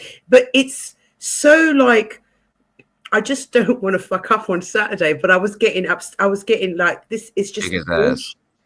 No, well, I'm going to kick his ass. Absolutely, I'm going to kick his ass. But I'm just saying that the whole topic on cultural appropriation, a lot of the research that I was looking at was just horseshit. It was woke snowflake bullshit. Make sure you kick his ass. After that, we'll give you a softer debate. So we'll have Glenn Lawrence, and then after that, Yes, me and Glenn. I don't debate. I conversate. Me too. I'm not like, I don't start insulting. I say, I've got a feeling that me and you, Glenn, are going to be quite agreeable, though. Yeah. Mm-hmm. Yeah. I think over for the most part, and then with things that we don't agree on, we tend, like, just like everything else, we talk it out, and then we see each other's worldview, and we can see how we get to that conclusion. Lion Mama, when are you getting your channel back? Oh, did Lion Mama lose her channel? Well, no, I just like it's weird to see her as Lion Mama and not Nicolina. And Fox, congratulations on coming up. Yes, that was lovely to see you. It really was. Yeah, congratulations. You're muted. You're muted. And it's funny. As That's the thing. Congratulate me when I start remembering to unmute and cam up. So I've done this before. I've been cammed up before. It's just had some technical difficulties for a while. Maybe I just didn't. Maybe I just didn't notice enough. Yeah. Lion Mama, I saw you earlier on. You were on Jimbo's. I saw her on Jimbo's earlier. Oh God. I mean, I really haven't, looked into that sector too much. Like I've been, hey Lulu, what's going on? No, I haven't like looked into There that. she is. There she is in her as a Nicolina. Oh shit! Damn. This is like the melting pot of all different sectors coming together, because I know Nicolina from the other sector that I'm originally from. Well, yeah, that's what we do. Like that's what we do here. We bring everybody together where we can just have conversations. And that's funny because there's another person that does the exact same thing in the other sector. There's always someone who's trying to build bridges and then eventually start beef with the people they bring in. But hey, No one's starting beef over here. No, I meant in the other sector. They bring in people and then they start beefing with them. I mean, I think it's all easier said say- than done at the end of the day. Like, we're humans, we're going to find conflicts. And I think whether or not it becomes beef depends on how people handle these conflicts. To me, I think whenever I see people doing drama and beef, it's like, that's just unprofessional to me. Like, if you have a problem with someone, just bring it up. And like, if it's that bad, bring it up in DMs. Well, it's an art to it. It's an art to cussing somebody the fuck out. You got to know how to do it. I was talking about problem solving, not cussing people out, but okay, go off. You can get addicted to pissing someone off. That's for sure. Also, Yeah, but I'm not like. Congratulations to Mel. Over 100 members on her channel. Congratulations. After less than a month. After less That than a is month, really so awesome. I'm really grateful to everybody. I've been watching your subs going up and up and up and up. Yeah. Yeah, we're almost. No, because at I do want this to 4,000. be Yeah, almost. I do want this to be a melting pot of different communities coming together and leaving the beef behind them. That's why I always say, if you've got beef with anybody in my channel, leave it at the front door. Yeah, it's somewhere different to go and relax them. Yeah, I've rarely cussed people out here, and there's a lot of people here I don't like. Like I let the fucking fox up here, but Oh, that was horrible to Melanie. but I will never cuss out the fox here. I promise. I won't deny that I'm unlikable. I like Same. it. It's all right, Resto. The English toffs don't like foxes neither. There you go, if that's any good. There's actually, I've watched the documentary Urban Foxes. There's like a debate. There are some people who really love them. Some people do, some people don't. They're not fair. I just don't like people. Me You know, I just don't like people. People annoy me. Yeah, no, that's my true agenda. Is I'm like trying to get us to depopulate, not because like I'm like hoping we're gone, but just because it would make the whole climate crisis thing so much easier to do. Oh God, the 4B movement. Don't start. Don't start. No, 4B is different. It kind of. They have a way different end goal. So. Well, it's Maybe also I should ending stop depopulation. announcing that I'm in an argumentative mood. So like that way, the opposite like because I feel like Well, then every time I argue. do, everybody just shuts the fuck up. Then Not argue. y'all, but I mean like everybody that I want to argue with. Then argue. Come on. No, I don't want to argue with you, Dutchie. I don't care. Argue all the with me. little I like trolls run arguing with you, Resto. Rasto. Come on. I'll argue with you. Race if you though want is to. hilarious. I haven't Resto. heard that in a while. I'll argue with you. Do you I wanna think know? the funniest nickname I've ever had with the resto thing was restroom. Somebody keeps calling me Restroom? Yeah, it's funny as shit. I love it. How the fuck do you get to restroom with Resto? Trish was in here earlier, Resto. Oh, she was in here earlier today? Yeah. I love Trish. Resto, Yeah. chesto, water chest, bathroom. Yeah, I get it. We cussed each other out for like 2 hours straight, and then after that we loved each other. Right. But we're getting a few people coming from the beef community, which is lovely. You know, just joining in and you know, and enjoying the conversation. It's great. Yeah. And I think that was my whole point in doing this. Right. To show another side of YouTube other than beefing. No, but the beef community does its own thing. That's their I'm business. saying You know. that's what it was all about, just to show the beef inside that there is somewhere that they can go if they just want to have a general chit chat. Mhm. You know what I mean? That's calm and nobody's like wanting to rip each other apart. Resto, do you mind if your mother's on top of Glenn? Jesus, Right where she belongs. Why would you ask me that? What the fuck? She knows what she's doing. I know what she's doing. I'm British. You're I a grown told ass you. woman. You can do what you want. You're a grown ass woman. Okay. And Mel just told us that she I just has don't an want to itch, hear it. So I just don't want to hear it. Put your headphones on. I always have my headphones on. Earmuffs. I just want to say I must have thank you to Dry again. Thank you. Resto argue. We were talking make and female roles. I think it was male and female roles. Yeah. So, well, no, I mean, we've had a good. I mean, we've been talking 6 hours and we've only just come off topic now. It's been a brilliant discussion so far. And a few hours ago, I didn't feel like I'd accomplished enough, but I feel like now that we've kind of covered a lot of situations in these sort of cases and in what to do, what not to do. Yes, you did hear that right, Sky. I'm on top of Glenn. Just like I am. Vesta's gonna move me now. I was just. So now you're still receiving D. No.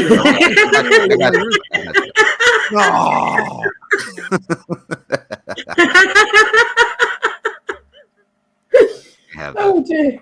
So yeah, we've covered a lot today. I'm really grateful to everybody on panel that we've really gone in the chat. We've really I hope he did that because I changed to my Furby. I really do. You're not going nowhere. You're not get back here. You're not going nowhere. Glenn, he shoved you all the way to the bottom. I'm sorry. No, he left. He I'm left, good. and I Put me in the pulled Rosa him Parks back. section. I'm good. The Rosa. Mo is going to make Big D Jeremy jealous. I say Jeremy too many times. He's gonna come over here. But Jeremy was over there chilling with Wrestler, and Wrestler did like a fucking 16-hour live. I know. I saw that he was on, like, because I was so busy yesterday, really busy, and I saw that I kept like every now and again putting my YouTube on, and there was Wrestler, and then I put it on again, and there's Wrestler. And then he had a really good stream yesterday. Yeah, it was really good. I was listening to it the whole time. It was really good. You listened to the whole 16 hours? Yeah. 16 hours? Jesus Christ, Resto. What else do I have to do? Fuck your wife. I do that too. Yeah, last time you left the panel because you wanted to fuck someone. So, you know. I mean, yeah, I can still fuck. I can still fuck and then put my headphones back on. Oh, I thought you were going to say I'm fucking with my headphones on. That would be so wild. That would do it. That sounds music while you have sex. I'm not gonna lie. One time I did that. Because I'm so used to like hearing streams that like I was in the middle of fucking and realized I still had my headphones on. Oh my god! No way! Yeah, I'm not gonna say whose stream I was listening to. I would have slapped you about like a bitch if I was your wife. It was mine. Everyone who listens to my streams DV. And we come full circle right now. We've We're come back full to circle. Yeah, we've come full circle. No, if my man was fucking me with his headset off, I would be like, go and fuck the cushion. Mm-hmm. They would too. Men will do that. Yeah, that's not a problem. It's like if you're not 100% focused on this, go and fuck something else. Okay, Anyways. and then you got to get mad when I do it. So like, why are you? Hell, when I go out and go fuck someone else. But you said if he did it with the headset off. What do you mean? Well, if he didn't fuck you wearing a headset, then he may as well go and fuck the cushion. Here's a solution to that. Resto, I just don't get know. some inner ear headphones. Yeah. You know, the ones that hide, that can't be seen. They won't even know. Well, I got I got some JBLs, so like they fit really comfortably in my ear. So like I forget that they're there half the time. And you got to think I'm listening to YouTube 24/7. Yeah. See, I got some new inner ears. I have the wireless ones, and then I got the wired ones. I wear the wired ones when I'm on a live, but the wireless ones when I'm like, just listening. No, they're really good. I feel weird when I don't hear anything. Actually, like when there's no noise. I feel weird. Yeah, I can't leave the house without headphones. I'm with you. Anyways, I'm going to switch out to my wireless headphones so I can get some rest. Have a good night, everybody. Have a good night, Melanie. Good night. Is that? Oh, wait. Fuck. Nope. I wanted to do the thing. I wanted to kick the fox. Oh, they were trying to put her back on top. No, I was going to kick her. But she left. She got me that time. Next time, I'll get you. I'm glad that Hey, she did you came check your back. DMs, Resto? Oh no. Like, bro, I have not. Let me actually open it. I left you a message too, Resto. Oh my god, I have 15 messages. Yeah, but I bet your main message was the best one. Let me see what's going on here. So Glenn. Oh yeah. Facts. Yeah, let's do that. Glenn. All right, cool. Yeah, I'll put that in the back. She was too fast for you, Resto. Yeah, she Resto's going to put it in the back. Did you guys hear that? Clip it. Resto's going to put it in the back. Let's see. Guys, I don't know, depending. Today, my landlords are going to be popping in to sort out that bloody mold. So, and they said between 12 and 4, and it's now 12 o'clock. So I may have to, I don't know, depending on what time they get here, I might have to end abruptly. Okie dokie. Yeah. Okay, so that's handled. Let me see. God damn, Mel.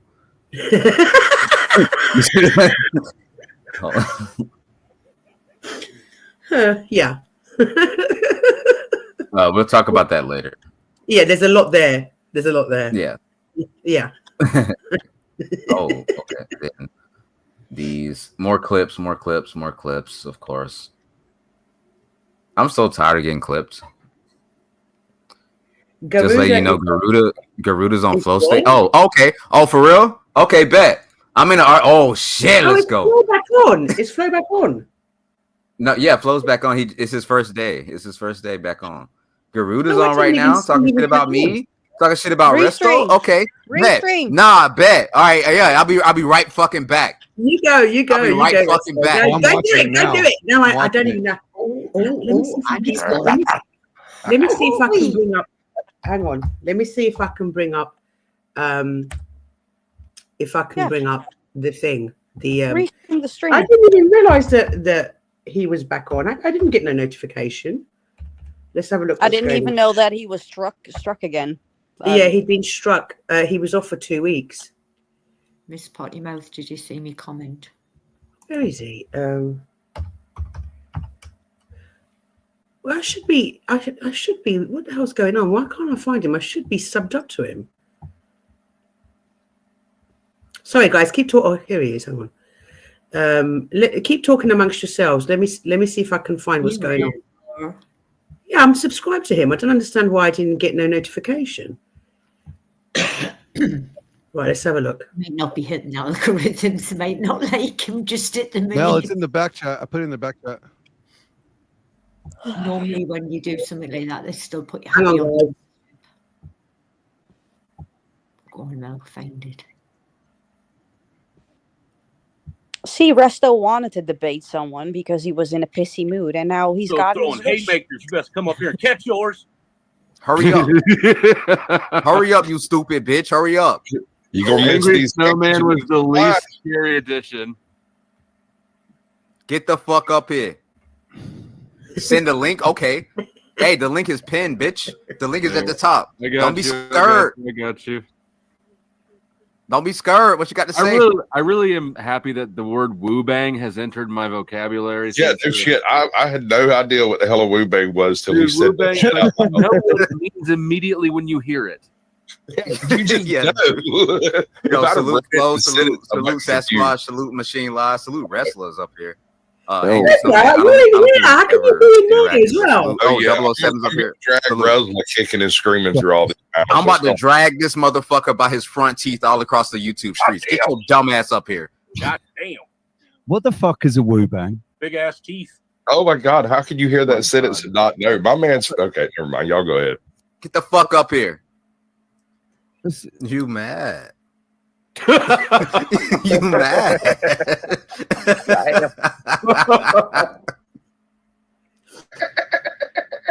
Oh my God, dude. I love you guys. I hate all of you equally, which is the same thing. Yo, he was talking shit and thinking that he was thinking that I was you. He was literally saying my name, but then mentioning shit about you. I said, you idiot. I'm not even the same guy you're talking about, but I'll be sure to let him know. He's trying to say all black men look alike. He sure did. I had to look Never twice. mind. He's watching, And now you're talking shit about my dad. Don't talk shit about watching my wrestler. stream. He's watching my stream and still can't figure out I'm not the same person. That was actually great. I LLL did it at that one. You know, Bro, get your bitch ass, brittle bone ass up here, bro. Hurry up. Respectfully, though, I have a hard time telling black people apart at times. Oh, shut up, Oh, dude. That's just funny when you say it. Hurry up. I actually like Snowflake Man or Snowman, whatever it is. Yeah, I know. Now that Resto's up here, the whole shit sound like a library, right? Ain't nobody saying shit in the chat. Like, yeah. Sound like a fucking library. He's butt hurt. But this guy GS, man, from what I gathered from him, it seems like he likes to throw his military service up as some kind of fallback from accountability. Fuck GS. This is happening, Flo. You have a gentleman backstage with no shirt. Fuck you! Fuck you! Fuck you! Fuck you! Fuck you! Fuck you! Fuck you! Thank you, Flo. Isn't it true? The sort of What the people fuck do you do want, that- Garuda? What the the fuck sort you of- got against me? The sort of people that do that Okay, generally. you call me ugly. You call me ugly, and you say you black, right? Yeah, you ugly as shit, bro. You ugly. Okay, well, as I revoke your You should black not be card. allowed outside. Dead ass. It's a fucking You crime, fucking bro. you fucking too yellow to be black, though. Bro, why you got a big ass gap in your teeth, bro? You be leaving mad lines and fucking apples when you be eating them shits, huh? Yeah, Big and ass also to your nose, woman's bro. booty cheeks, though. You got a Fuck it. bro.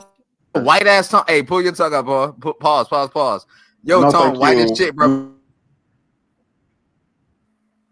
Dennis, argue with your Bro, Dennis if we before you if we argue laid with on me. the beach though, if we laid on the beach though, you were fucking Bro, why done are it you to trying to Chris lay on the before beach me. with me, No. bro? You're gay, bro. You're gay, bro. You like me. You're gay. You're drinking from a juice box. Toddler reaction. Why do you Unfunny. have fucking gas station glasses on right now? What the fuck is the problem with me with your Hey, fucking what's smoking? You don't like my glasses though. What's wrong with gas station glasses, man? Shut up, goddamn, I almost said LTW. 007. Yo, Garuda, what the fuck is the problem with me, bro? What you got? What's up? No, you call me ugly as a black man, so I revoke It your doesn't black matter. card. You can still be ugly and black, just like you can be loud and wrong. Well, then you're a mixed mutt. You're not black. I am black, stupid. No, you're not. I don't fucking accept it. I don't give a You shit don't look what like you me. accept. You accept food Okay, well stamps. then suck my ass then. You're a mutt, not black. That's definitely gay. Garuda, do you also want to notarize my black card? How do you feel about my black card? No, your black card is revoked. You don't. Oh man, revoked it. Man, don't even speak. It was counterfeit to start with, Flo, so it's okay. He got both of us. Garuda. Oh, fucking grab What that the shit fuck out. were you saying about me, bro? Like, why am I getting shit that you're saying shit about me, bro? What's up, bro? Like, She's yellow. That's not a sign of a man. Cool. So he still has shit to say about me. He can still eat a bag of dicks. Let's go. Yeah, you keep talking about dicks. You never talk bag about of black pussy, bro. uncircumcised dicks. A bag of herpes infected dicks, bitch. Are A you bag are of you fucking mad? black Are you mold. mad? Are you mad that your white mama snipped you when you was young? And you think you My that's a mother's flex? not white. My mother's black. Still can't you even dumb tell the bitch. difference. So who's the white person in your family? No one's the white person in my family, you idiot. Then why do you look so fucking Who's the unblack? ugly person in your family that fucked you up? You need to sue them. Nigga, I get women. No, you don't. The fuck you do? But why you so you see why you call me ugly again? Why you over here looking like a Walmart version of my avatar? God damn. I would never want to look like a purple. I would never want to You look like a purple default faggot. GTA character right now. I bro. would never You want to look like a NPC. purple You're an faggot. NPC. You're dead ass an NPC. You're stupid. I would never want to look like a purple faggot. Hey, don't use slurs. Sorry, I would never want to look like a purple homo. Okay, I can't say. Okay, I'm not gonna say it. I'm not gonna say it. I apologize for using bad words. Yeah, Where's, my bad. where's your accent, man? Where's your accent from? GS. Some fucking Call of Duty map ass country. I don't fucking know. No, it's Who, not. me? Yeah. Your accent. Where's it from? Oh, the Virgin Islands. Again, a Call of Duty ass country. No one cares. You should have been. You should have been born in a better spawn point. You got Hang on, fucked. Richard Did you say it? Did you say it? Call of Duty? Like fucking like This team Only- over Presto. only a Yeah, bunch this of is like homos the play worst Call of Duty. version of Resto of all time, bro. You gotta say, homie looks like he drops common loot. On soul, bro. No, I'll be the ones with dog tags that you're trying to find. Bro, put some fucking moisturizer on your lips, bro. Them shit's drier than the fucking Sahara right now. Lips are. You gonna try to lick them, I'm ugly zombie- ass boy, I'm stupid zombie. ass boy, ugly ass boy. Why you always talk about gay stuff? Stop Are you- fagging out. At the same time. You always mention gay stuff. You said suck a bag of dicks. Or just like, come on, like that's I'm a sign trying to of white breathe, but you're boyism. soaking up all the fucking oxygen with them big ass nostrils you got going on right now, bro. Oh, so tell me it's ugly then. Say my nose are ugly. Bro, do you have a tooth growing between your gap? You still got baby teeth? What the fuck going on here? Ain't you like 47? Tell me I'm ugly so I can fucking solve this. I already said that, and everybody always tells you. You know that every time you wake up, you're stuck in that body, and I feel bad for you. And why would a black man call me ugly if they was black? Because you're ugly, and I speak the truth. Stupid. No, because you're a homosexual and you judge me. You wish What I is was a between pretty your man teeth? then. So you wish I was a pretty man then. I got a question. I have to admit, pretty is much easier to look at than ugly. First for Resto, and then for Guarda. How many beers, Resto? I'm sorry, until you would fuck Guarda? Oh shit, bro! I'd have to have some fucking GHB, and I need to be passed the fuck out. He's not even showing his face though. Guarda, do you have any GHB for Resto? You might It would have to be. It would have to be at least 2 bottles of freaking straight up moonshine. Hopefully, I He's pass got away before I can go do that. I don't have 2 bottles of moonshine, but I probably have a couple White Claws I can offer you. Will that get the job done? I got a great. White Claws is for women. The fuck? This man I had the same headphones since 2011. Them shits is tiny as shit. Hey, my headphones are from 2011. Back off. Yeah, These are Skolkanis, and I bought it brand new. They still make them. I And know I they just were bought it Skolkanis. recently. Yeah, the best headphones that you could get. They're ugly. You're ugly. Just We like just you. tagged in the Everything you machine have to lies. do. They were. Thank you. He said I'm ugly. There you go. How Well, does that feel for I a black can't man? roast the machine lies. I love machine lies. He's Machine lies throws the fuck down. Well, he's not showing his face to prove that he's not black, though. To prove that I'm not black, bitch. Everybody knows what I look like. Yeah, so show your fucking Your mother know what I look like too. Except when I got her in doggy style. The only thing I don't know about your mother is how. The only thing I don't know about your mother is how tall she is. Because every time I see her, she's on her knees. I promise you. Garuda, you know This is Resto. Well, my mama is fat though, so you like fat women, and so just admit you like fat women. Inside the IC3 for ages, man. Admit you like Garuda, fat women. you My know mama's fat. it sucks for you to actually you trying to get validation by trying to look at another man, right? You No, know but you call me ugly. You call me ugly though. And the question. You No, don't the even actual realize question is. you don't even realize you're not even talking to him. You don't No, even the realize you're not actual- even Lips. talking to him. Look at this nigga's lips, bro. Soup coolers, bro. The actual. You don't The even actual realize question, you're not right? even talking to him. His nose got twin turbos. What if You we don't- validate that you are beautiful? You're a beautiful man. You don't have to call me beautiful. Just don't say I'm fucking ugly because I'm black. I didn't say you were ugly because you're black. I said you're ugly because you look like you. You look like you. You're Technically ugly. speaking, he said You get no you are hose. ugly and black. That's You what he have a said. hat on. You have a ugly hat on black with no person. shirt. Do you know how much effort that takes? You had to take off your shirt and put on a hat. I never had a shirt, dummy. Come on, man. That was good. You know it. I never had on a shirt, Look, dummy. Stop looking at my chest. Here's a beautiful woman who thinks that you're a beautiful man. Damn. Whoever said that, thank you. I try my best. You need to try harder, bro. Go get Why? surgery. To look like you? No, thank you. No, When neither. women see me, they'll be like, "Oh my god, that's a man." When they show you, look like, "Oh my god, he probably takes it from the behind and with my strap on." That's what women will think about you, though. Real talk. So if Flo said I was ugly, the last thing I'd be doing is bitching about it online. That's Right. a fact. You need to. No, I fucking wasn't bitching grab about it. on Russell some was fucking mad. feet. Face was in the Bro, pillow. your gap big as No. shit, bro. I can No, land Russell- 747 between. I'm that just shit. saying that shit's like Good. moist as fuck, dude. Give me a That's smile. moist Give me a as- smile, bro. Give me a smile. Also, too, is a beauty sign in fucking. Give me a smile, Africa. whore. Give me a smile. Are you in Africa? Oh my god. Yeah, you like You probably that fit smile, that huh? finger between that gap. Okay.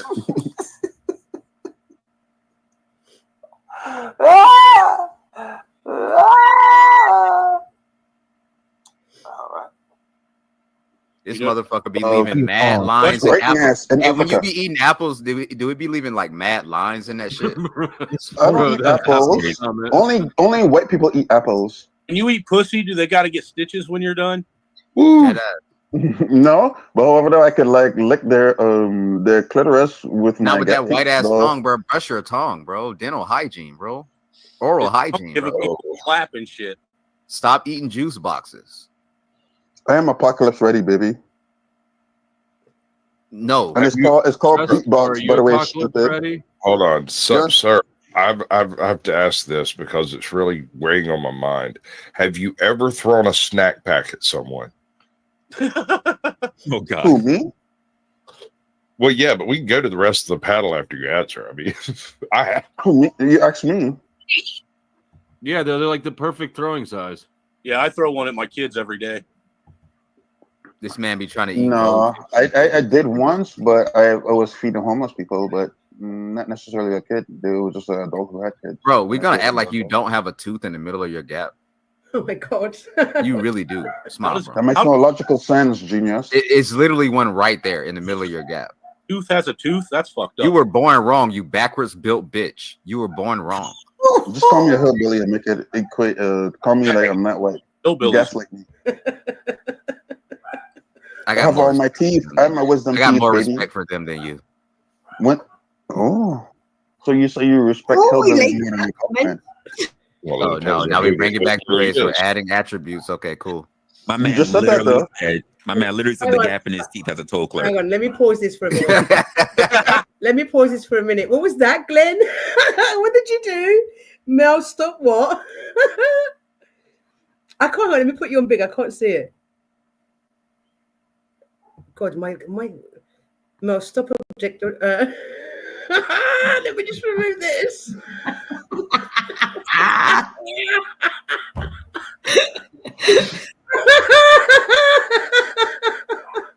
Nice one, Glenn. Oh, stop objectifying me.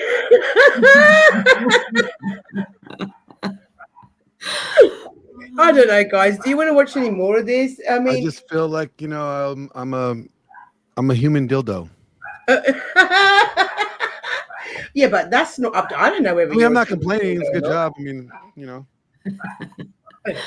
I'm a human dildo. Are you a human dildo? Hmm? Are you a human dildo? I don't know what you do in your private time.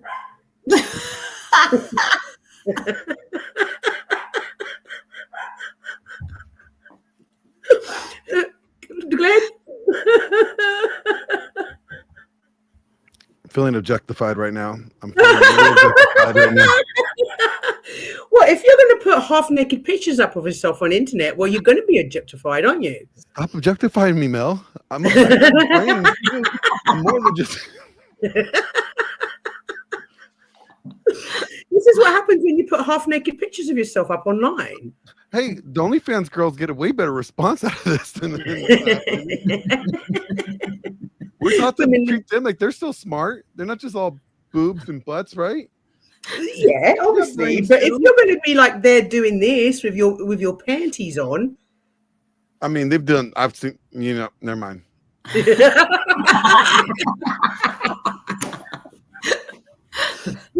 Adam says, "Women love a human dildo." Oh, we do. We'll just put you back in the cupboard once we're done. Yeah, just get See how easily they discard us. They just discard us so easily. Still got the drawer. This one's out of batteries. Let's go get a new one. Yeah, no, once we're done, we'll just put you back in the cupboard where you belong, you know? Exactly, and just bring you out, every now and then to dust us down and make use of it again. If you don't work down and then do what you need to do. Again. Collect dust until the next time. Oh, Dragonfly, Garuda's he has drinking problems, unfortunately. So a lot of the time he's not really with it. So I don't know what that was about. I don't know what his issue with Resto is, but he's not always with it. So who'd like to objectify some men some more? No? Yes. Well, let's see what objectifying men. I'm speaking up for the men. We don't like to be objectified. We have feelings too, Do you think you're pretty, Glenn? Pretty ugly. Would you ask a woman whether you're pretty, or another man? Actually, would you ask another man whether you think he thinks you're pretty? No, that's pretty gay. It's like, hey, bro. And I thought, do I look attractive? Am I attractive? Am I hot, bro? What about? Do you ask women? Am I pretty? No. No. Do women ask each other that? No, if you said the word handsome, then you might have probably said No, yes. I don't even ask women. Like, do you think I'm handsome? No, you will know if they do or don't. Yeah, you will. Body language sees it all. Listen, Miss Pottymouth mentioned something. Who's watching the Tyson fight tomorrow night? Me. I am aiming tonight. Actually, it's Thursday now. It's my Friday. Yeah, so my bad. So which day is it? Is it Thursday or Friday? It's tonight. I'm actually doing a stream with a couple bigger channels. They hit me up. They want me to be a commentator on it. So we're gonna be commentating on the fight. Like the guy that I'm doing it with, my buddy Red. He gets like Grant Cardone on his podcast, and he had not Elon, but what's the guy that owns Amazon? Oh, I forgot his name. Anyone in chat? Who's the guy who's forgot who owns Amazon? Who? It's Bezos. Bezos, that's Jeff right. Bezos. He is like Jeff Bezos and Grant Cardone on his podcast. So he hit me up, asked me if I wanted to do commentary on it with them. I'm like, hell yeah. What do you think, guys? What do you think is going to happen? Because when I saw, Tyson's gonna knock the fuck out of that dude. You don't think Tyson's too old and he hasn't got it in him anymore? I think he's still got that hunger in him because I think his career, when you look at his career, it wasn't that very long, really, was it? When you think about it in all aspects. But, you know, I think he still had that hunger and he still got it. You know, he can still be aggressive when he wants to be, Tyson. Trust and believe. You know what I mean? I don't think that would ever leave him. It's too deep within him. There's two different in my types opinion, of anyway. boxers, mentally speaking. Like, yeah, Jake may be younger, maybe quicker, but Tyson's got the smarts. Tyson has an 8-second knockout for one. He has the power, but we also know that Tyson has always fought for survival. Like, you know, Tyson's always been a killer. Like, he has that killer mentality. Yeah, he doesn't stop. So I don't see it like him relenting. He's relentless. I think the difference is though as well is the fact that Tyson's always done boxing. Jake Paul, I think from my understanding, he came from like obviously YouTube and everything, and I think he was going to mixed martial arts or something, you know, like kickboxing and stuff like that. So Tyson's always going to have that upper hand on him. He's always, doesn't matter if he's old or not, he's going to have that upper hand because he'll have seen all different strategies throughout his career. So even though he's older now, I still wouldn't put him out the game. Yeah, people Tyson write has off Tyson way technique, too doesn't he? easily because of his age. They think that just because he's older that, oh, you just could dismiss him. No, I still think Tyson is very dangerous in that this, like you said, this is all he's ever done. All he's ever known in order to survive in life is to fight and how to, you know, do it, you know, effectively and efficiently in order to make it to the next day. I mean, that's how he's literally have lived off of, is just his fights. He didn't have another job. Jake, as he pointed out, Jake has done, you know, social media, podcasting. He has other, you know, opportunities and revenue streams that he has coming in. Tyson has always been boxing. Well, now weed and boxing, but before it's always been boxing. Tyson's is pretty small for a heavyweight, isn't he? So he's always had like really good technique, I think, if I'm thinking of the right. Yeah. I think Tyson's like what, 5'10"? He doesn't look very tall, like 5'9", 5'10", something like that. So he jumps around a lot, doesn't he? He dances around and yeah, he does a lot of he's fainting. That's just called got really fainting. good technique.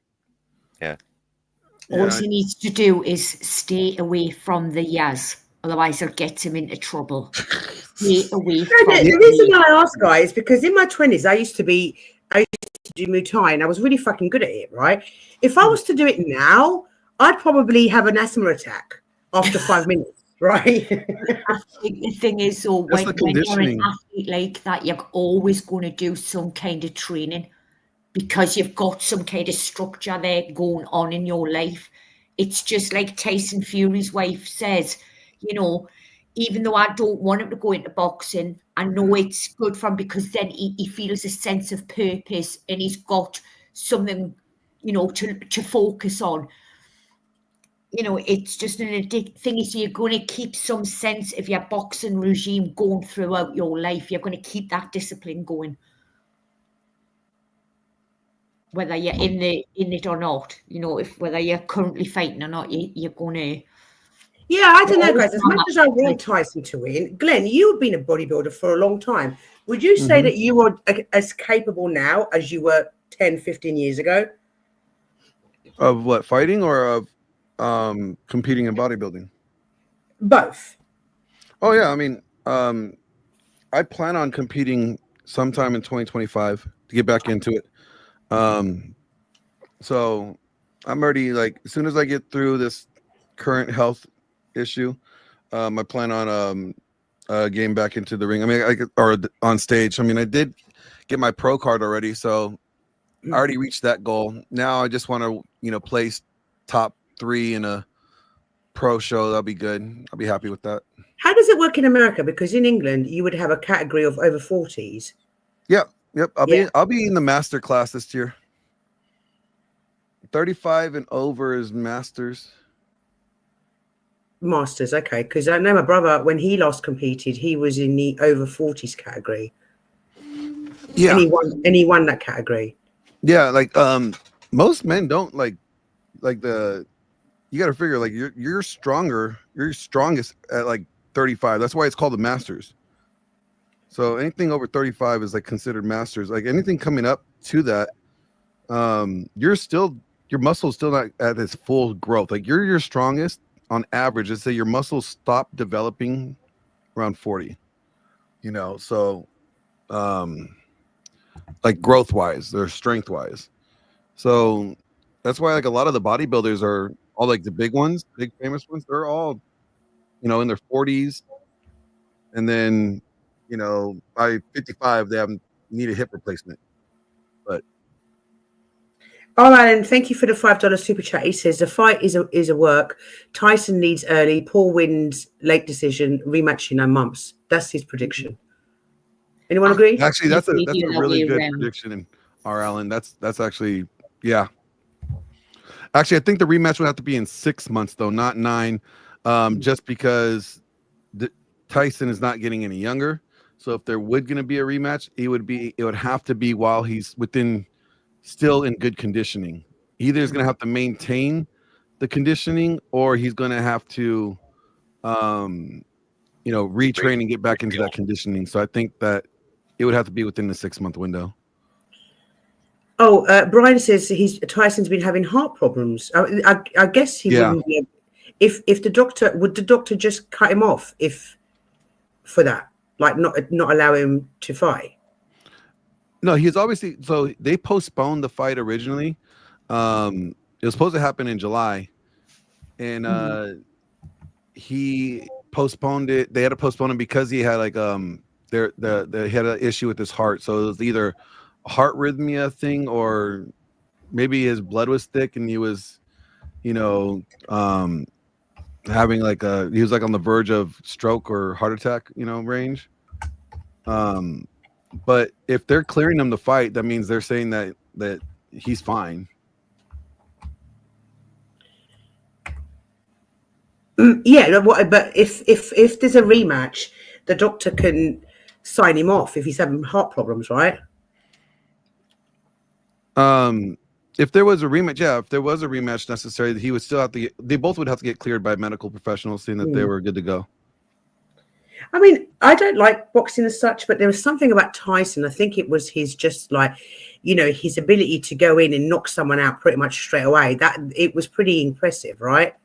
Oh man, I love that like 16-second knockout that he did. I remember watching it as a kid. Like everybody wanted to be Tyson.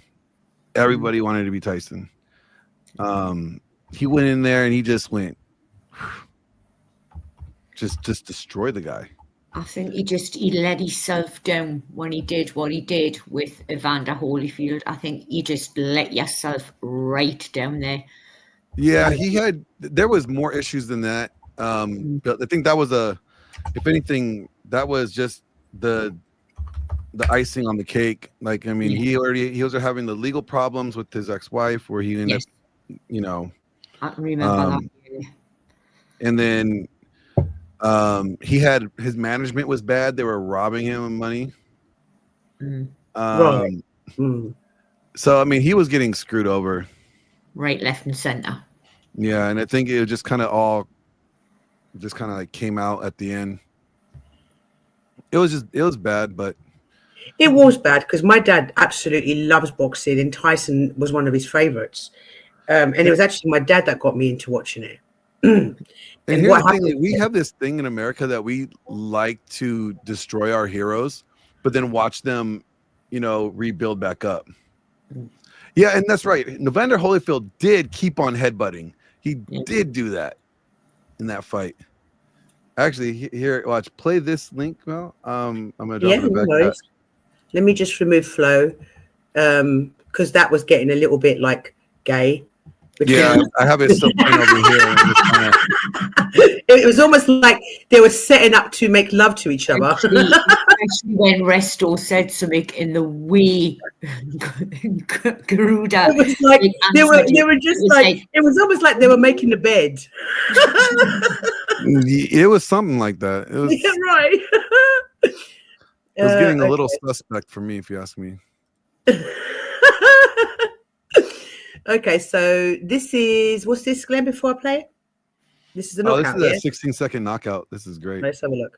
On July 26, 1986, Mike Tyson and Marvis Frazier fought each other in the ring, which ended in an incredible knockout by Tyson in round 1.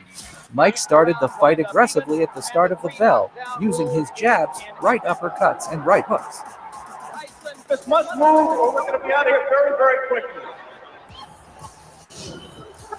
And Marvis is hurt. And within 30 That's seconds vicious. round, Tyson knocked out Frazier, which is the fastest knockout of Mike in his professional boxing career. Wow. Vicious. Right. Vicious. I mean, I don't know what happened with the whole ear biting thing. That was a bit of a no.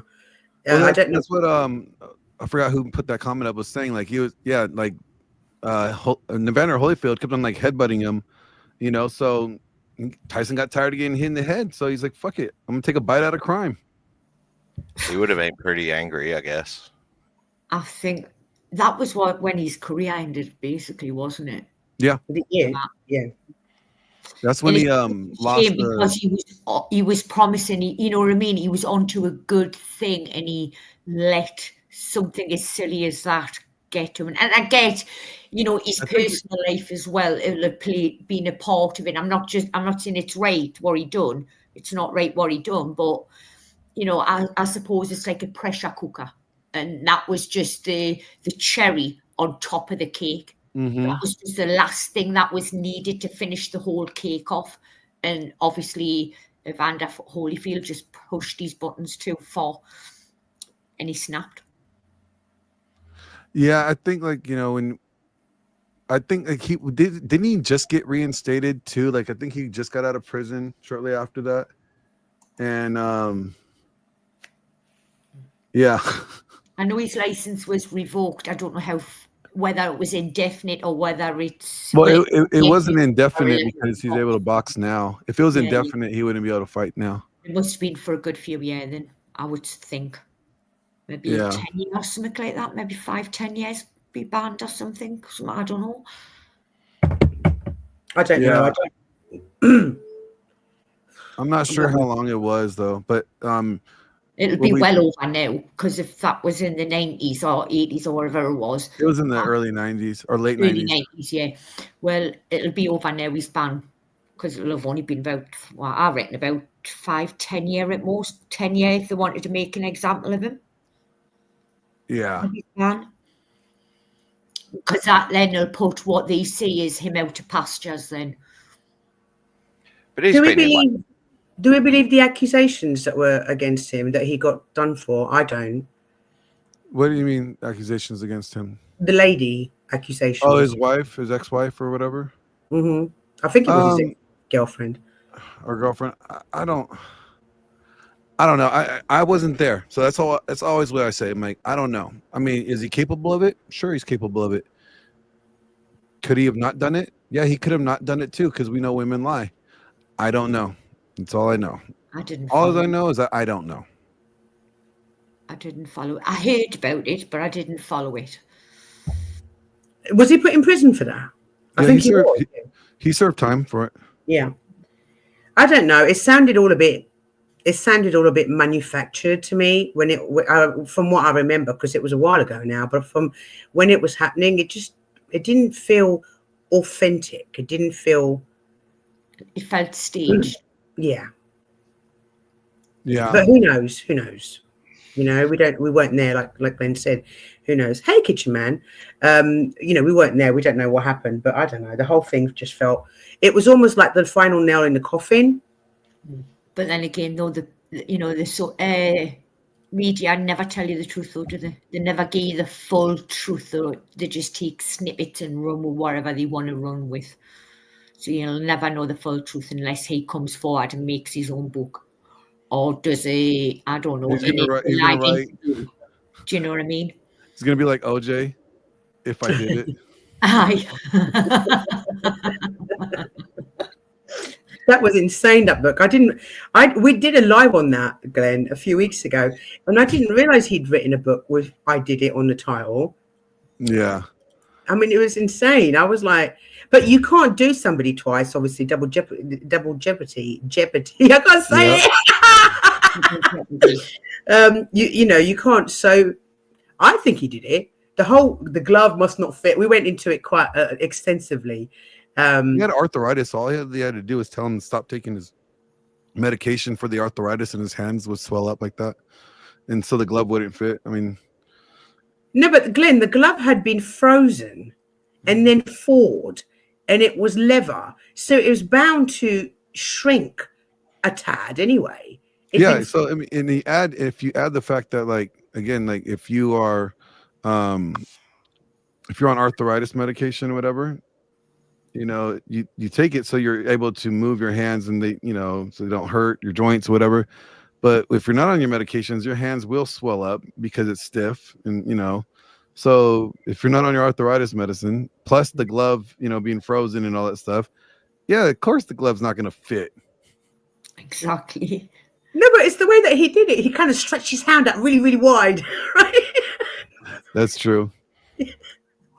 Maybe he was signaling to the girls, like, "Hey, ladies, you see how big my hands are? You know what that means when I get out of here." Do you see the span? Yeah. Is that actually medically correct, the span? Okay, so I don't know about medically correct, all right, but I do know when I was on Access Vegas, and they had a bunch of adult film stars on there. This one girl was like, "I know by the size of a guy's hand who has the biggest D," and so I was rated king of Access Vegas that night, just by a hand survey, apparently. But yeah, I don't know. Could be anecdotal. I think she's a scientist, though. I think she's smart. I mean, I think she's a cockologist. I mean, so I think she. I took it as a professional opinion. Yeah, I took it as a professional opinion. I always, like, I know this sounds awful, but I always look at the size of a man's hands and feet. Why? You want to know what kind of size shoes or gloves you need to get them? Yes. That's exactly it, Glenn. How did you know? Because you know what? When it comes to Christmas presents, all you women do is buy socks and underwear for guys. So listen, I used to buy expensive watches for my men, and every time I bought a man an expensive watch, it was like a curse. So I stopped buying watches. I used to buy watches, gold, everything, anything that he asked for. I used to listen to him throughout the year and think, right, I'll go and get that now. Right, I'll go and get that. Do you know what I mean? So I would listen to what he was saying, pretend I wasn't, but I actually was. Sky, did you used to ask your men just to stick their tongues out? No, she would buy ice cream and just see how he worked that ice cream cone. I want some ice cream. I'm going to get some ice cream. Ooh. You know what's funny? Guy, like the white Bronco chase, so that was right on the 5 freeway right outside my house. But it's funny about the Broncos. If you try to go look up to see, like, to buy a white Bronco, because I have a fascination of like that era of Broncos. I love the 90s Broncos, the body size. The new ones look just too dinky for me. I've been trying to find one just like, fix it back up. A white Bronco that year or even older, all the white Broncos are always way more expensive. And I swear to you, I call it the OJ theory, because everybody wants the white Bronco like OJ. Ice cream's out. I also took some meatballs out the freezer so I can make some sauce later. I thought, meatballs are out. Even meatballs. Yeah, I just went into the freezer and I thought, I'll make some good old-fashioned Italian sauce later. I agree. That 78, 79, yes, Broncos. Those are the dope. Those are the best ones. What did I miss? Oh, we're talking about white Broncos. You know, to be like OJ. What's a Bronco? That was the car that he was driving when he was Okay. big, chase. Okay. Yes, I'm multitasking, Sky. No, because I've got my landlord popping by later. I'm going to be bored, so I thought, oh, I know. Mind you, they're not going to be defrosting time. I don't know. I'm going to make some Italian sauce later at some point. Yeah, she wants to be able to win him over for some meals. Like, hey, I so like how she thanks just- for fixing the plumbing. I like how she just Pipes were replies that our clogged. landlord is so boring that she needs something. No, I'm having a hot flush. So when I heard ice cream, because I've got Haagen-Dazs, right? I thought, oh, this might help my hot flush. I'm having a real moment of fire right now. What flavour, Mel? What flavour? flavour? Pralines and cream. Strawberries and cream. Oh, nice. No, praline and cream. Oh, pralines. That's nice as well. So as soon as because it's hard as rock now, I need to make it softer. Yeah, you want your ice cream flaccid. What? You want your ice cream flaccid? Yeah, it's too hard for me to get into. What? I guess that's what he said. Yeah, will you stop it? I'm sweating now. Just stop. I'm gonna bust out in a there's moustache, there's sweat moustache in a minute. Right, I'm gonna wait till ice cream's soft and take a mouthful. I'm leaving it alone. I'm leaving it alone. I'm sweating like you wouldn't even believe. Why the fuck is the fan gone off? Right, hang on.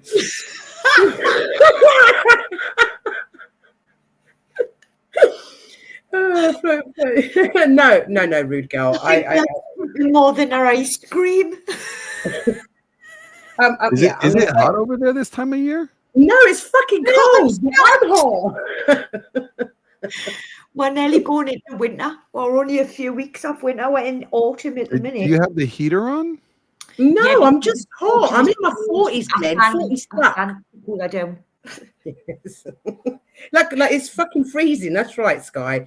How But do I'm you in- freeze and sweat at the same? Never mind.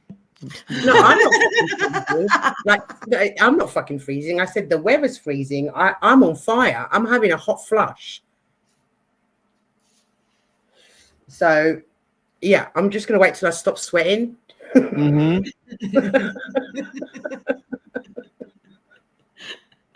Can somebody That'll change be the subject, please? Can somebody please change the subject before I just melt into this blob? And then you won't have the ice cream. I'll be No, back. I'm waiting for the ice cream. It's too hard, Glenn. It's too hard. I can't get into it. I've never heard that. Yeah, that's weird. Yeah, I'll show you. It's hard. I can't. Look, I'll No, show you. you don't need to show me. I'll be here. The ice cream, Glenn. Oh my goodness. Okay. Right, stop it. Change the subject, everybody. Okay. Mel's got a red satin shirt on or silk shirt. I don't even know. And I'm going to sweat in a minute and show sweat patches. That's not good. I'll change it back. I'll change it back to the topic at hand. Yes, please, because I can't cope anymore.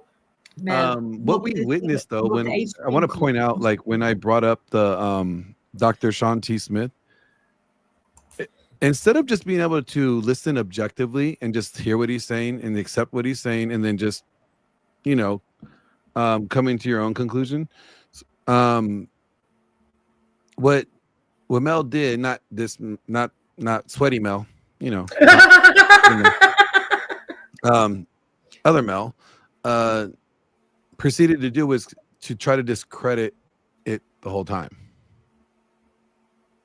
Like, why couldn't he just why can't we just we're taught to accept what women say. We don't just dismiss immediately, right? You don't know their experience.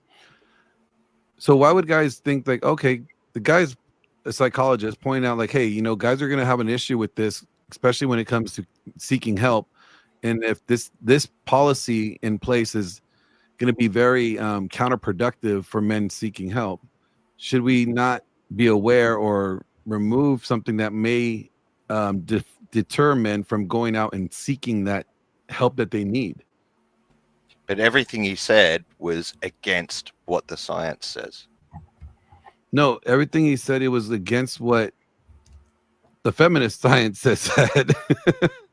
Well, yeah, he threw those words in there to like poison the But world. those words are in the make it sound policy. sinister. He made Well, it I mean- sound sinister and really horrible, but he was just talking a load of shit, man. Well, don't you think that if they're gonna have, it's gonna be based off of feminist science? That means by just saying feminist, you're saying ideology, and then scientist.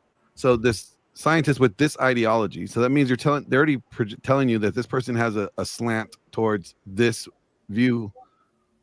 That would be in bad faith, right? No, you lost me. So if I have a view, and let's say I wrote it, and it's all about this, and I'm used this, I have the data, all this data here, but because it says whatever scientist, and it's, whatever meaning my worldview in front of my title, you're not going to say, well, your worldview is probably perverting this. You're going to easily dismiss that. Well, that's what your guy was doing. No, he was pointing out that we should not take this as credible when we know that there's an agenda behind it. When this person is, a feminist, you're not going to say that that their worldview may not be projected in here. But he was disputing like actual scientific studies with no evidence. What did he said, dispute? at one point, he said, "Look, I've got no evidence. I'm just saying you No, he just got to said- listen." he said, "I don't know what they're thinking." Just trust me, bro. Just trust No, me. he said- It's all big pharma and big trans and big feminist whatever coming after you. It's the deep state shit. I mean, He I'm said- sure he gets paid a lot of money for how many views are on that video. See, then you're saying that there may not be anything wrong. You're not even giving the idea of the thought that, you know what, potentially there might be something, he might be onto something. Maybe this is something to look further into. You're just dismissing it right out the gate. And that's the problem. It's because there are about 1 million red flags in that video. So I'm not going to listen to that guy at all. But why not open your mind, that guy, and just maybe look into he may, like Ben said, he may be onto something. Because it's against all of the science, like well-established science, and people when did are working well-established on that body of science science constantly. Has masculinity ever been a construct based on social and cultural contextual norms? Is that what it is? Yeah. Really? Because I think we knew what masculinity was for hundreds and thousands of years before we even had psychologists. Because it was something that we had developed. So wait, we didn't. We used to live in big societies, like big family groups together, and there weren't gender norms. So men didn't go out hunting and women didn't stay with the children. Not strictly, no. When you say not strictly, are you saying like not on average, or are you saying more often than not? Like I'm saying not on average, yeah. And So you're and, saying and the second thing, yeah. You're saying the average is not that men went out there and did the hunting. They probably did it more, yeah. So Because- on average, because men were more men are built likely for to that. be the ones that went out and hunted and defended the women and children, correct? Yeah, I see what you're saying, and this is how we've derived those social gender norms. Is because men are generally more aggressive, and they generally do more of the fighting, and women are generally more caring and compassionate and do more of the caretaking. But it's not a strict thing, like one has to be like this and the other has to be like that. But it's more, it's overarching is expected culturally or societal wise that men are going to do those things, right? Yeah, but you can't say everyone has to be like that because Nobody's on saying that average, every man that's- has to be like that. No, everybody knows that there's outliers. Yeah, but they're not that much of an outlier. Like, we're all people. We're not two different species, man and woman. We're all just people. Oh, we're all just blank slates. Like there's nothing that makes us different outside of like No, the I'm not saying physical. that, man. Like I I'm know not we're all saying- just people, but what does that mean? Like you don't think people are different? Yeah, but everyone's different. You can't just put someone into a box depending on what you expect they should behave like. It's an innate is what I'm saying. It's men are more by how they're made up, they're more driven to these things, and women are more driven to these things. That's what science has even shown us, right? Yeah, and I agree with that. But that's Okay, so then I'm saying that's what has caused us to create these gender norms, and to the point where now we tell people, well, no, you're a man, so you have to be like this, or you're a woman, so you have to be like that, you know? I don't think anybody's telling you what you have to be like. That's the thing. No, it's the social norm that we've constructed that's telling us that. So society's telling you, not science, not a psychologist, but society, cultural, is telling you how they think you should be. Yes. Okay, and why would society, or why would they even think that they have to tell you to be that way? Because I mean, a lot of it was religion. I mean, you know, and it's tribalism as well. Like, if something's different, you fear it. Okay, let me ask this. Has anybody got laid, and guy wise, for crying? If you seen a guy crying in front of a woman, ladies, do you guys find that attractive? I don't know how that's relevant. I'm proving a point. I'm sure it's happened. Sure. Yeah. Your Honor, objection, relevance. I'm proving a point here. Mel, if you see a guy crying, do you just like, get all Twitter pated? No, I don't get like excited, Aroused, right? like aroused, but Yeah. it might make me feel empathetic. Mm-hmm. Now, what happens when we see a guy crying in public? Like, let's say a guy's just breaking down, bawling in public. Does anybody run to him, see what's wrong with him? Or do we all kind of have this feeling like, oh, what's wrong with this guy? He needs to get it together. Yeah, because like, it's weird because society's told us that men shouldn't do that. Yeah, because we have learned over time that it's women that see men break down like that, they lose confidence in that man. Something's wrong with that man. No, I don't think it's that. I think it's just I don't care what you think. I mean, like, we have studies that have proven that. That's the thing. Look at Dr. David Buss's study on why do men don't cry. I mean, he's one of the leading evolutionary psychologists that where a lot of these studies come from.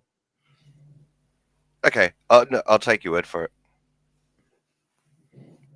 So it's not sexy for men to cry. So men don't like to cry because it makes them feel like the women think that the women lose confidence in a guy that cries like that or doesn't have it together. Well, to be fair, I don't think it's sexy for women to cry either. I never seen a woman crying and be like, damn, I'm finna hit that. Well, I mean, if she's crying out of tears of joy from the orgasmic, you never had. Yeah, I mean, like, yeah. Yeah. Oh God, Jesus, like that's crying, in a little bit. Who the fuck cries when they have an orgasm? Okay, you never had a real one then. I'm just I'm going sure I to saw keep that eating in my a movie. hamburger. Tears of joy. Tears of Dude joy. always cried after sex. Maybe it was the Australian Wilfred. I don't know. Women in chat, do you cry after an orgasm? Who the fuck cries after an orgasm? I've had it happen multiple times. Yeah, it's a thing. Leave it down to the individual thing. It's an individual thing. Any women in chat cry after an orgasm? That's so sad. Sorry. MPM said, yeah. Who said yeah? MPM, Miss Potty Mouth. She said yeah. I'm going to have words with you, Miss Potty Mouth. Yeah, that's just not a cool thing to do. That's it. We're putting a call into Charles. We're going to tell him that that's banned now in Australia. I'm going to say, like, we need to quit making Australians our bitch because we're just not learning. Yep, we're going to put it in. You've still got him as your sovereign head of state, so we're going to go and get on that hotline to him and say, yeah, Charlie boy, get the Australian sorted, will you? They're crying after the orgasms. I have no idea what you just said. Because Australia's our bitch. Oh, yeah, 100%. Yeah. Sorry, Trey. Sorry, Miss Potty Mouth. Where's Crab? Crab's going to beat you up. And that guy. Yeah, they're going to beat me up. I don't care. I'm enjoying my ice cream too much. And I'm cooling down, which is the main point. We just don't particularly give a fuck.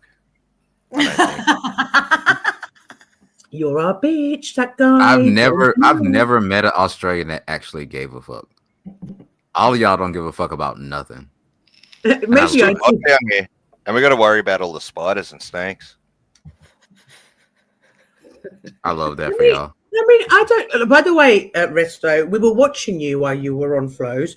I put it on, and it looked like you two are making a bed for some hot love making. No, so I thought he was gonna come in a little bit hotter. I just kind of like want to match energy. So like I really didn't want to go like off because like you've seen me go off before. Like it can get pretty bad. So like I didn't really want to go off on the guy, but it's just like I was matching energy and like it got to a point where I'm like, I don't even want to talk anymore. Like this is sad. Like I don't even really. It was sad. I don't even think he has a problem with me. And it's like I'm not gonna give him a real resto argument, you know, because I mean those things are special, right? Like if I go off on somebody, it's usually really bad to the point where like the stream gets completely wiped off the face of the fucking earth.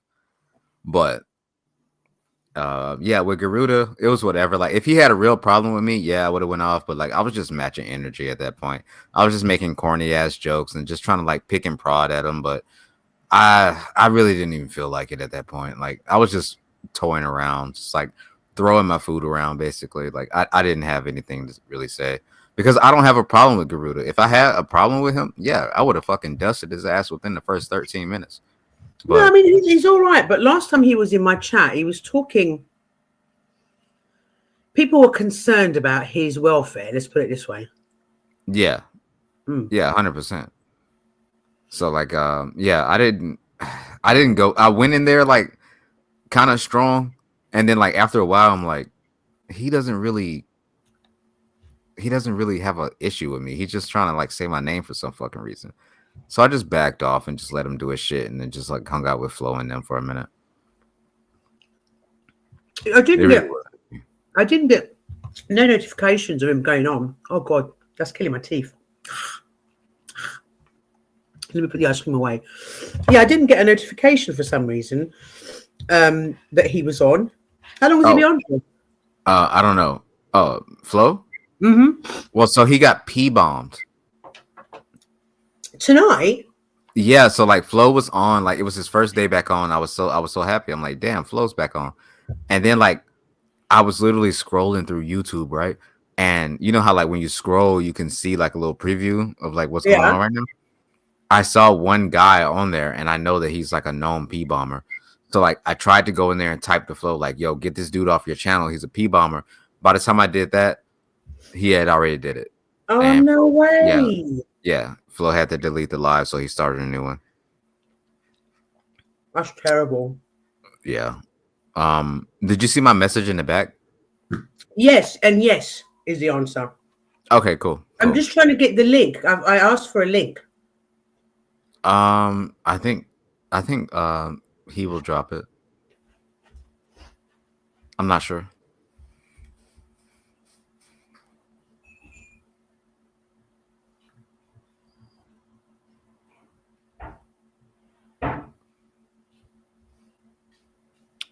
But yeah, I don't really have a problem with Garuda. I've stopped like, they call it like lie roasting, where you just roast somebody where like you don't even know anything about them. I've stopped doing that because it's dumb. I'm only roasting people like that I have an actual issue with. And I do think, and I don't want to go sort of like, because I don't know him, but I do think that he does have problems, mainly with alcohol. Well, he's got dental problems for sure. But yeah, he does have probably alcohol problems. Yes, so I don't judge any man for what was that? Yeah, I'm not going to judge a man or a woman if they've got alcoholic problems. This one's your fault. Ever since you put on the Catwoman suit, men done lost the nerve. My mask. Do you like my mask? Have you seen my mask? I love that mask. I could put it on in a minute, but because my hands are a bit cold now, I was having such a hot flush resto that I was melting. That's why I got the ice cream out. I don't like that. Hmm? I don't like that. No, it was a hot flush. That's what happens when you're in your 40s, right? With women. I guess so. I don't know. Yeah, it sucks. So how did it end? Because we stopped watching after a while. After it looked like you were about to make the bed. I just like kind of stopped and I was just like, dude, I don't even want to do this anymore. Like, I just felt bad for the kid. Like, I can go up and call them all kind of bitches and hoes and like just make jokes and like talk about this. I can do all of that on 10, like upscale, but I just didn't because I don't know. It just didn't feel right. Even though I'm in a fighting mood today, I think it just wasn't right for the time. Okay. Adam, darling, if you obviously don't know me well enough, but people that know me know I'm not judgmental by any means. I very rarely judge somebody. So what was it? So yeah, I don't, if somebody has an issue with alcohol, hopefully they can go and get some help. Mel Pandora, I have enjoyed every level sitting on it, but you ain't about to influence me to go, right, okay. Do I know the P-Bomber Resto just so I can look out for him? Hey, Uncle Fatty. Who? The one that got Flo. No, I think I already banned him. Oh, it's not M, is it? Because No. No. It's what you call it? What's his name? Real shit 914 or some shit like that. Oh, him. Oh, right. Yeah, I didn't know he was a P-Bomber. We banned him ages ago. Yeah, 100%. Yeah, he's a P-Bomber. Like, I've stopped him on many channels. Like, whenever I see him on like an open panel, like if I just randomly come across one, I'll literally hop up on the stream and be like, get this dude the fuck off of here because he will P-bomb you. That's what he does. He just put it out? Yeah, he just whips his shit out. Whips it out. It's not impressive. It's not impressive at all. No, because I banned him for saying he kept talking about his penis, and it was just really irritating as hell. He was actually quite creepy. That's why I banned him. I'm glad that I banned him before he got a chance to whip it out. My God. Are you showing off your body again, Glenn? This is why you're getting objectified.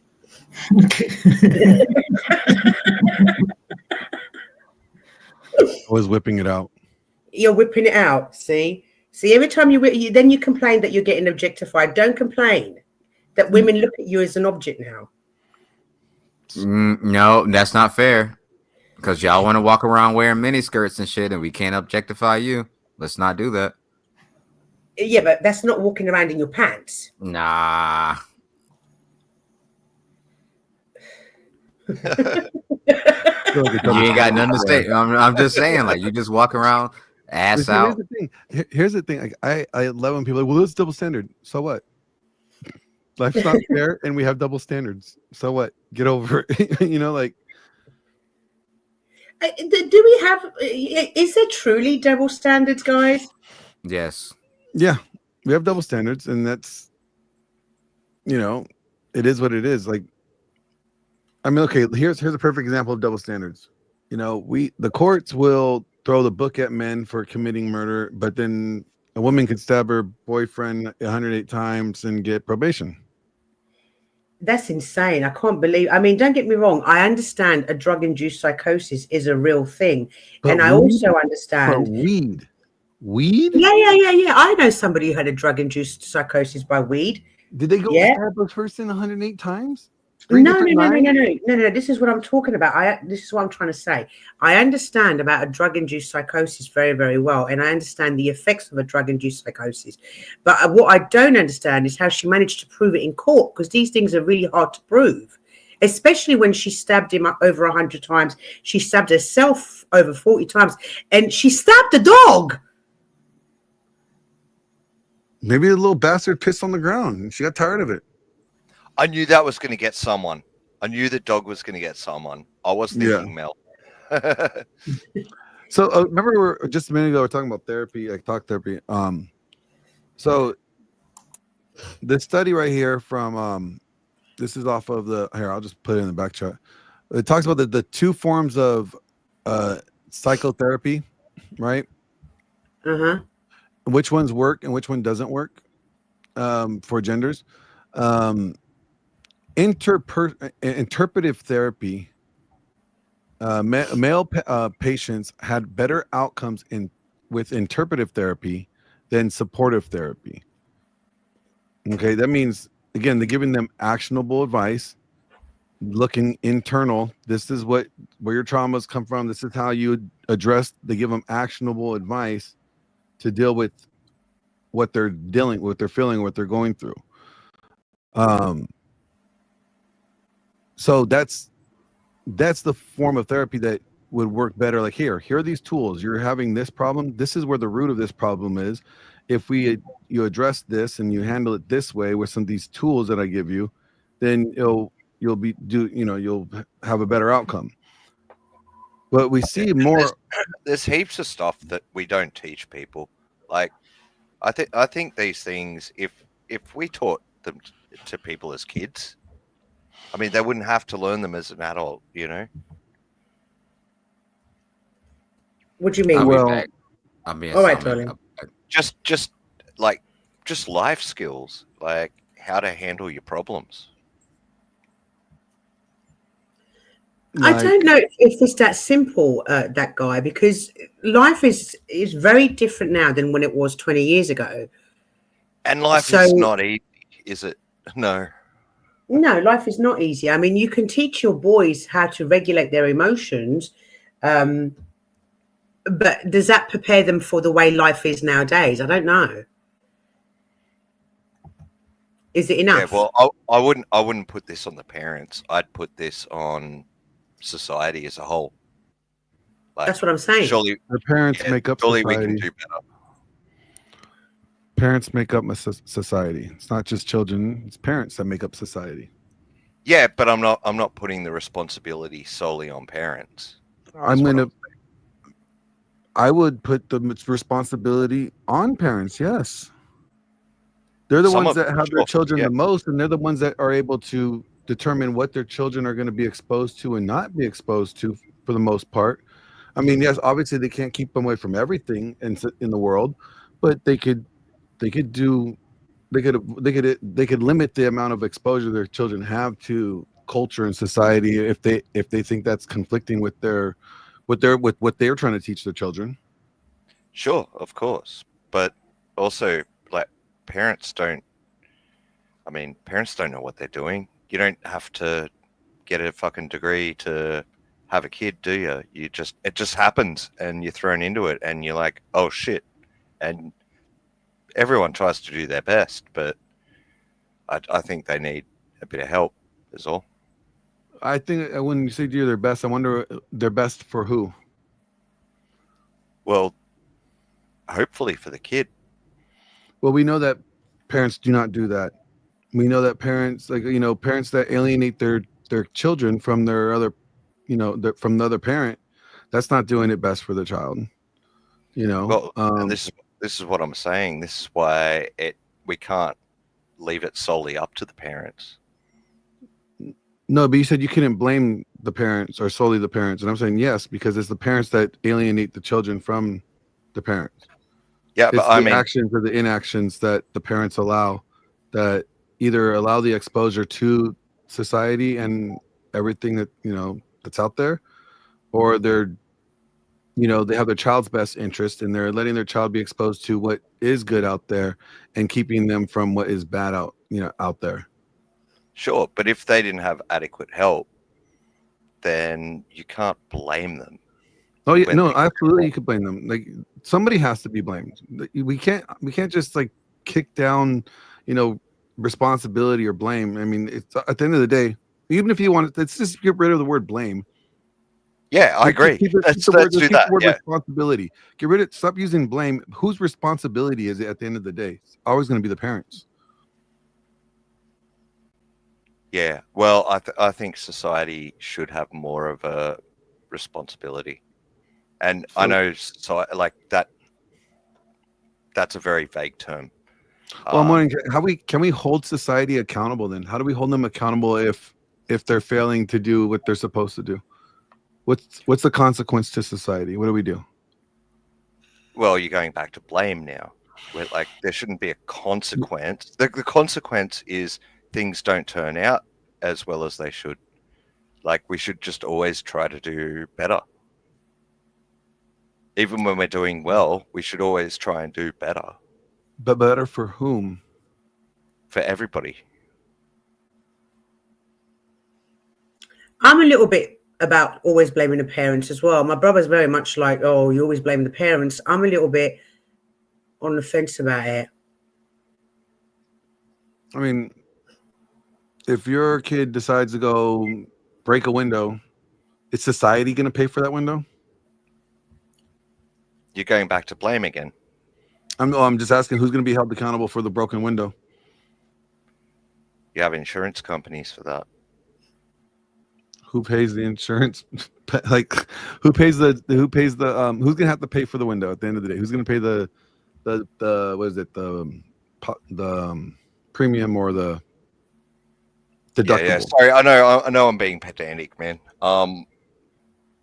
Yeah, like you said, usually in those circumstances, we think back to old movies and stuff. The parents of the kid would pay for the window, right? And then they'd punish the kid. So then the parents are responsible, not society. I don't know. I mean, you can have the best. You can have the best parents in the world, and the child takes a wrong turn, or do we blame? Because it could be influences from other friends or peer pressure? Do we always blame the parents? No, I mean, we understand that, like, even the best of parents could, bring in juvenile delinquents or, bad actors in the world, right? These kids still get to make choices, but what we do know is on average, right? Good parents tend to produce good children, more well-productive, well-adjusted members of society.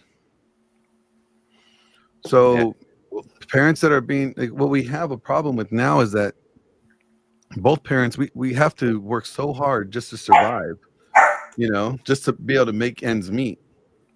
So a lot of parents they don't have the time, is a problem. Is like their kids are, being babysat by YouTube, or they're on. They don't have that interactive time with their children as much as they used to. Yeah. But that's Well, but that again covering is a lot of society, isn't it, Glenn? That's a lot of parents because they can't make ends meet. This is a financial situation. A lot of parents are both working and unfortunately aren't able to spend as much time with their children. Do we blame the parents for trying to make ends meet? So I do believe that the cost of living is part of the problem, but Yeah. the other part of the problem is just really like a lot of people are really poorly educated when it comes to managing finances, and a lot of them are also trying to keep up with the Joneses, right? Like they want to so and so got this, people want it too. Like people go in debt over the dumbest things. Let me ask you this: how many pairs of shoes do you have? Me? Yeah. Before the big C mini. Okay, so did you need all those shoes? No, they were all designers, so I sold them when I lost my job. But you spent a lot of money. You went in a lot of debt, basically. You threw a lot of money away for those shoes. Luckily, you were able to sell them to recoup. But financial, like we only have 2 feet, so technically, maybe a couple pairs of shoes, 2-3 pairs of shoes is probably most that you'll need, right? Why do we want to keep up with? Oh, because so and so have those shoes, or this basketball player wears these shoes. I want a pair of those. Consumerism plays a huge role, and it keeps us being, trying to keep up with the Joneses. That's part of the problem, and a lot of it is living on debt. A lot of people live off of credit cards.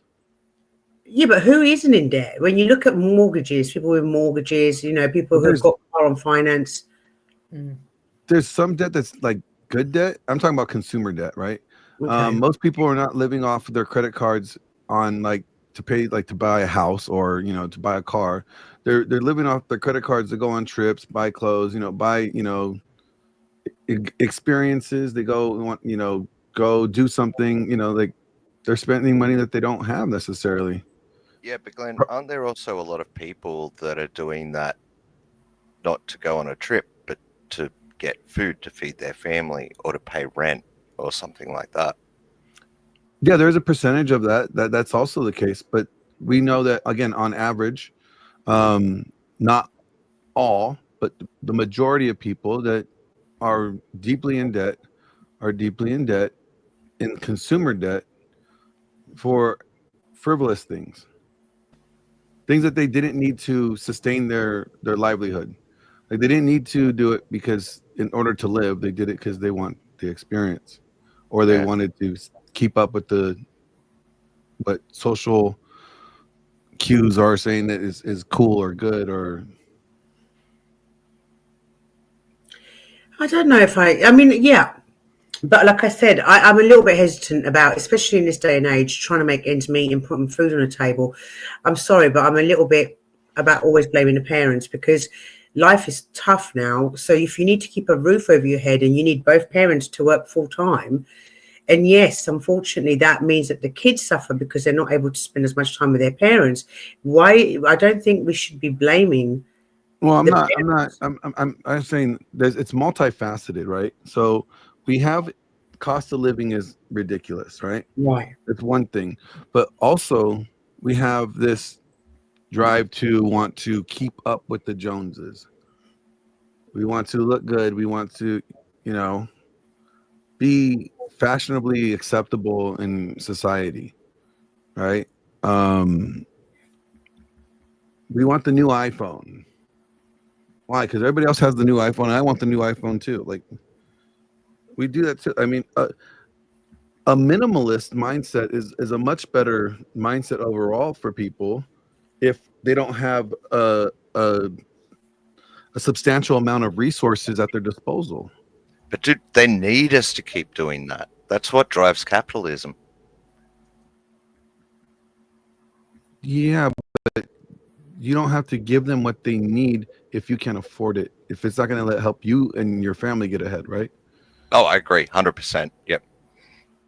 So we should be better stewards with what we have in order to be able to survive with what we have. I mean, like when I know of what, so when I bought a house in Kansas and I sold it, I just did a flip a couple years ago. I live in California and it's fucking ridiculous out here. Cost of living. Yes, I've heard. Like it's the average 2-bedroom house is over $600,000. Wow. Right? Went to Kansas and went to Wichita, Kansas, bought a home for $50,000. 3-bedroom house. About 12 or 1,400 square feet. Right? Backyard, no garage. That's the only thing that sucked. Fixed it up, flipped it, got double back. Right?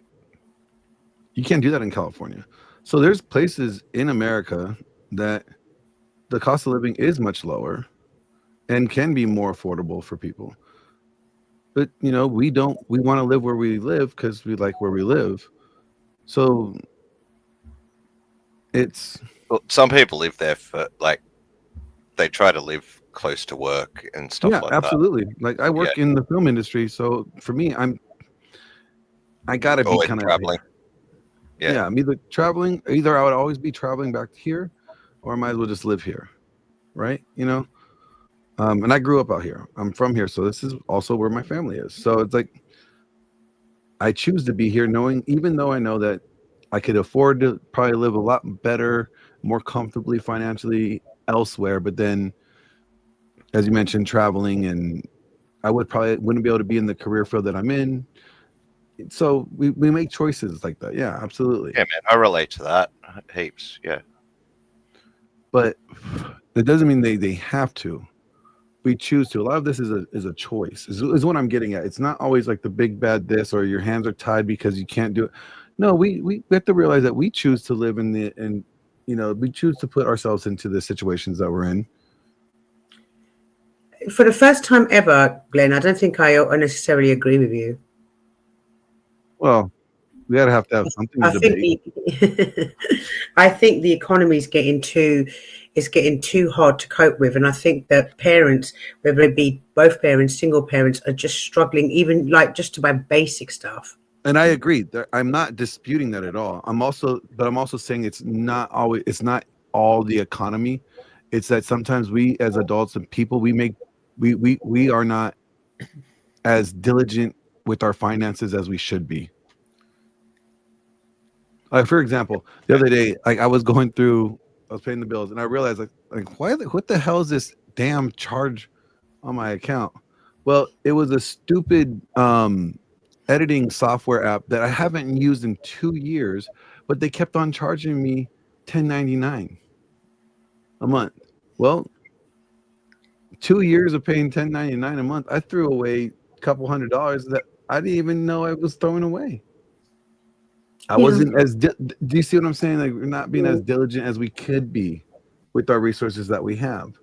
Yeah, I think what's happening, Glenn, is you're generalizing. You're saying for a lot of people, this is a problem, and we're thinking you're saying that for everybody. That's everybody's problem, but. No, I'm saying I'm going with what the majority of people are dealing with, what is average. Yeah, I get that. Yeah. Yeah. So we were just saying that there are people who don't fall into that basket who. And I totally acknowledge that. That's what I'm saying. Yeah.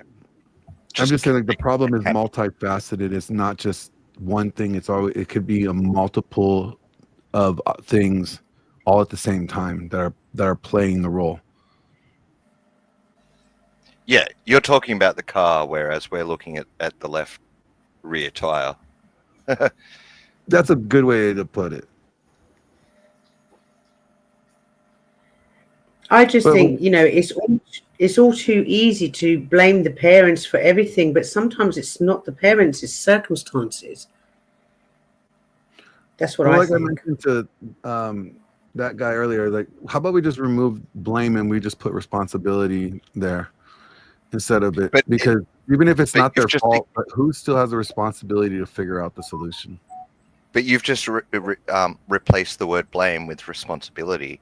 So if we go back to your analogy with the window, you're saying whose responsibility is it to fix the window? I'm saying we should try to make sure the window doesn't get broken in the first place. Does that make sense? Yeah, but that's preventative, and I could agree with you on that. But once the window gets broken, you know, Yeah. Then, of course, like somebody has to fix it. yeah, like I say this like when it comes to relationships too. People are like, well, men are always to blame. No, men just are always responsible to act. What are you going to do now that it might not be your fault that your marriage broke down, but you have the responsibility to act. You either are going to do what's necessary to fix it, or you're going to say, I'm not dealing with this no more and I'm moving on, right? Or you're letting it go. You still have the responsibility to make a decision. There's still an act that you must do. We can't kick that act down for someone else to decide. Yeah, and no one's ever going to be perfect. I mean, you could do everything right for someone, and they're still going to fuck up somewhere. Mhm. And you know what? We all have. Yeah. But what we need is to embrace that responsibility.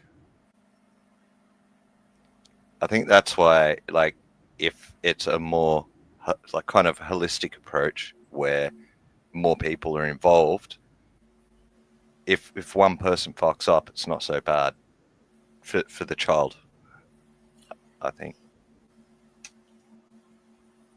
And don't forget the children now. If you think about how much time they spend at school, how much time they might spend online, you know, the parents are having, obviously we just mentioned the work situation, parents are having less and less time with their children as we go, you know, through time, right? So do I blame the parents necessarily for that? I don't know. Well, I mean, we know that, okay, we know that when it comes to parents with the two-family home, right, two parents in the home, they're more likely to have parental, you know, watch with the children more than a single parent, right? A single parent tends to have to do the work for two adults, you know, so they have less time to see the kids and interact with the kids. So we do know that, you know, a nuclear family, or, you know, family with mom and dad in the home, there's probably more parental involvement in those children's lives.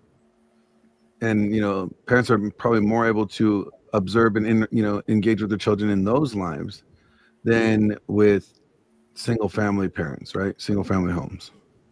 But I think, like, engagement's not the only important thing. They have to have healthy engagement. I mean, we all know that parents can do horrible things to their children. And I mean, I would call that engagement, but I don't think that's a good thing. Yeah, I was going off of the premise that not all parents or majority of parents are something. I was thinking the parents that actually love were you their reading something then? Huh? Yeah. I'm Were you sorry. reading? Sorry. There you go. Were you reading that? Is that what you were reading? No? My bad. I am kind of picking again, I realize, because, like, what you're saying is if a kid has two parents, the parents are going to have more time for the kid, and that's just true. Now, however the parent chooses to use that time is not what I'm talking about. Because some parents could do abusive things and horrible things with, you know, and they probably shouldn't be around their kid. They probably shouldn't even have kids. But the parents that, you know, that do value their children, they want to see their children succeed, they probably have a better opportunity of not falling into some of the bad stuff that's out there because they have more parental observation and more parental interaction, right? Sorry, can I just say something really quickly before we carry on? Mister, thank you for your very generous donation. Thank you very much. I really appreciate you. Thank you. Go ahead. Yeah, Mr. is awesome. He's a hardworking dude. Great father. Good dude all around. Yeah, thank He you. I really hops on my appreciate that. panel from time to time, and he gives some really insightful stuff. You should have him on your panel one of these days. No, he has been up on my panel. Oh, good. And yeah, you know how good he is. Yeah, he's a very nice man, and I've also seen him on your panel. So thank you very much. I really appreciate that. But carry on as usual. I'll keep my eye out for him. I don't think I've seen him before. Yeah, no, he's been in here plenty of times. Yep. No, he's a good guy. Really good guy. No, but when it comes down to it, is just that, you know, we want to. Here's the problem when we start blaming society or, you know, whatever. It's the same thing that pisses me off when I hear like Andrew Tate blaming the Matrix. You're saying blame again, though, man. But no, that's what when we say, well, it's society's responsibility or society's fault, right? That the kids are coming up this way. You know, it's almost like saying it's like when Andrew Tate was like, well, why is Andrew Tate under attack? It's because of the Matrix. It's this like a mystery thing, this thing that we cannot pinpoint or we can't point to. It's just this very, you know, undescribable force. Yeah, but I'm not trying to lay blame on anyone. I'm saying, well, see, that's the problem. There's sometimes I'm saying that if blame. I'm saying that if there was if the parents had better education on like how to be a good parent, I mean, just something like that, like things to improve outcomes, I think is what I'm trying to talk about. Rather than blaming someone once shit goes wrong. Well, okay, let me ask you this. You're driving a car, you get a text message, and you're reading your text messages as you're driving, and then you run into the back of a car. Okay, I should have known not to read the text message, and But I you should did have know. been properly educated. I mean, how have you not been? Everybody don't text and drive, all those ads and everything that been going on for years. You've heard it. I mean, it's almost the way, like, how can you not know it? Occasionally, someone's still going to fuck up, right? All right, but who's to blame when that happens? Was it the person that texted you? Was it the cell phone? Was it the car? No, you are responsible for. You shouldn't have read the text message. Everybody knows the law. Okay, so then you're to blame for for causing this problem. I'm Right, not so then- quite sure what you're asking, Glenn, because I'm trying to say here's how we can produce better outcomes overall, and you're saying Yes. but if you don't know the problem, what's the problem?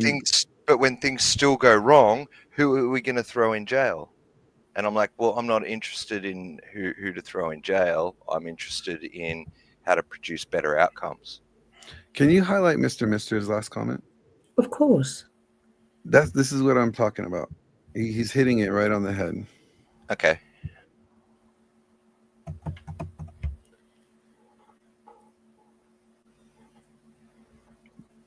So we have to put the responsibility, or we have to acknowledge this is the problem and these people are doing this thing. So if you're doing this behavior, you're part of the problem.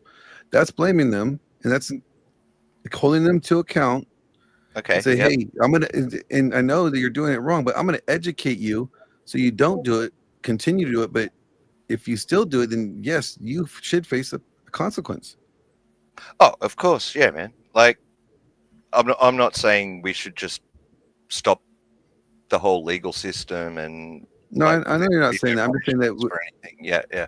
You're saying you're not trying to point or blame people, and I'm saying no. In order to be able to educate the people that need to know it, you need to be able to blame them for the ones that they're not meeting it. How do you know who's not educated in that area or who needs it? In that case, yeah, I think everyone needs more education when it comes to parenting and that kind of thing. So I guess you could say I hold the parents responsible, but I mean, what about the people who are supposed to teach the parents?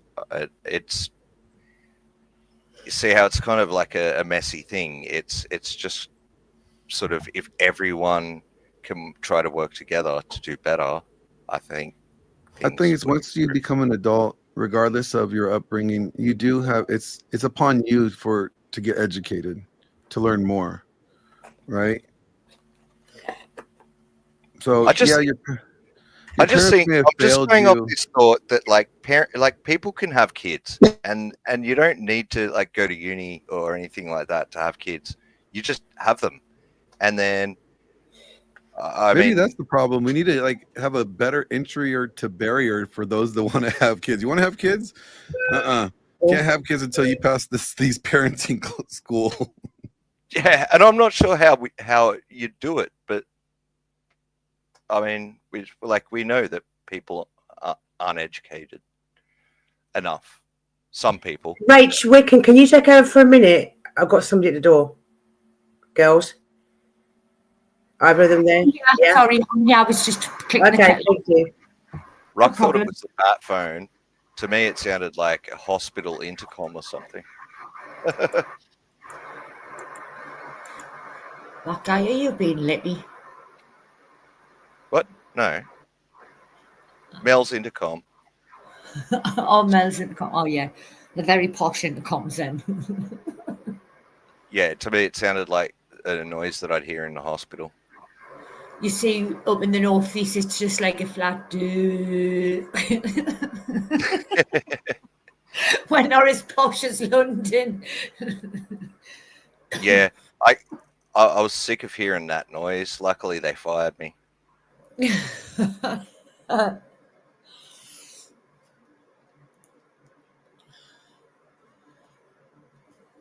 So, Glenn, are you looking forward to the debate with Mel?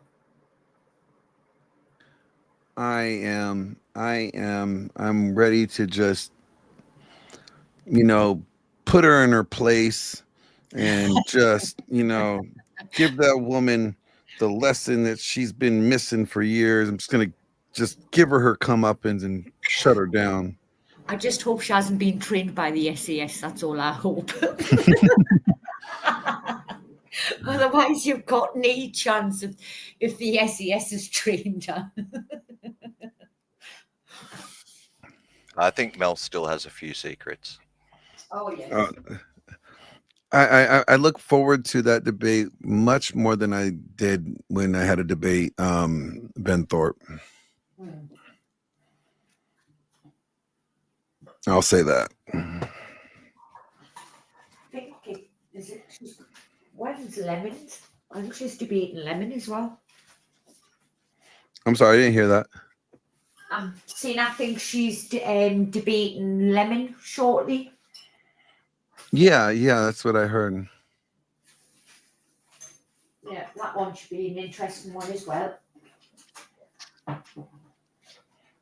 Sky, I saw that. Glenn, that's fucking fighting talk. Ninja Unleash. Oh shit. Damn it. Gotta watch out for these ninjas. They don't get me. Mel's a bit more, she can debate better than me. I just cut you down with a nasty tongue. I like what Adam said. Both genders are a threat to each other. Yeah, it's funny because I'm not sure if that was always the case, but it seems more that men and women both see each other as adversaries rather than complements to one another. And that's the problem. And then that would go towards there's been people that are on both sides, both genders, that have not been held accountable for their actions and have hurt people and have done severe damage to them, to where now abusive people are abusive people. Yeah, and people have this barrier and lack of trust of humanity and of people because men bad, women bad. So how can anybody want to procreate or have kids when you think the enemy is the opposite gender, but you've come to that conclusion based off of multiple counts over time or over history where you've seen this as a bad thing, this gender as a bad thing.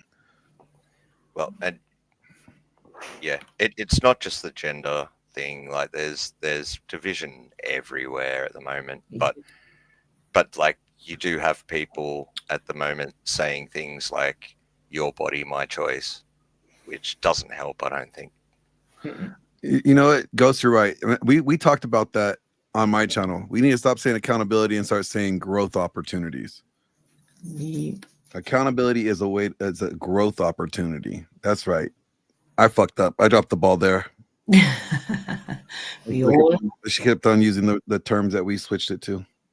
Yeah. Yeah, because I mean, you need to be able to incentivize people to want to take accountability, and the best way to do that, it's a growth opportunity. You have the opportunity to grow here.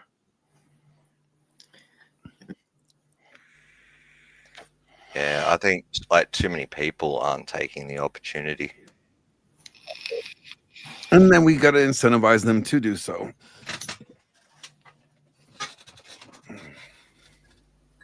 Right? Well, yeah, I guess.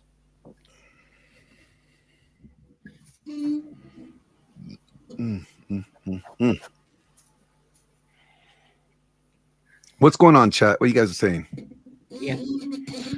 And if you fuck up, don't let go. Let your ego prevent your sincere. That's right.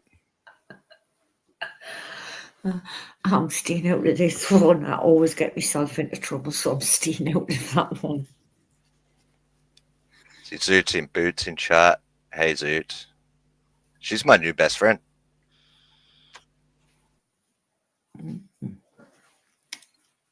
Hello, Zoot.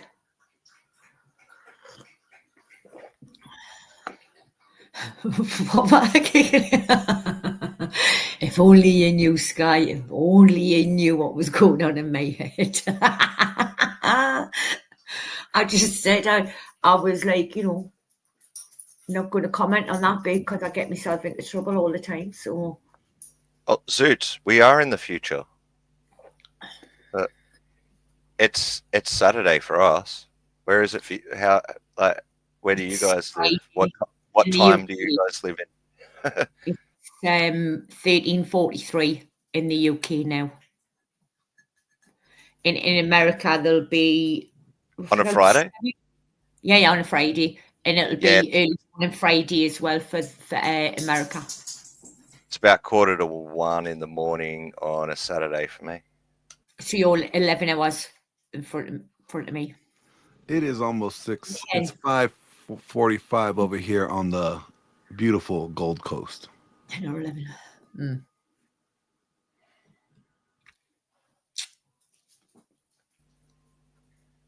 That was fun.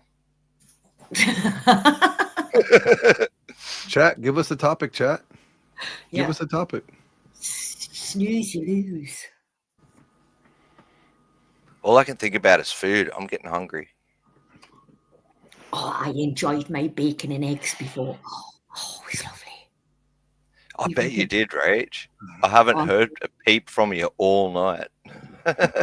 Jermaine, you want to get into this argument? I'll tell you a new one. Well, I was going to tell Zoots, the Gold Coast is where the gold rush was. So the West Coast. West Coast.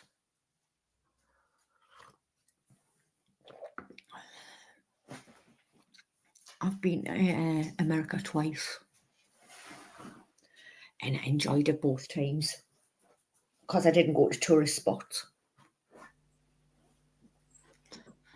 I'm worried I'll get shot. Oh, I didn't. I was getting told, shh, man. I went, I don't fucking give a shit, me. Oh, I tell you, I just fucking headbutt the fuckers. Anybody comes near me, I'll just go, woomph. That's just a hobby for me. not because of anything I said or anything, just in general, because it's America. It's just, well, alcohol, right? This is why I don't drink anymore, because alcohol is like a truth serum to us. So everything that I've been holding in and holding back because I don't want to upset somebody, once I've had alcohol, that's it. It just comes rolling off the tongue. I'm back temporarily. That's like me. Like, never get me when I'm drunk because, it's like I have absolutely zero filters. You will be told exactly what I'm thinking. On certain terms, but now I think I'm just as bad without having a drink. I'm just as bad. Yeah, I was going to say, Rach, have I been listening to you sober? I'd hate to hear you Yeah, drunk. that is. Oh, did you? Oh God! Don't tell me you heard that. Oh, gee whiz, that was to the bone. Fatty says, when is it okay for men to cry? I think it's okay for men to cry, as long as they don't, like, for example, I want to make an example. If you're having problems with whatever and you cry because it's really stressed you out, it's okay to cry. But if you're going to cry every single day for the next 2 weeks, then at that point, I'm going to say, sort your life out. Oh, Fatty, are you a granddad yet? Fatty, have you had your grandbabies yet? Fatty was expecting 2 grandbabies. Oh. Yeah, and I bet you those are tears of joy. Tears of joy. Yeah. Look, Congratulations, Patty. Yeah.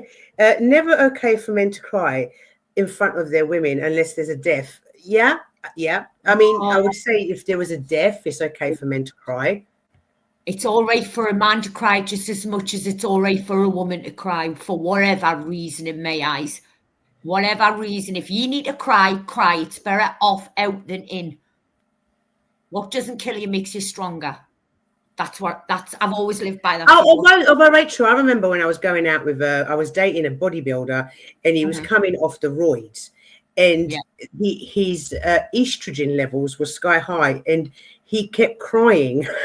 And I have to say, I don't know how it made me feel. Oh, you're grandpapa now. Oh, how many have been born? 1 or 2, Uncle Fatty? Congratulations, my love. Congratulations. Congratulations and celebrations. 2 seconds, my phone's going. I need to take this call. How many? Because he both his daughters were expecting. Isn't that lovely?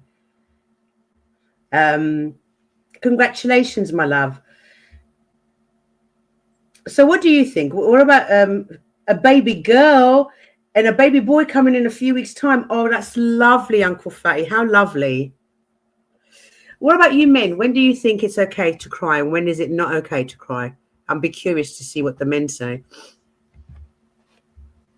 That guy? I don't know if I could draw a line.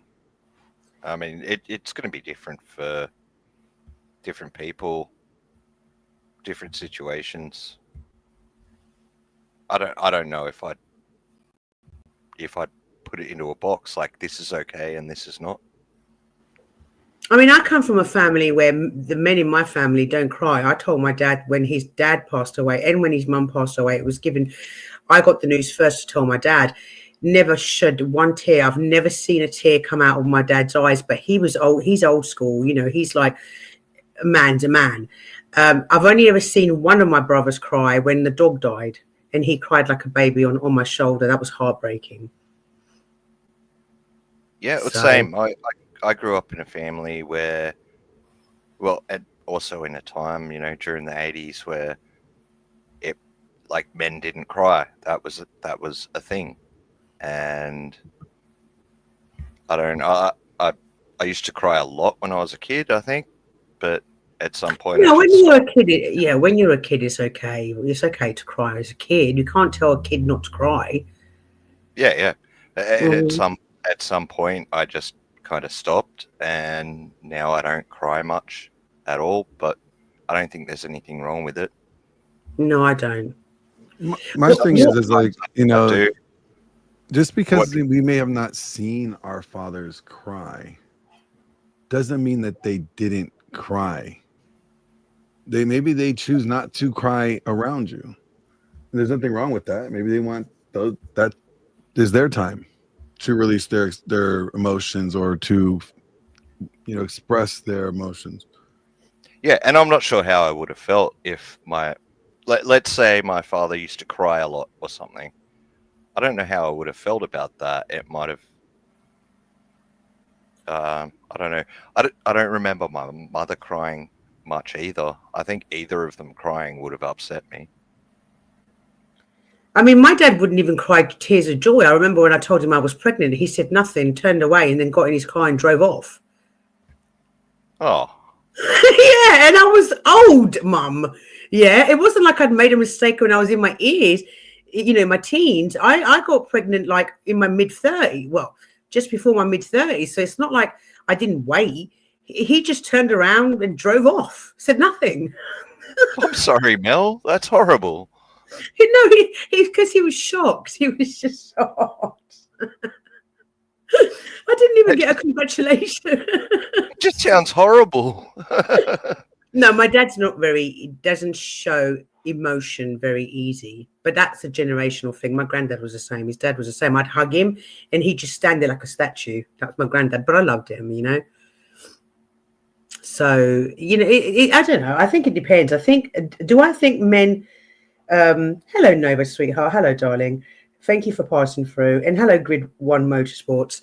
I mean, I don't know, because I think men tend to give men more of a hard time for crying than women do. Right? No? No. We look at men just, so they did a study, right? They had a group of men see, like they had a group of men observe like a woman crying, right? And when a woman cries, everybody wants to just go to her. Like, what's wrong? Solve her problems. Same thing was with the baby. Everybody sees a baby cry, we want to solve the baby's problems.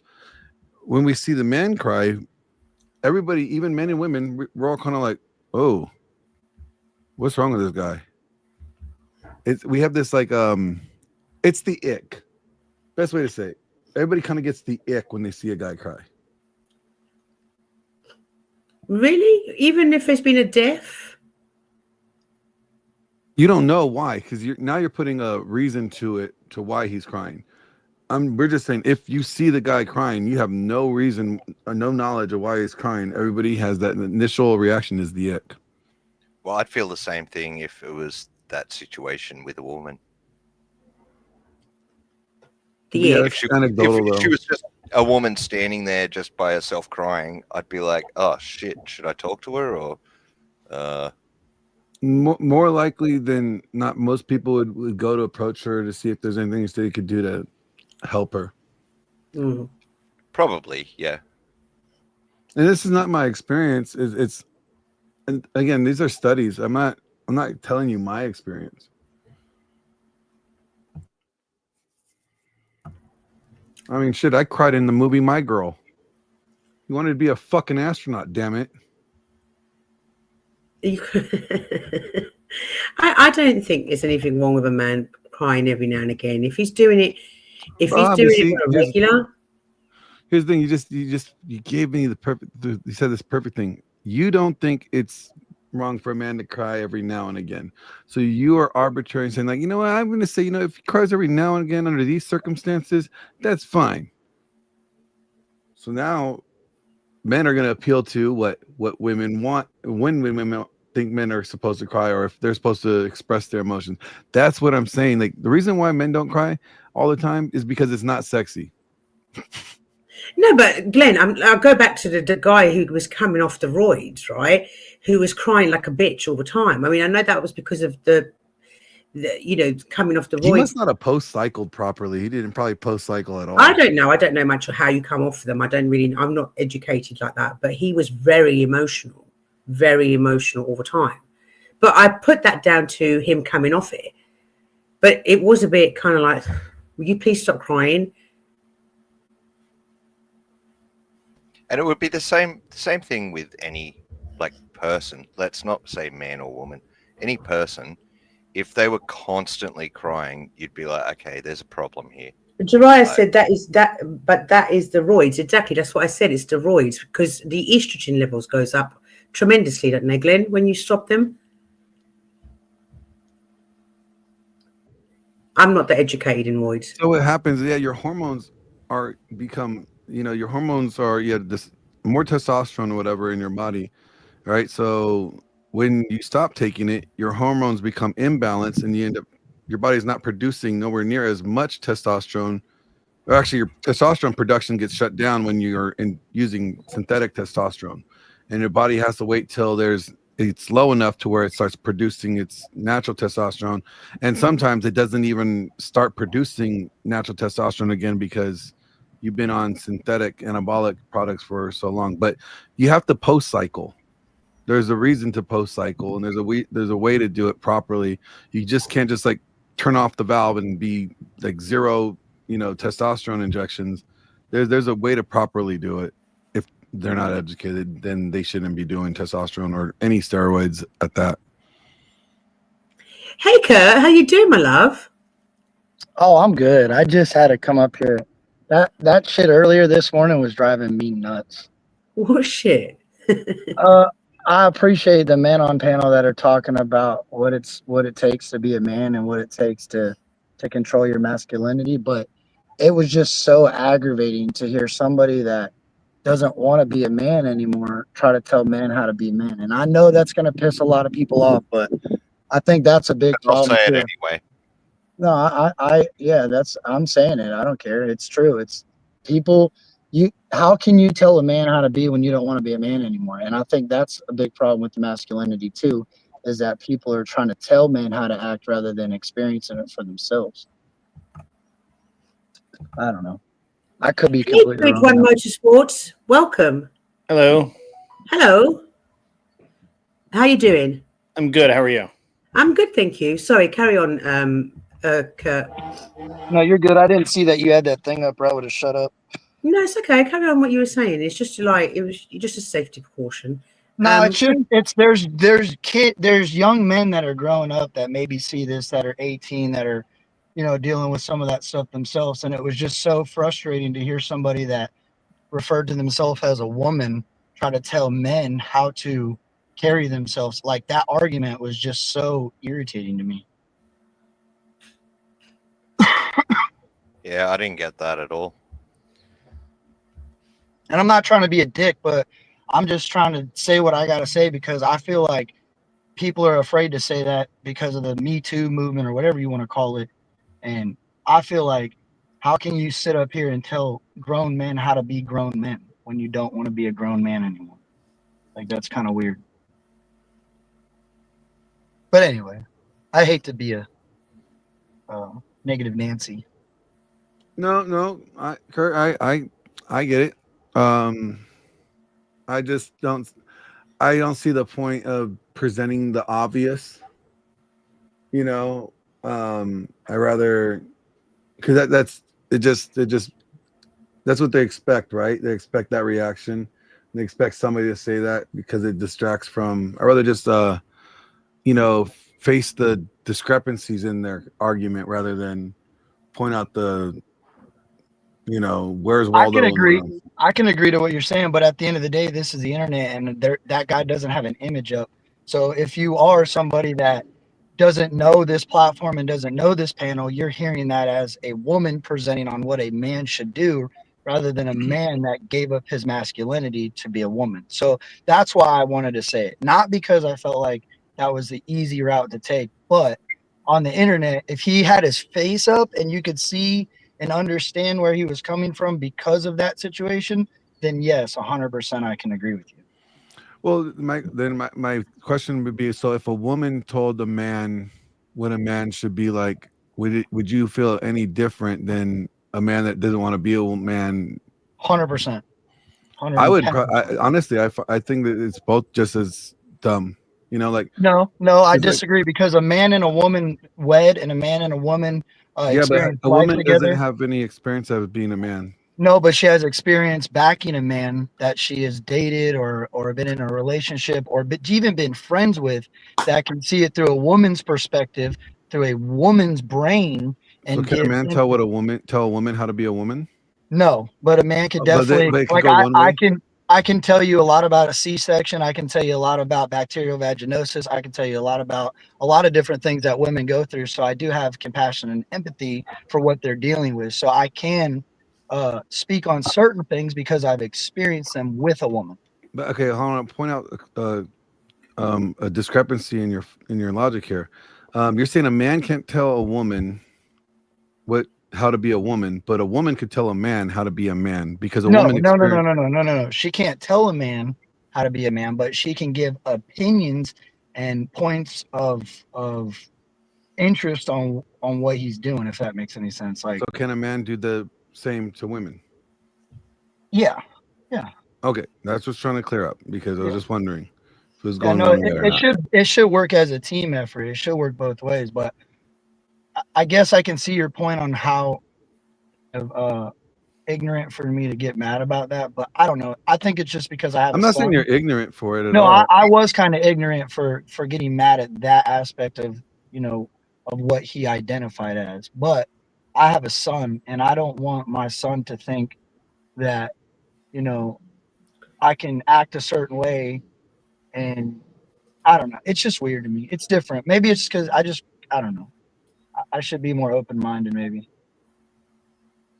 Good. What do you think? Well, I came in a little late, so I'm just trying to catch up and see where everybody's at. No, my wife can't tell me how to be a man any more than I can tell her how to be a better woman. I can give her advice on things I like and dislike, but beyond that, she is who she is, and I am who I am. I mean, these are some deep esoterical questions. What is it to be a man? Mm-hmm. Cock and balls. No, Exactly. I think it's emotion. I'm just kidding. I'm kidding. No, Don't- I know, but I think emotion. I think that the reason I have with it is men have a different emotional understanding of who we are than women do. And when you change your emotional beliefs based off of a gender, that's when I have a problem. Like that's. Have you ever been to a Gender's ball made game? up. I'm sorry. Gender's Excuse me. been a made up concept. It's always been everything was sex. Whether you are male or female. That's what everything was before. Gender is a new made up concept. I mean, as far as men being that much different, have you ever been to a ball game and seen a bunch of frat dudes acting like a bunch of women, giggling and carrying on and slapping each other on the ass and shit like that? That's pretty damn basically. feminine, right? Yeah. Right. But you don't consider them less of men, and they're it's a group of men being men out at a football game or something. So I mean, this is all. I mean, you get deep in the weeds when you try and define this stuff in the like really tight little boxes, right? Like you just No, can't. I wouldn't say define it. I'm not saying that. I'm But saying you my were trying issue. to define it. No. That let me backtrack. Glenn, My issue is this. did I come in late? Was he not trying to define? I'm sorry. If you have a to me, if you don't understand who you are as a person, I look at that as a mental disorder. Like you have an issue with understanding who you are. Maybe you know completely who you are, maybe you don't, whatever. I feel like if you've decided that you no longer want to identify as the gender that you were born in, you should not have any input on what other men that remained that gender how they should carry themselves. That's all I'm saying. Like that, just like a woman can't tell a You're saying man that what you to kind of do. lose you lose your man card, right? Is that what you're kind of saying? Yeah, yes, 100%. That's a good way to put I it. understand. But I don't have to be the thing to understand the thing. I don't have to be a woman to understand my wife is going to be batshit crazy if I write a check for 50 grand a day for for something she disagrees with. I don't need to be a woman to understand that.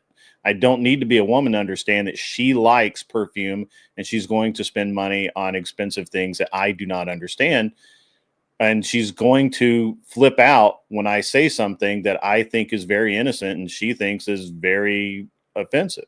I don't need to be a woman to understand those things. I can just understand them because I'm a human and have a brain and I can understand things. So I disagree. Once again, I agree with Glenn that your logic doesn't actually follow. Now you can say that you personally do not respect the opinion of someone who has chosen to become trans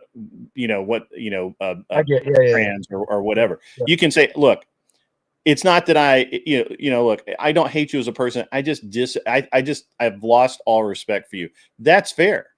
Right? There are a lot of people I don't respect. Yeah, like their facts and their opinions just don't hold weight for me because they decided that that's not what they Sure. identify as either. And that's totally fair. I get what you're saying, and I respect that because you're right. I think, I get what you're saying. How it can. Whoops, he hit the wrong button. It happens. Not to me, but it happens. Oh, I just let him back up. Not this ugly guy. Resto. Hey, son, how you doing? I was kind of it is Resto. Hey, Resto. My bad. I kicked myself, but I got to get back in here to work. I just wanted to pop up and look. I really didn't want to offend anybody whatsoever, and that's Oh, I'm just not- how yeah, I Don't feel run, about Kurt. it. Don't run. And I appreciate you guys for real. I Why like you this. running? I ain't Why running. are you running? Why are you running? I ain't going nowhere. I'll kick it with you for a minute, but as soon as I hit this door, I got to go in there. So if I just disappear, that's where I went. Oh, it's okay. Yeah. So I just think, like, like I get what you're saying. Like you're like this kind, like, just because he abandoned or he's rejecting who he is, you're like, not gonna take his opinion, and that's fine. But there has to be.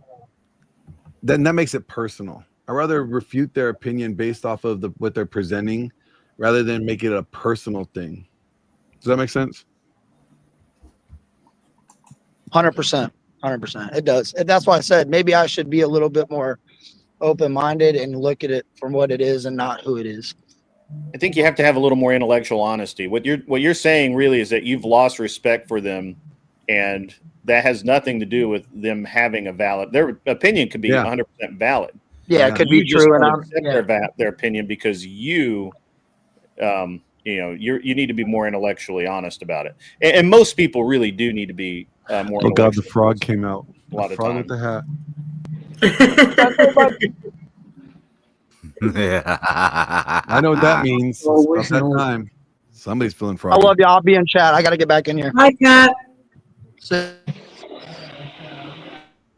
I promise I'm walking in here with good faith, even if I'm a frog with a hat on. A naughty frog with a hat on, may I Never add. trust a frog with a hat. They start I singing thought, loud Resto, 16 show tunes. when you're the frog, I thought that's when you're ready to beef. Isn't that why you did the frog? Oh no, maybe a little bit. maybe It's a got- little bit. I told you I came in here telling y'all that I was already pissed today. So I it's did. already- I missed that part. I wasn't here for that. yeah, because you said this was like one of the most boring shows on YouTube, but yet you're here, grade 1. Yeah, it's early morning. I'm waiting for my kid to get ready to go to daycare, so it's I'm just bouncing around. I saw Glenn was on, came to annoy him. You said my channel was boring. I did, but I'm honest about it. Well, fuck you. Okay, maybe later. Why? Maybe later. You go, girl. Now, to be okay, how is that possible? How is that possible? How is that possible? I think he made that assessment with very little knowledge of watching your show based off of a few things that he saw before you guys had your conversations. That's what I think. Did Glenn get muted? Like, really? Did you step away from your mic? No, I'm right here. Oh, okay, that's way better. I said I think you made that assessment prior to you and Mel having that stream that one day. Yeah, it could be. It's been a minute. But he did say it. I did say it. Okay. I don't deny anything I say. If I say something, I'll straight up tell you I said it. As long as you stand 10 toes, that's fine with me. So as a frog, do you stand on your toes and your Most of the time, yes. That's the frog with the hat on. Yes, I do. So is it Oh, that's why you came in as the frog. Now I get it. He's a naughty frog. No, I guess everybody can. I said you is can't trust the entitled to frog. They can opinion. start breaking out in show tunes and then it's all go bad. Yeah, I've seen that commercial. That's funny. I like it. Hello, my baby. Hello, my honey. Right. Hello, my bright new gal. That's right. What is happening? Resto likes sitting on Dad's lap, huh? I'm lost. Can anybody Yeah, help with? you gotta go. I better go over here. Go Wait a minute. Come on. No, Resto. I told you where I wanted Glenn tonight. Okay, I got you. Put him back. Thank you. Resto's teabagging that Wait a guy. minute, now I'm sitting on Grid's lap. This is a really bad threesome right here. Yeah. Well, you're the one in the middle, so I'm cool with that. I do not like this at all. This is really bad. I don't appreciate this whatsoever. You do not consent. Is that what you're trying to say, Glenn? You do not consent. Zero consent given. You missed out last night. I'll see if I can find the clip. I'll send it to you. It's really hilarious. I do not consent. It was very funny. What happened? It's on Sarah's panel. It was the fucking furry. The fucking furry. Fox. Yeah. So, Fuck yeah. that fucking fox. Yeah. Fuck that fox. You were so nice to them when they were on too. Like you were very polite. Because this is not okay. So look, let me tell you something. I will dead ass be kosher with people when they're here, because this isn't my shit. I could easily kick people, but I don't, because out of respect for Mel. I hate that fucking fox. But if Mel wants that fox on, cool. Mel can have that. Fox is wearing fox. thin on me too. I got to be honest with you. I thought it was funny at fuck first. that but fox. She's wearing thin, or whatever. But the interesting thing is that Mr. paid for 1v1. I'm sorry? I missed something. She. Okay, she. Thank you. The fox, she. Okay. So Mr. paid for a 1v1 between her and Flo. And so Sarah put them up, faced off, and she's like, I don't consent, and like left. Like checked out. And then she came back and she realized that it had been paid for, and she was a good sport about it. So that was all. But it was just really hilarious when it happened. It was very odd and kind of funny. But I think Resto must have seen it because he like pinged it perfectly. Yeah, I saw it. What did the fox do again? No, okay, so the fox was supposed to. He just explained it. The fox was supposed to go 1v1 with Flo. The fox dipped, but then the fox realized, oh shit, this was paid for. So yeah, I got to go 1v1 with Flo. Well, also kind of committed like, a really big faux pas in that she came back and she like, I'm going to go get a shower and go to another panel and name the panel. And like, it was weird and bad form. Not very good, honestly. But I was hoping when the fox left, like they would leave for like eternity. And then like when they came back, I was just that like, was a fucking lie. I was fucking pissed. But hey, what can you do? Flo won't give me the keys. Flo, if you're listening, give me the keys. Yeah, I don't know. I just thought it was funny. It was very interesting. And then I had to go a little later, so I missed out on a bunch. So good. The topic, like original topic, was about men being victims of DV, right? Mm-hmm. Okay.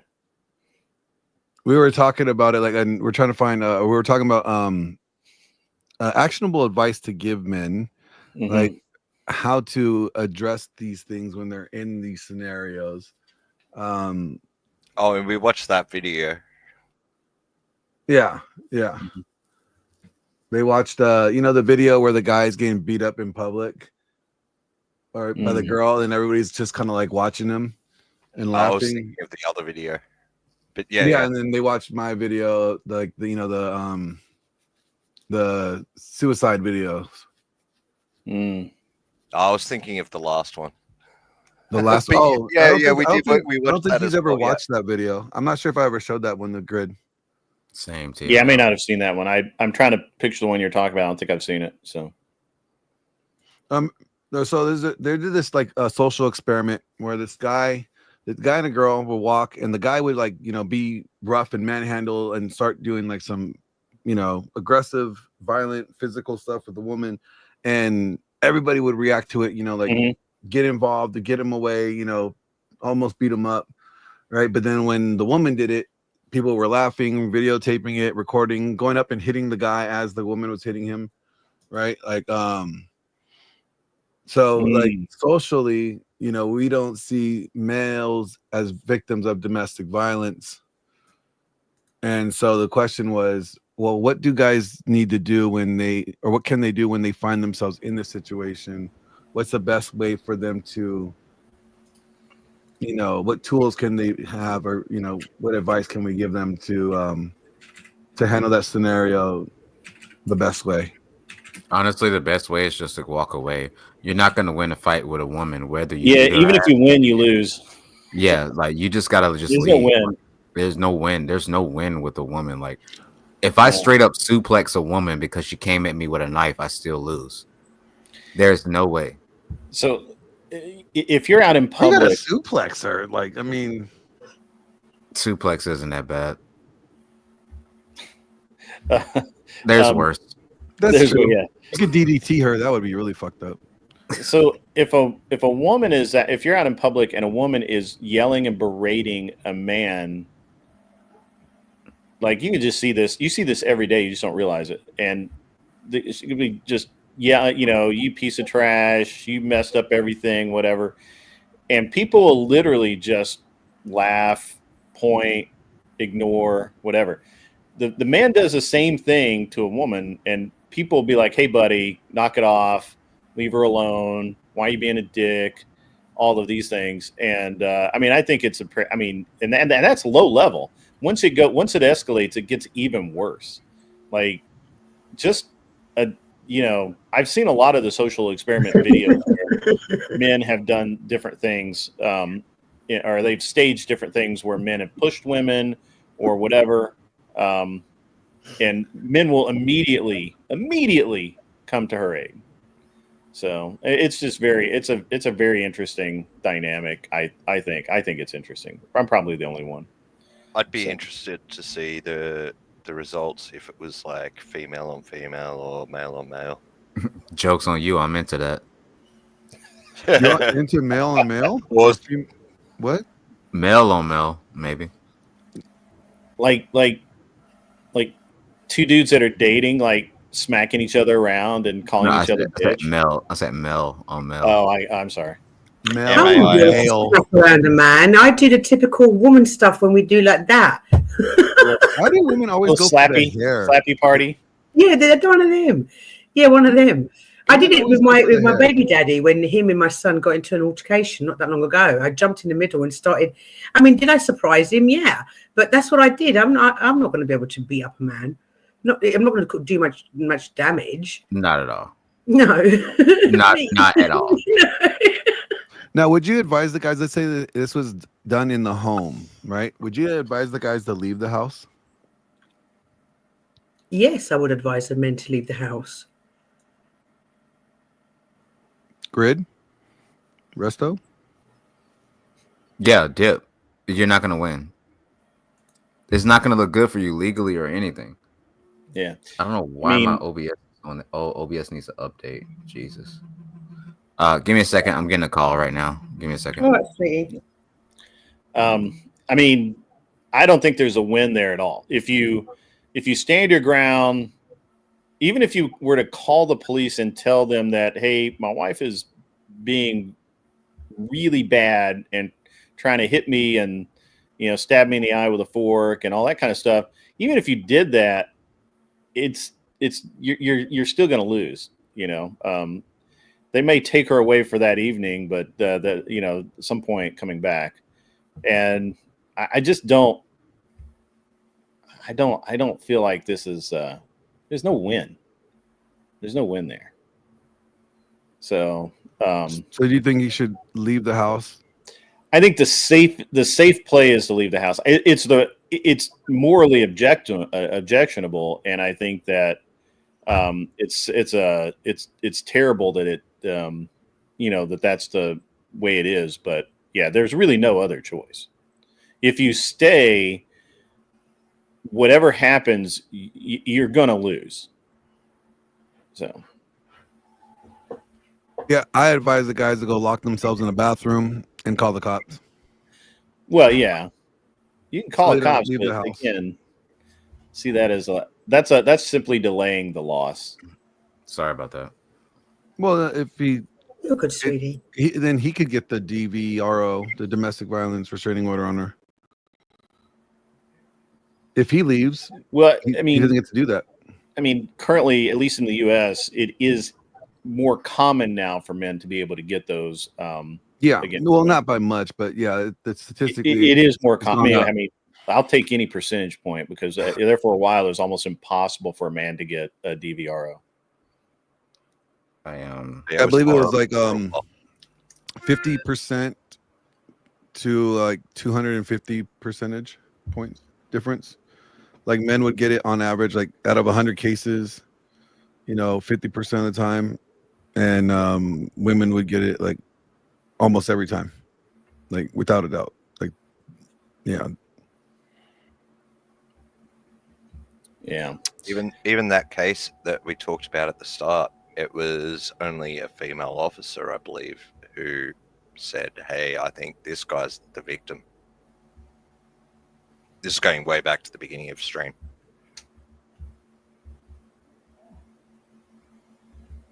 I don't think I caught that part. I think I came on a little later.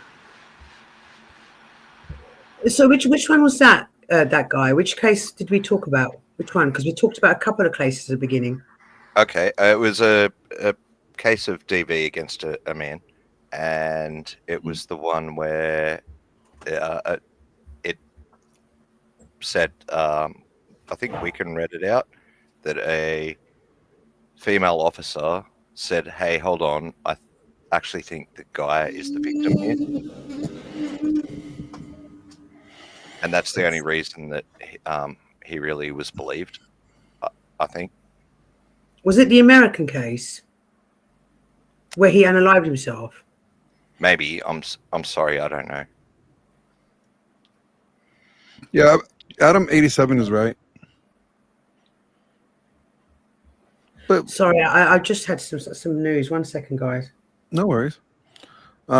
He says men just ain't looked at as victims, as vulnerable as women.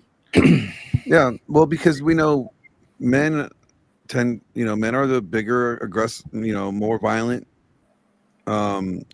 individuals. Like even men, we see other men as threats. So of course women will see men as a physical threat, and men, we don't see women as a physical threat, so we know we're always naturally going to be looked at as the threat. Yeah, because on a whole, and I'm not saying, on a whole, men are physically stronger than a woman. We are weaker than you are. We are at disadvantage. We can't, if you attack us, it's very unlikely that if you hold us down to do you because you want to do, we can't get away from you. Yeah, so then why would you want to attack that person that that's that much more capable? Exactly. That's what I don't understand. That's the part that blows my mind. Is like that he's way more because capable. I mean, just look at all of modernity has told men not to hit women, and women feel very safe in that. Women believe that that's what's going to happen. Give me a second. You will straight up hear women say that you can't hit me, you won't hit me, you whatever. And like I brought up, go ahead. I'm sorry. Yeah, like I brought up earlier, that's just a generalization in a relationship. I mean, the man's not always the stronger one. Oh, come on, that guy. It's very unusual for a woman to be physically stronger for a man, not unless I'd say 99% of time that a man's going to be way stronger than a woman. I don't know about that. Okay, well, question. That guy, have you ever dated a woman that was stronger than you? Is this like a personal? No, experience? I haven't. But Okay. I know women that could kick my ass. Yeah, that doesn't mean that they're stronger than you. Yeah. She but may I know learn they can kick my ass. a I wouldn't. discipline. She may learn a martial art discipline that you're not familiar with or not aware of, and No, I'm talking about they could physically dominate me. They could hold me down and pin me to the ground and I wouldn't be able to move. They'd just Well, I be. mean, yeah. Women, do you fucking know? I mean, Jesus Christ. I would. You could say the same thing about any woman that's 400 pounds. Yeah, I'm just saying it's not always the case. Death by obesity. What a way to go. No, but Adam said about that was a bodybuilders. case? There are that some did women happen. bodybuilders that are really strong, right? But can they be as strong as men? No. They're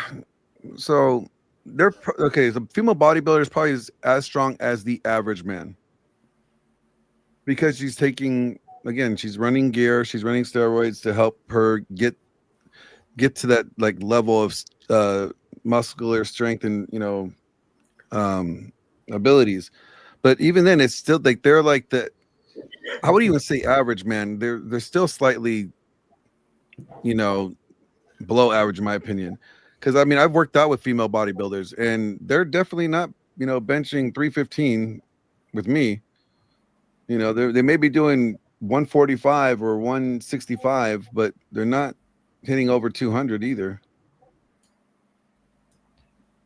Sorry, and Sky just made I'm it. thinking of me, man. I don't have a lot of body weight at all, and I know women that just have a bigger frame than they have more weight than I do, and they could just physically dominate me, and there's not much I could do about it.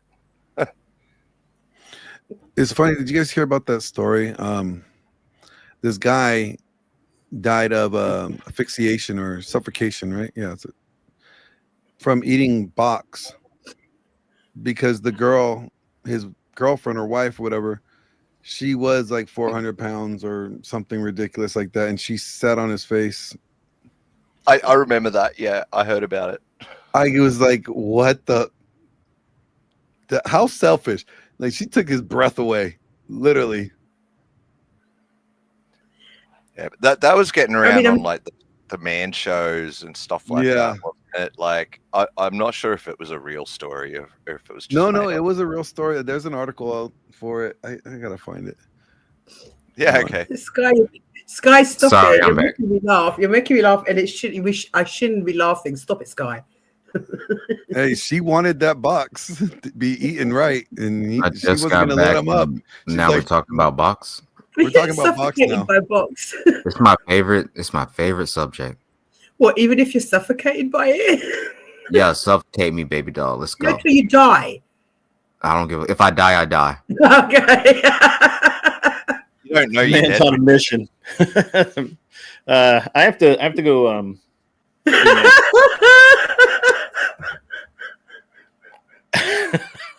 That's funny.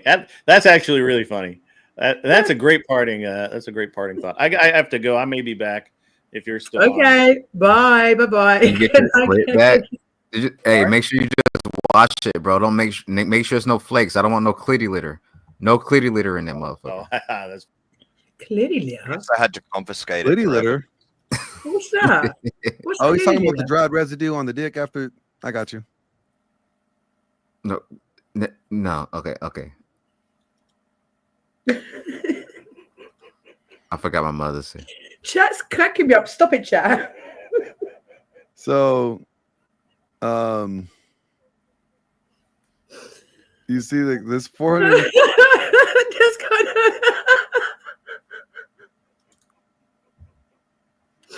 Look, we cannot discriminate against larger women, even if they do kill their men. Hey, that's not my issue. Fellas, run. I laughed, but I was muted. Look, if she says, "Let me climb on top," you got to remind her like you remind those big puppies. Okay, like big dogs always think they're little dogs. You're too big for that. I have to turn my camera off. Stop it. So my brother had a dog that was part Malamute and part Staffy, and I always had fun thinking about how the logistics of that worked.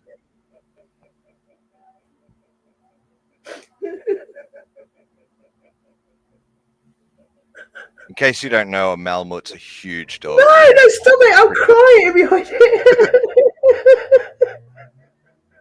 Fucking chat's kidding me. stop it. Right, I'm sweating again. Enough. Anyway, back to the conversation. Which bit were we at? So, it's on average 14 men per year die from suffocation due to box. Clitty litter. Clitty litter, yeah. You know, it's I mean, there's worse ways to go.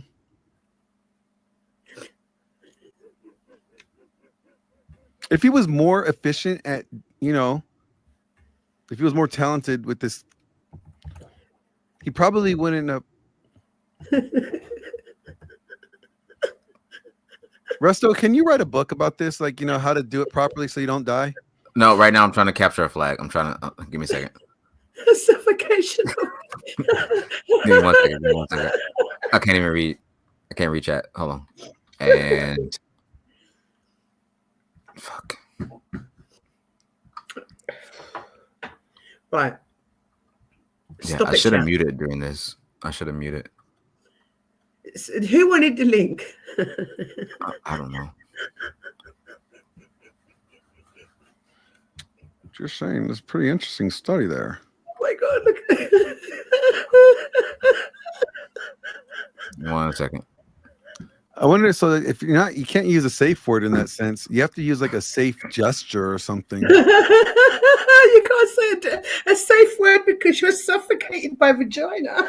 Yeah, so you have to have like a safe gesture. Yeah, like safe, like Morse codes, like when you slap her tap, butt, like a certain tap amount the of left time. cheek twice and then the right cheek once, like pop, pop, pop. You know, like you know. Oh my God, look, I've got clearly in the channel. I'm in the chat. Play the clip real quick. It only take like 10. Oh, I 20 love seconds. it here sometimes. What was that, Mr.? I missed it, darling. Oh, I put a clip. God I damn put a it. clip in back chat. I gotta go on mute again. Give me a second. Okay, what is it, Mr.? It's what we're talking about. It's not TOS. Okay. It's just funny. All right. I hope it's not the head. What up, Mister? Okay, I'm just going to play it. Sorry, but the chat, you're killing me today. I'm trying to be serious, and you just and then click and then you later turned up. Somebody needs to make a clitty litter emoji. Right. So, what is this, Mr.? Oh yes, this is it. Oh, just hit play. Go ahead. Okay, just It's hit not play. All right, TOS. no worries. No worries. Psyched. Hey, Amber. Hi, Justin. Good luck. Good luck to you making like your judgments. And from the girls' line, we need girl number 00, Martha Johnstone. Oh.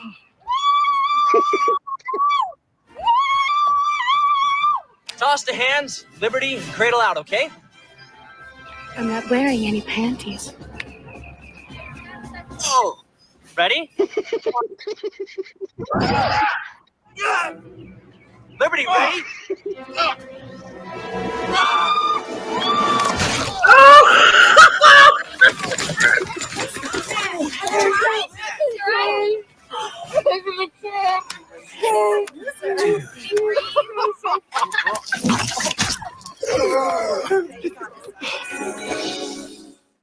Oh my God. Sorry, I'm a joker. I'm sorry. I didn't, No, it's fine. I couldn't help myself. I mean, at least he didn't die. Right? He was It's a fine. movie. I know it's a movie. I know. But the point is that did he die? No.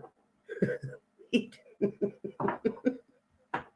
Right, guys, you're killing me. So, what were we saying before the whole box thing came up? No one? Okay. I think we've all forgotten. Everybody's got, it's like it's silent after that.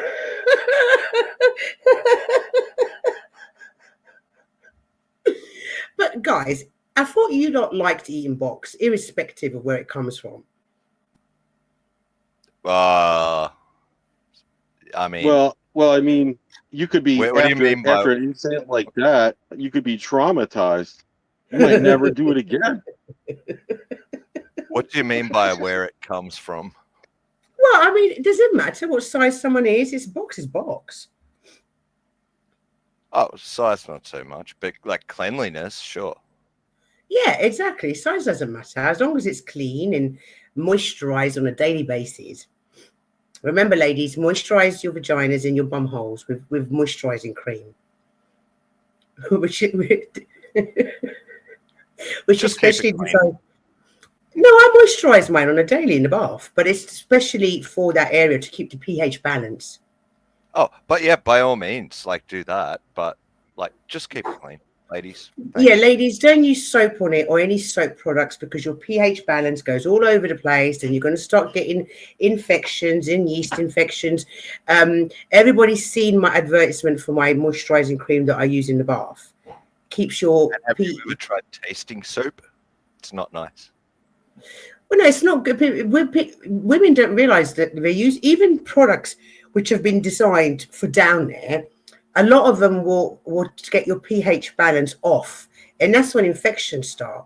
If you use like a cream like Aqueous cream, which is what I use, that's especially like it's got no perfume on it, no nothing like that, and it keeps the pH balance nice and steady.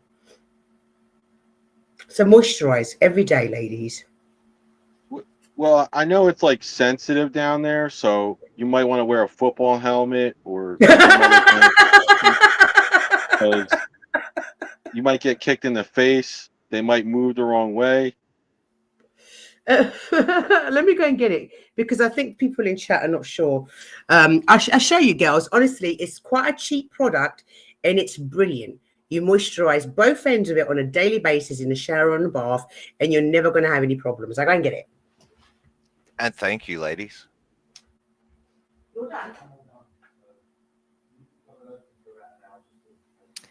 This is what I've always wanted for my birthday.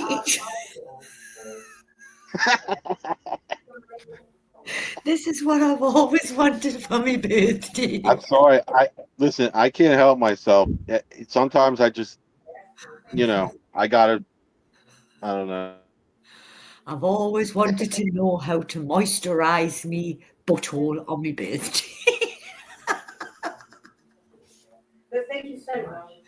I'm going to look back on this birthday with such fond memories. It's probably all ruined. That's for the flat. Oh, is it? Yeah. Thanks. It looks all right. Thank you. It's all right, so, right. Goodbye. Oh, why is my door closing? It was closing on it. Where's Resto? Mel, you. You need to mute Mel. I think he said he'd be back. We could hear her talking to herself. No, I was talking to that was the guy that's treating the mold. He's finished. Well, speaking of yeast Oh, infection. Mel, it's going to be a birthday I'll never forget. No, that was the guy treating the mold. He's been here for about an hour. Okay, so I'm going to do my ad for Aqueous cream. I need to get sponsored. Ladies, this is what you moisturize your vaginas and your bum holes with. It keeps mold away.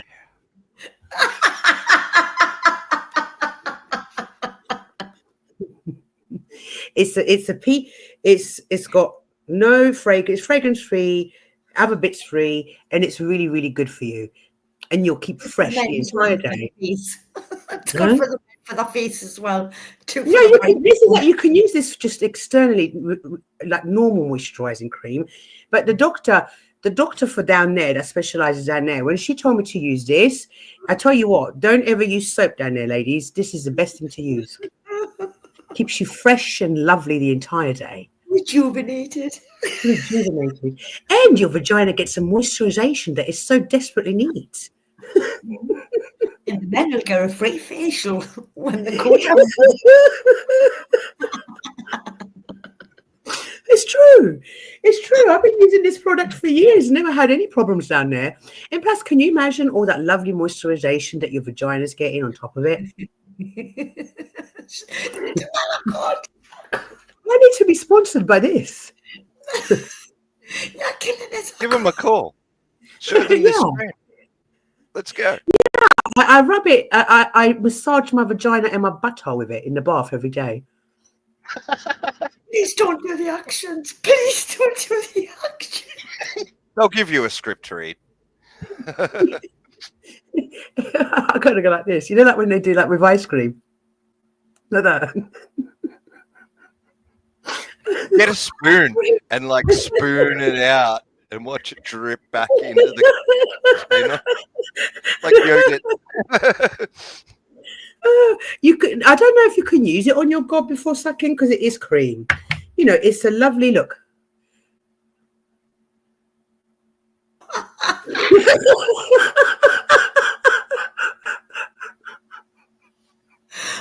That's like a nice Greek yogurt texture, right?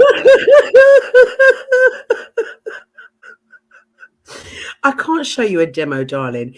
I not on the actual, like, just massage it gently into your vagina like this, like that. And it's also very good for other parts of your body. So the hand is fine. Yeah, what are you going to do with those hands now? Yeah, it's good for everything.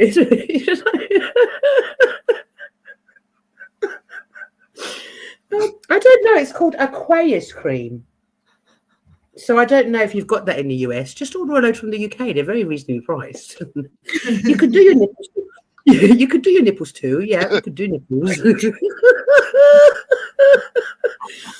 No, you don't put it inside. You just moisturize your vagina very well.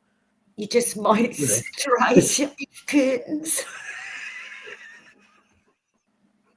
Oh my goodness. But that's what I use, and I swear by it. Yes, I'm always very fresh down there. And it's always nice and so. I just exploded, Mel.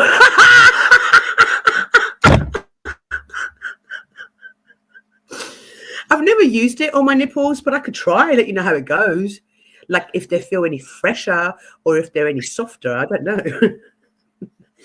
Yeah, you could put it on your elbows. Mel's product reviews. Yeah, no, I swear by it. No, because women don't realize that a soap like really messes up their pH balance, really messes it up. And even like feminine products really messes it up, even worse than the normal soaps. So, yeah, guys, moisturize your vaginas.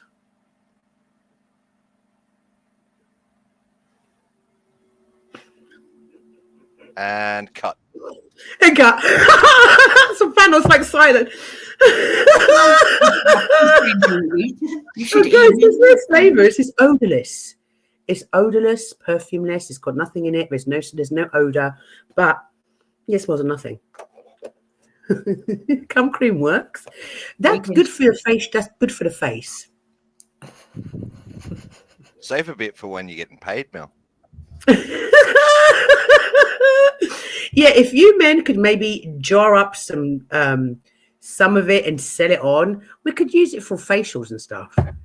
Wait, if us guys can jar up some of what? Ejaculate into a jar. You went there, you're on your own. It's almost like an instant facelift when you get it on your face because it hardens up and it goes like that.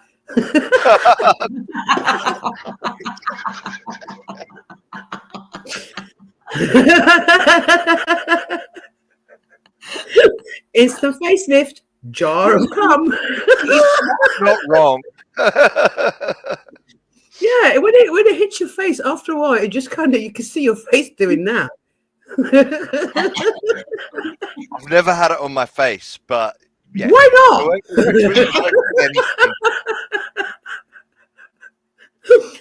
Ladies, you want to get rid of your wrinkles? Get your man to ejaculate into a jar. If you want to get wrinkles, just go get some. Hey, Joe. Hey, Joe, as well. Yep. If you want to get instant, spontaneous, stronghold hair gel, spunk into a jar. Exactly. I said something about Mary. See, I'm giving I'm you. trying to think of the name of that. Yeah, you got. Yeah, I'm trying to give you natural alternatives for expensive beauty products. Organic. Organic, very cheap. Just get your man to do it in a jar every single time. Store it in the fridge for freshness. Keep those little swimmers swimming. Get those little swimmers swimming and all happy. I need a facial. I do need a facial. The new collagen. Yeah, I need something to bring some life back into my cheeks. Any suggestions, anyone? Well, there was that like milking farm that Jordan Peterson thought was a real thing for a minute. I don't know if that. Line them up like they do in a dairy cow farm thing. We'll just have it run instead of us, it'll be penises. He saw a fetish porn video of like a man being milked, and he thought that it was a real thing going on in China. I mean, I don't know, guys. Like I said, these are natural, alternatives to beauty. Do you know, under my eyes, I generally try and put hemorrhoid cream, believe it or not. And that's what I do for under my eye wrinkles. And that's quite cheap. Yeah, that's what people do. And they use it, that pale cream as well, hemorrhoids. They use that for tattoos as well over here, over in England. Yeah, I mean, guys, you don't have to buy the really expensive shit. Oh, what's this? What's this, Glenn, that you've put in the back? I saw that. I didn't want to say nothing. Hang on, let me bring it up. Rach, did you want to do some reading? I don't know if Wiccan's still awake. We can. Look.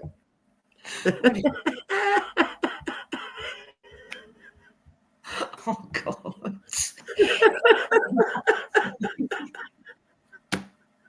Hey, that's the way to go, right? Getting suffocated like that. I mean, suffocated by boobs? You must have some pretty large boobs to be suffocated by them, no? Oh, just people are eating that. This is from 2017. Yeah. Wait, just take over for a minute. I'm just going to make a quick coffee, darling. Okay, doke. Hard luck. From a bet gone wrong to the man suffocated by boobs. These are 8 of the most bizarre cases of people who died during sex. The tragic stories highlight a dangerous side to everyone's favourite pastime. So remember to take care next time you get your rocks off. Sorry, I'm trying not to laugh.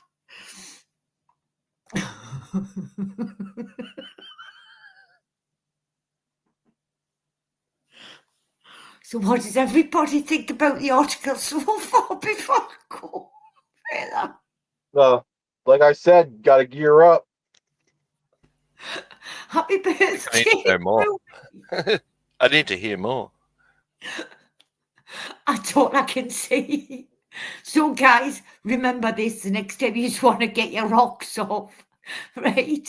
Remember, be careful who you're motorboating, right? It could end your life. Can you scroll down, or do we need Mel for that? I've got to wait for Mel coming. Yeah, yeah, no worries. I think, honestly, Sky, I'm having a fucking great birthday. I swear to God, I've had a right laugh.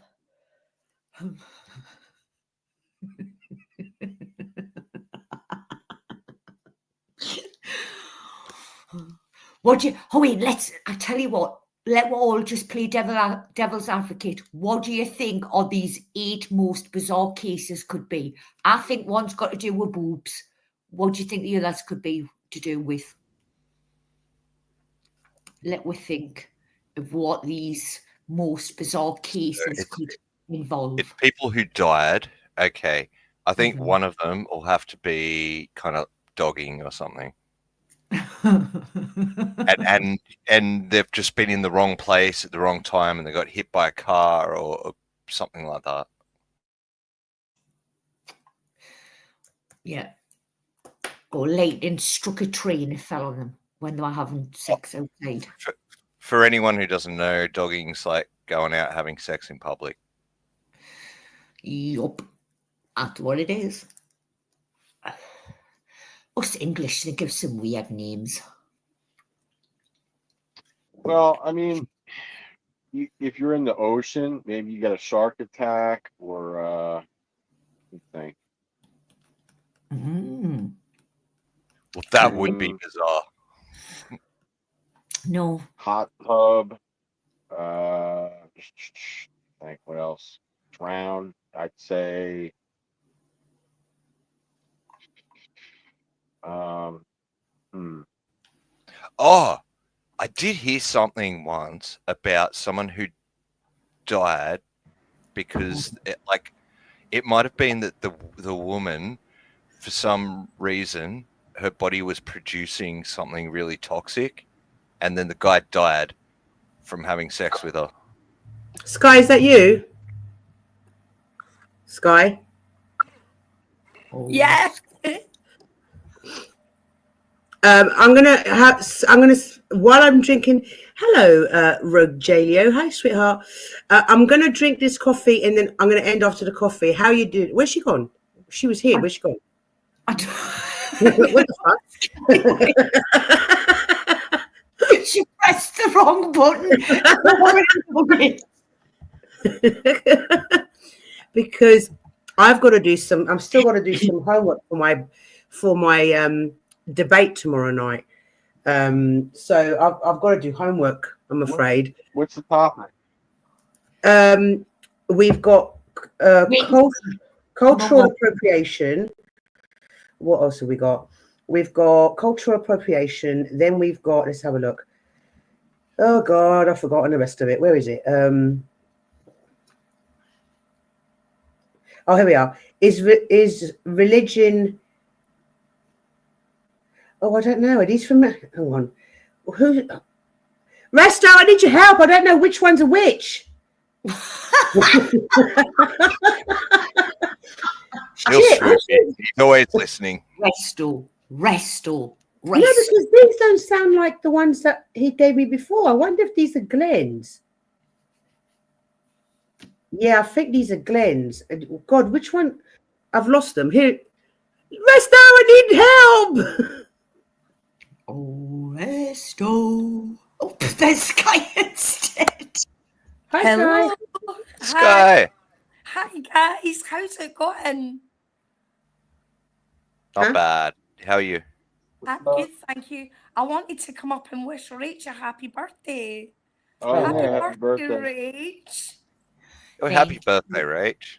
Thanks, everybody. Oh, shit. I can't find the fucking subjects. Rest,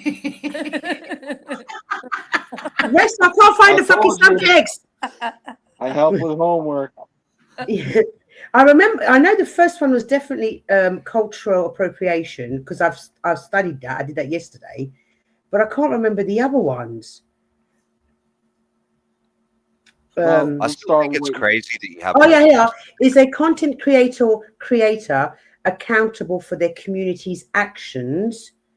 And then we removed the abortion one, but I don't remember what he replaced it with. I still think it's crazy. Multiple topics. I mean, that's heaps. You're learning so much, and you're doing it all at once. Everybody. Well, yeah, you kind of do have to study with these things, you know, because you want to throw stats and stuff out. You don't want to make an uninformed argument, right? So I tend to research each topic until I get fed up of researching it. But I don't remember we replaced the abortion, because after we had that abortion debate on here, I asked him to remove it just because it was one of those subjects which is just my chat and my panel went apeshit. Yeah. And Yeah, and I didn't really want 1,000 people because with Lemon, normally he gets about close to 1,000 people in his chat. Yeah, And I see if you didn't can want. grab him on Discord later or something. I Mm. can send him a message there if you want. But No, it's all right. I'll send him a message because I can't remember what the other one was. I remember we replaced it, but I don't remember what with. So, what do you think about just very quickly before while I'm drinking my coffee? What does everyone think of cultural appropriation? It's a good subject. I think it's subjective because it's anecdotal in nature. So that means like some people might take offense to it. Like if I'm a white guy and I get dreads, some people may take offense to it, and some people may be like, "Oh, you're just playing a role, to gain sympathy." yeah, I think you need to define it first. Okay, so let's say, what's the difference between cultural appropriation and cultural appreciation? Anyone can tell me the difference? Appreciation would be getting cornrows in your hair on holiday because you think it looks beautiful.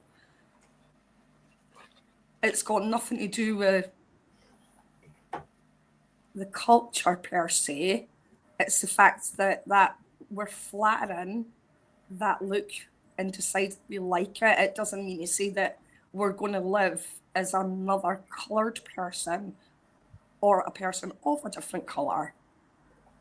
Well, cultural appropriation is categorized as stealing another culture's ideas and making them your own and not attributing them to the culture it belongs to. Yeah, I think it all comes down to who gets like credit for it, who gets the recognition. Yeah. If it goes back to the culture in question, then it's appreciation. If not, then it's appropriation. Mm-hmm. That's why I said it's anecdotal, because it's offensive to some but not others. Yeah. So it's a personal opinion. Yeah, it's just who benefits from it, I think, at the end of the day. Does the panel think that it's gone a little bit too far, as in, especially during my research, I noticed America was coming up a lot. Do you think it's gone too far where what we're doing is, instead of saying, look, I want to get to know your culture and appreciate it, it's becoming more guarded, which means that it becomes each culture becomes more closed to integration? Yeah, an echo chamber. Yeah, that's a good point, Mel. Mr. I'd be curious what you think. I think it's regional, because like if I'm a white dude who's living in the South and I pretend to be a rapper, right? They might look at me and be like, "Who the fuck is this guy?" But like if I live in Detroit and I'm like Eminem, they might be like, "Yeah, you're one of ours," Yeah. But would we say, in respect to the braids panel, let's say there's a white man who really appreciates the culture with the braiding and everything, isn't that an appreciation? Yeah. Of course. Yeah.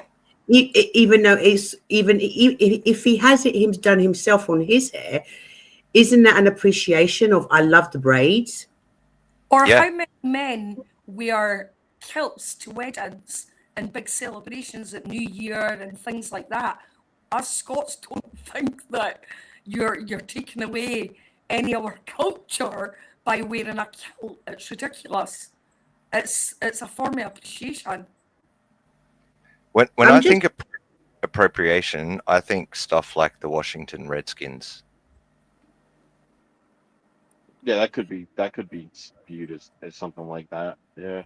Yeah, I understand that, because that came up a lot about the indigenous Americans and their headdress, which is very sacred, being used for fashion. Yeah. We used to have a team called the Cleveland Indians, and that became an uproar, and they had to change the name of that team as well. That's what I'm saying. Like, I really don't care, but it doesn't mean it does not matter to other people. You know? Right. That's why I said it's a personal thing. Oh God, who the fuck is it now? Hang on, guys. Another thing I can think of, and I'm going back to America again, but, with things like blues and how a lot of black musicians came up with this style of music, and then white people appropriated it and got all of the money for their hard work, you know? Right. What about, guys, but in my research, it came up when Katy Perry wore a kimono on stage and everyone lost their shit. Do you think that's appropriation, or do you think that's going too far? I think that's gone too far. Yeah, I don't know enough to comment on that specifically, but... Oh, she wore a kimono on stage at one of her concerts. I don't see anything wrong with that, no. I think if she'd done the whole geisha thing, it would have been entirely different, because that is really a cultural, it's so precious. It would be like me having a didgeridoo and playing it. Women are not meant to play the didgeridoo. So, you know, like certain cultural boundaries, and you should stay away from that, because it's rude. It's just rude. Dude, I'm Australian and I didn't know that. Oh, did you know? Nope. Yeah. I've got a didgeridoo, and women are not. It's very, very, very bad for a woman to play a didgeridoo. I mean, it goes against Aboriginal beliefs. So it's just something that, because I know that, I wouldn't even pick it up and use it as a joke. Because Well, it's a good thing I'm not a woman then, because I've played one. I mean, you're eventually going to get to a point in your conversation with whoever it is. I don't know how this works from country to country. I do not believe that it's illegal.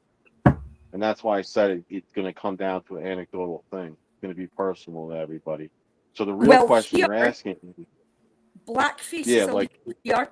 So if you went out dressed up in blackface, you would be arrested here. Right. It's a no-no. That's why I'm saying there's parameters to it, because in each of these points, you know, sometimes I hear these subjects and I go, I have to remember, you know, I make a point in chat. I say, well, every country's different, so it's got to be, you have to put that in the narrative. That's what I'm saying. Like whatever your subject you're on, you have to, you know, annotate. Okay, it's not going to be the same country to country. So specifically, you're going to have to talk about what country. Yes. Yeah. Right, because in Britain, we are very appreciative of other cultures. We are accepting of other cultures.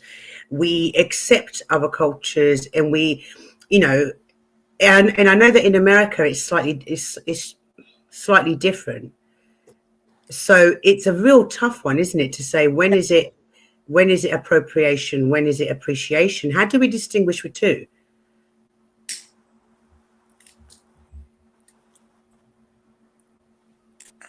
I would say it's regional.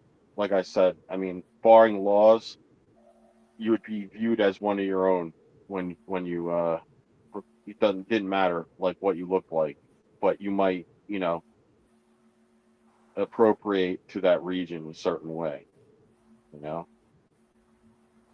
like if you live in a slum of Chicago, you might dress a certain way. You might be you know, it's a survival instinct. Maybe you might you know, but isn't that like part of where you'll assimilate wherever you are because you genuinely want to fit in? It might not even be an appropriation thing. It's that's my point exactly. Oh, is it? Sorry, Glenn. Sorry. No. Yeah, you're right. Yeah, about assimilation and fitting in and the things that we do as a society and the norms that we allow and the things that we absolutely abhor and won't put up with. And there's red lines all over the place, but it's different for everywhere.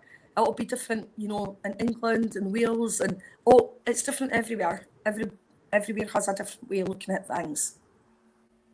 That's why it's going to be difficult, I think, because I did struggle with this subject a little bit. I really did, because in Sky, Rach, you're in England with me. I've been brought up, and you know, my family's married into many different cultures. I've been brought up to just to accept it and to appreciate it.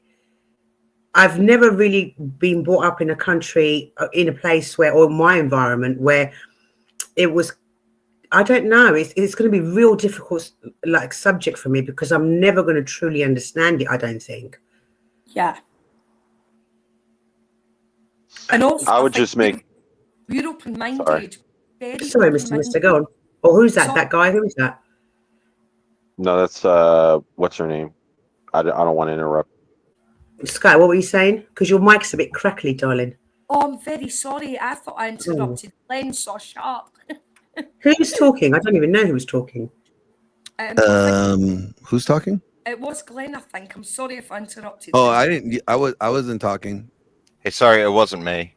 But hey, Resto's here. Hey, what's going on? Sorry. Leslie, what was the third subject of Lemon? It was appropriation. It was the. Remind me of the other two. Give me a second. Because I was just saying that I'm going to struggle with the appropriation one, because I don't think I'm ever going to truly. The appropriation one is a conversation. Right. Okay. So you don't really have to worry too much about that one. Yeah. So it's cultural appropriation for the first conversation, and then the second one is the hard line. Oh well, no, this kind of like goes into the first one, so this is still the first one.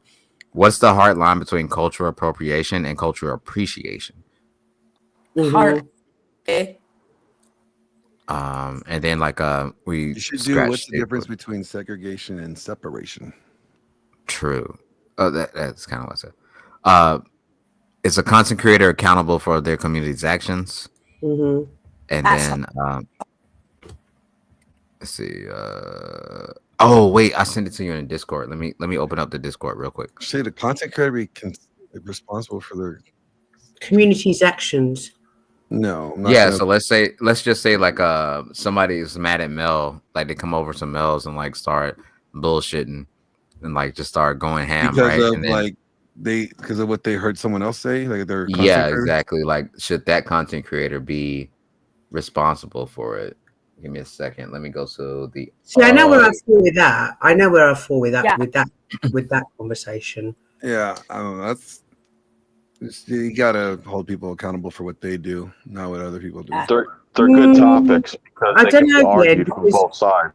Now, Yeah. you could hold the content creator accountable for not disclosing all the information. Absolutely. Because as a content creator, let's say I want to make an example. There's someone in my chat doxing someone and putting out personal information in the chat. It's my responsibility as the content creator to make sure that that doesn't happen. It's the same as if you vote your president. You know, you vote your president in. If there's one of your states looting, pew-pewing everybody, as a president, it's your responsibility to make sure that you sort that community out. It's the same as being a content creator, in my opinion.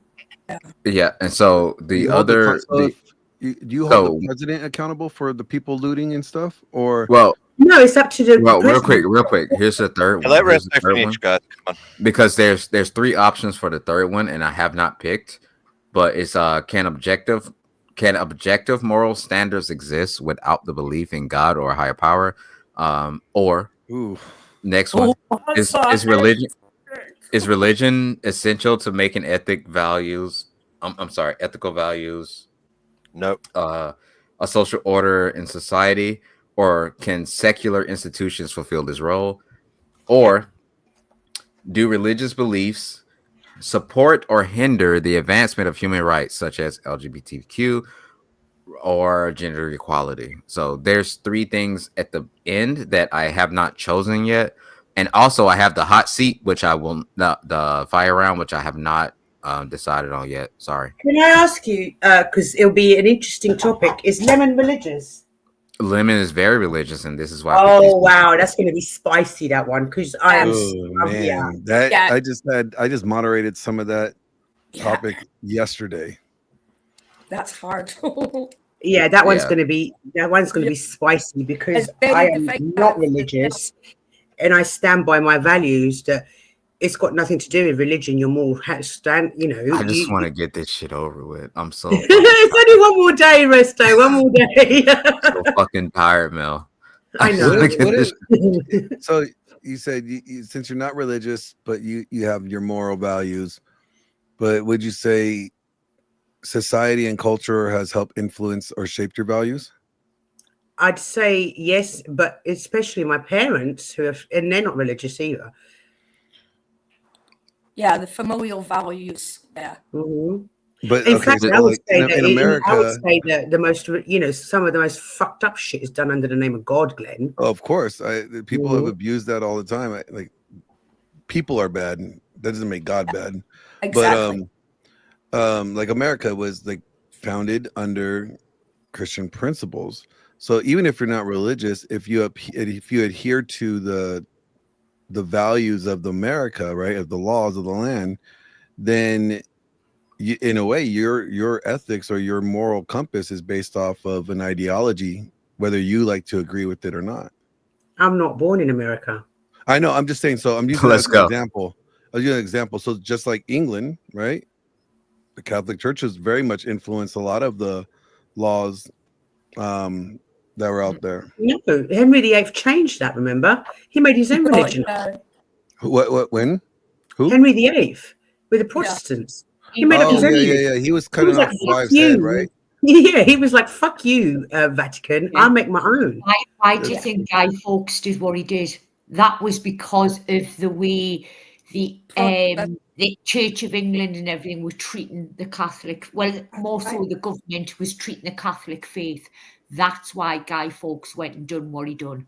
Yeah. On the 5th Okay, of but we've established no Yiddies out, right? Like wear the orange shirt. I really like that. No, Yiddies. No Yiddies out. I'm going to wear the orange one. Yeah, but you tell me all the time that my titty might fall out the side. Well, I mean, like that's better than having the Yiddies out. I'm pretty sure you can handle your Yiddies. The same. Yeah, because oh look, he's objectifying himself again now, Glenn. Just saying. Just hear me out for a second. Hear me out for a second. So what I would do is I would pick the ones. I guess you have to coordinate, but I would coordinate the ones you have the strongest what do you call it, confidence in. That's what I would do, and then make bullet points. She got this. She's gonna win. She got this. She's gonna fucking completely stomp. Because she has no choice. Because I put way too much work into this. So Yeah, she told me that he told me that if I didn't win, he was going to beat me. No pressure. No pressure. Deadass. No pressure. No pressure. No pressure. How many? No, but I mean Bitcoins that's are why on I need to get off soon. Because I need to learn about the. I want to have some. How am I going to look up stats for the content creator stuff? Because that's more of a difference of opinion. Well, you just write down your personal. Your best argument is going to be to find any moments of when you don't have to use content creators. You can use public figures. Any public figure that was, spouting out their personal belief or their rhetoric that inspired or motivated, like Charles Manson for one. Perfect example. He had people were killing for him. Yeah, but how am I going to argue that? That's that's hard for that though, because Also, you use the principle, we still have the thing after. We still have the thing after. If you check the back chat, if you're going to be around for that. Yeah. I'm going to be looking and doing homework at the same time. Okay. So if you think about it, the principle of it, right? Charles Manson had a following. He had a platform, basically, maybe not a digital platform, but he had a platform to where he spoke and people would listen to him. right? And then people killed because of the things that he said.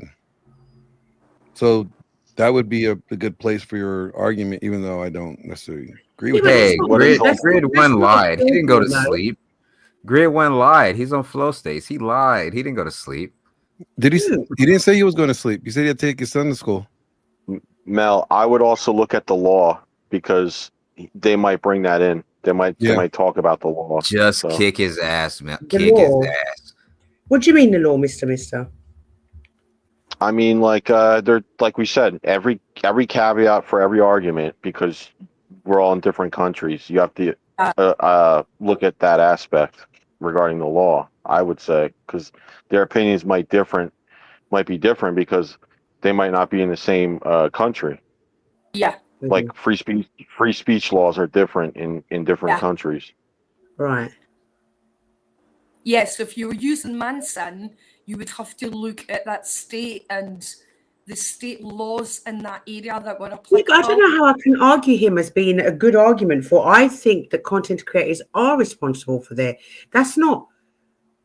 Well, yeah, actually, that's a good way to say they are responsible because they all unalive themselves because of him. Yeah, yeah. And what would sorry. Mister, what were you saying? the law might say something about that in one country, but not the other. That was just my only point. I don't like interrupting other people. I'm sorry. Toxic Tommy, thank you, darling. I've got my phone charging, so I can't answer. These are gonna be. I need to really focus. If I have to win this, I have to this one. I like your picture, Toxic Tommy. Yeah. I like it a lot. Right, I think it's time to end because we are 9.5 hours in. Wow. Holy shit. Wow. Yes. Thanks, Mel. It's time, guys. It's time. Now, don't forget, tomorrow night we've got the famous debate between me and Lemon. And guys, I would 100% be switching that chat off. I would be seeing it. Okay, so remember to start your stream first. I'm gonna get Lemon. He's gonna stream off of yours, and then it will go from there. I hope you've made the surprise topic at the end juicy, Resto. Oh yeah, it is. You've made it juicy. I'm not telling you what it is, but no, I know you're not telling me. But good morning, Izzy. Good morning. We had a great. Izzy's here. Oh, no, it's Izzy. It's Izzy Scott. Not that. Izzy was here much earlier. The other Izzy. So yeah, guys, it's time to end. I'm going, like I said, we're going to come back again tonight for the. Is it tonight? What day is it today? No, tomorrow night, Saturday night, for the great debate. And it is going to be a great debate. And then I'm back on Sunday night because I'm interviewing Toxic Angel. So that would be an interesting one too, I think, because he's quite well traveled. So we were talking about his travels. Resto, are you going to DM me the whole thing with Glenn? Oh, wait, why'd you just bite the pencil when you said that? Because I fancy something in my mouth. Yeah. Yeah, I guess I will at this point. Yeah. That's why I love you, Resto. So, okay, guys, thank you very I'm an much. innocent party here, just so you know. Oh, Glenn, you remember we were objectifying you. You're just an object right now. Hey, thanks, Glenn and Mel and like everyone else. I think it was a great chat tonight. Yeah, it was a great chat. We had a really, We're doing last words. Okay, that guy, do your last words. That was it, man. I'm done. Thanks, everyone. We had a great chat tonight. It's an important discussion. Cheers, Resto. All right, broski. Love you. Thanks everybody on panel for a great conversation, really, and thank you, chat, as always. You've all, I love the chat because they contribute so much to the conversation. So thanks everybody, I really appreciate it. We had a great live tonight. Mister, you got anything to say? Oh yeah, thanks for having me up, and respect as always. Cool. Sky Angel. I want to say the chat rocks. Love you guys. The panelists are amazing, and it's been brilliant fun. Thank you for having me. Oh, Rach. Can I just first say, please like, share, subscribe, hit the notification bell, and please feel free to leave a message after the live stream has ended. And also, can I say thanks, guys, for the birthday wishes? oh, Happy birthday. happy birthday, my love. Stepdad. Stepdad.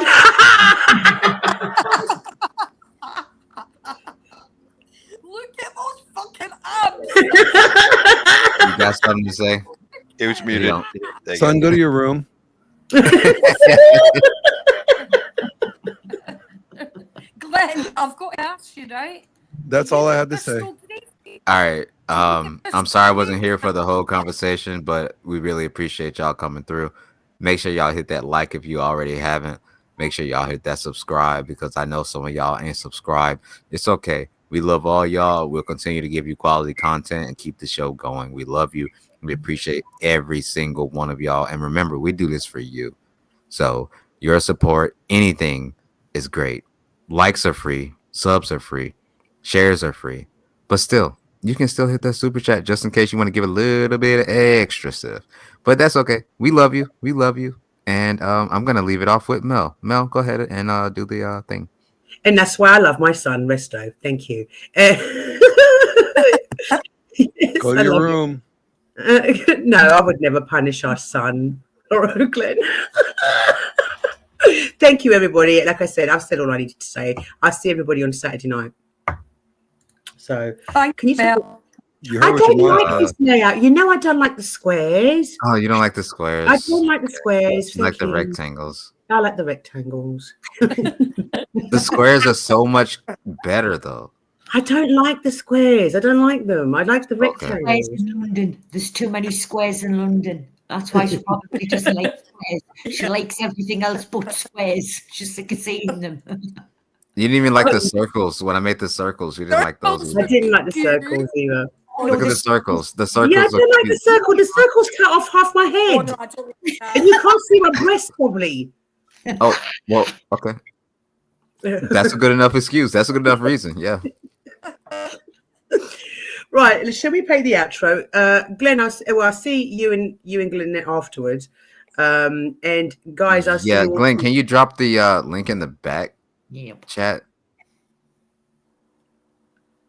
And then we'll all be there for yours. I can't wait to see. Right, well, I'm going to jump down now. Have a lovely birthday, Rach, my love. Enjoy the rest of your day, sweetheart. I shall. Well, it's been an eventful and funny birthday so far. I've enjoyed it, guys. So thanks for the memories. Love y'all. Oh, wait, where are we going? Fuck, where are we going? Oh yeah. Go. Is Flo still on? Just do the Flo. Yeah. Okay. It flows on. You just give me like 3 seconds. I'll be right back. Yeah. We'll go to Flo. Right, well, I'm going to jump down into chat like you do, yeah. All right, Rach. Thank you, sweetheart. Have a lovely rest of your day, darling. And thank you, Sky, for popping up. Thank you, darling. I'll pop down as well. Bye, Poppets. All right, darling. Bye, my love.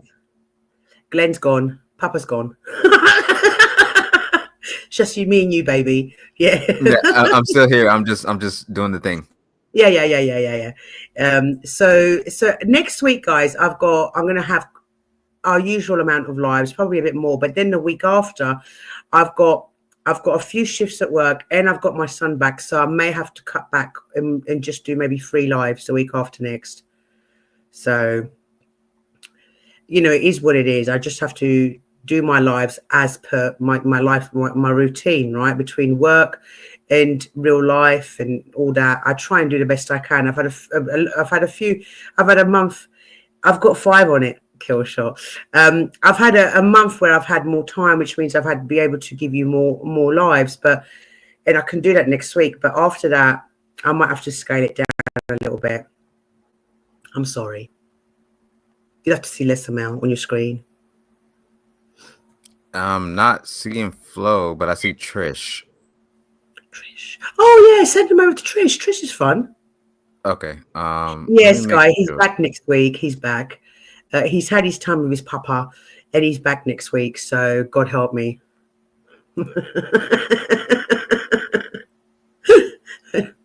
Yeah, let's send everybody, guys. When you go to Trish chat, even if you're not sticking around, would you just drop a couple of feathers for me and just say, Mel, no, you were streaming. Brian, I'm going to be really busy. Next week is going to be my final week of peace. And then after that, I'm just going to be so busy with work and my boy. I want someone into the breach. Yeah, Chris, like I see that Flo's live, but I'm not seeing him on the redirect thing. So I just set it to Trish. But after that, like we can go to Flo's. We can all just go to Flo's. It's fine. Yeah. All right. Resto, I need to talk to you after the intro. Can I just have 5 minutes of your time? I need to talk to you about something important. Yes, Mama. Just 5 minutes, yeah. All right, guys, I'm going to play the outro. And this is going to be the background for the debate. It's excellent. I love it. Resto, you're so talented. You really are. I can't stop looking at the little lemon head, you know. And it's like when you get to y'all points, it's like almost like the arrows are just like y'all fighting each other like a video game. It's so funny. I love it. I absolutely love it. Right, okay. Mel, you'll deprive us of the holy cleavage. Yes. I'm going to deprive you of the holy cleavage. I'm afraid. It is what it is. It's just life, you know. So, love you all. See you Saturday night. I'm going to play the outro and I'll see you then, guys. Have a great day. Where's our outro? Oh, okay. So, here it is. Bye, guys.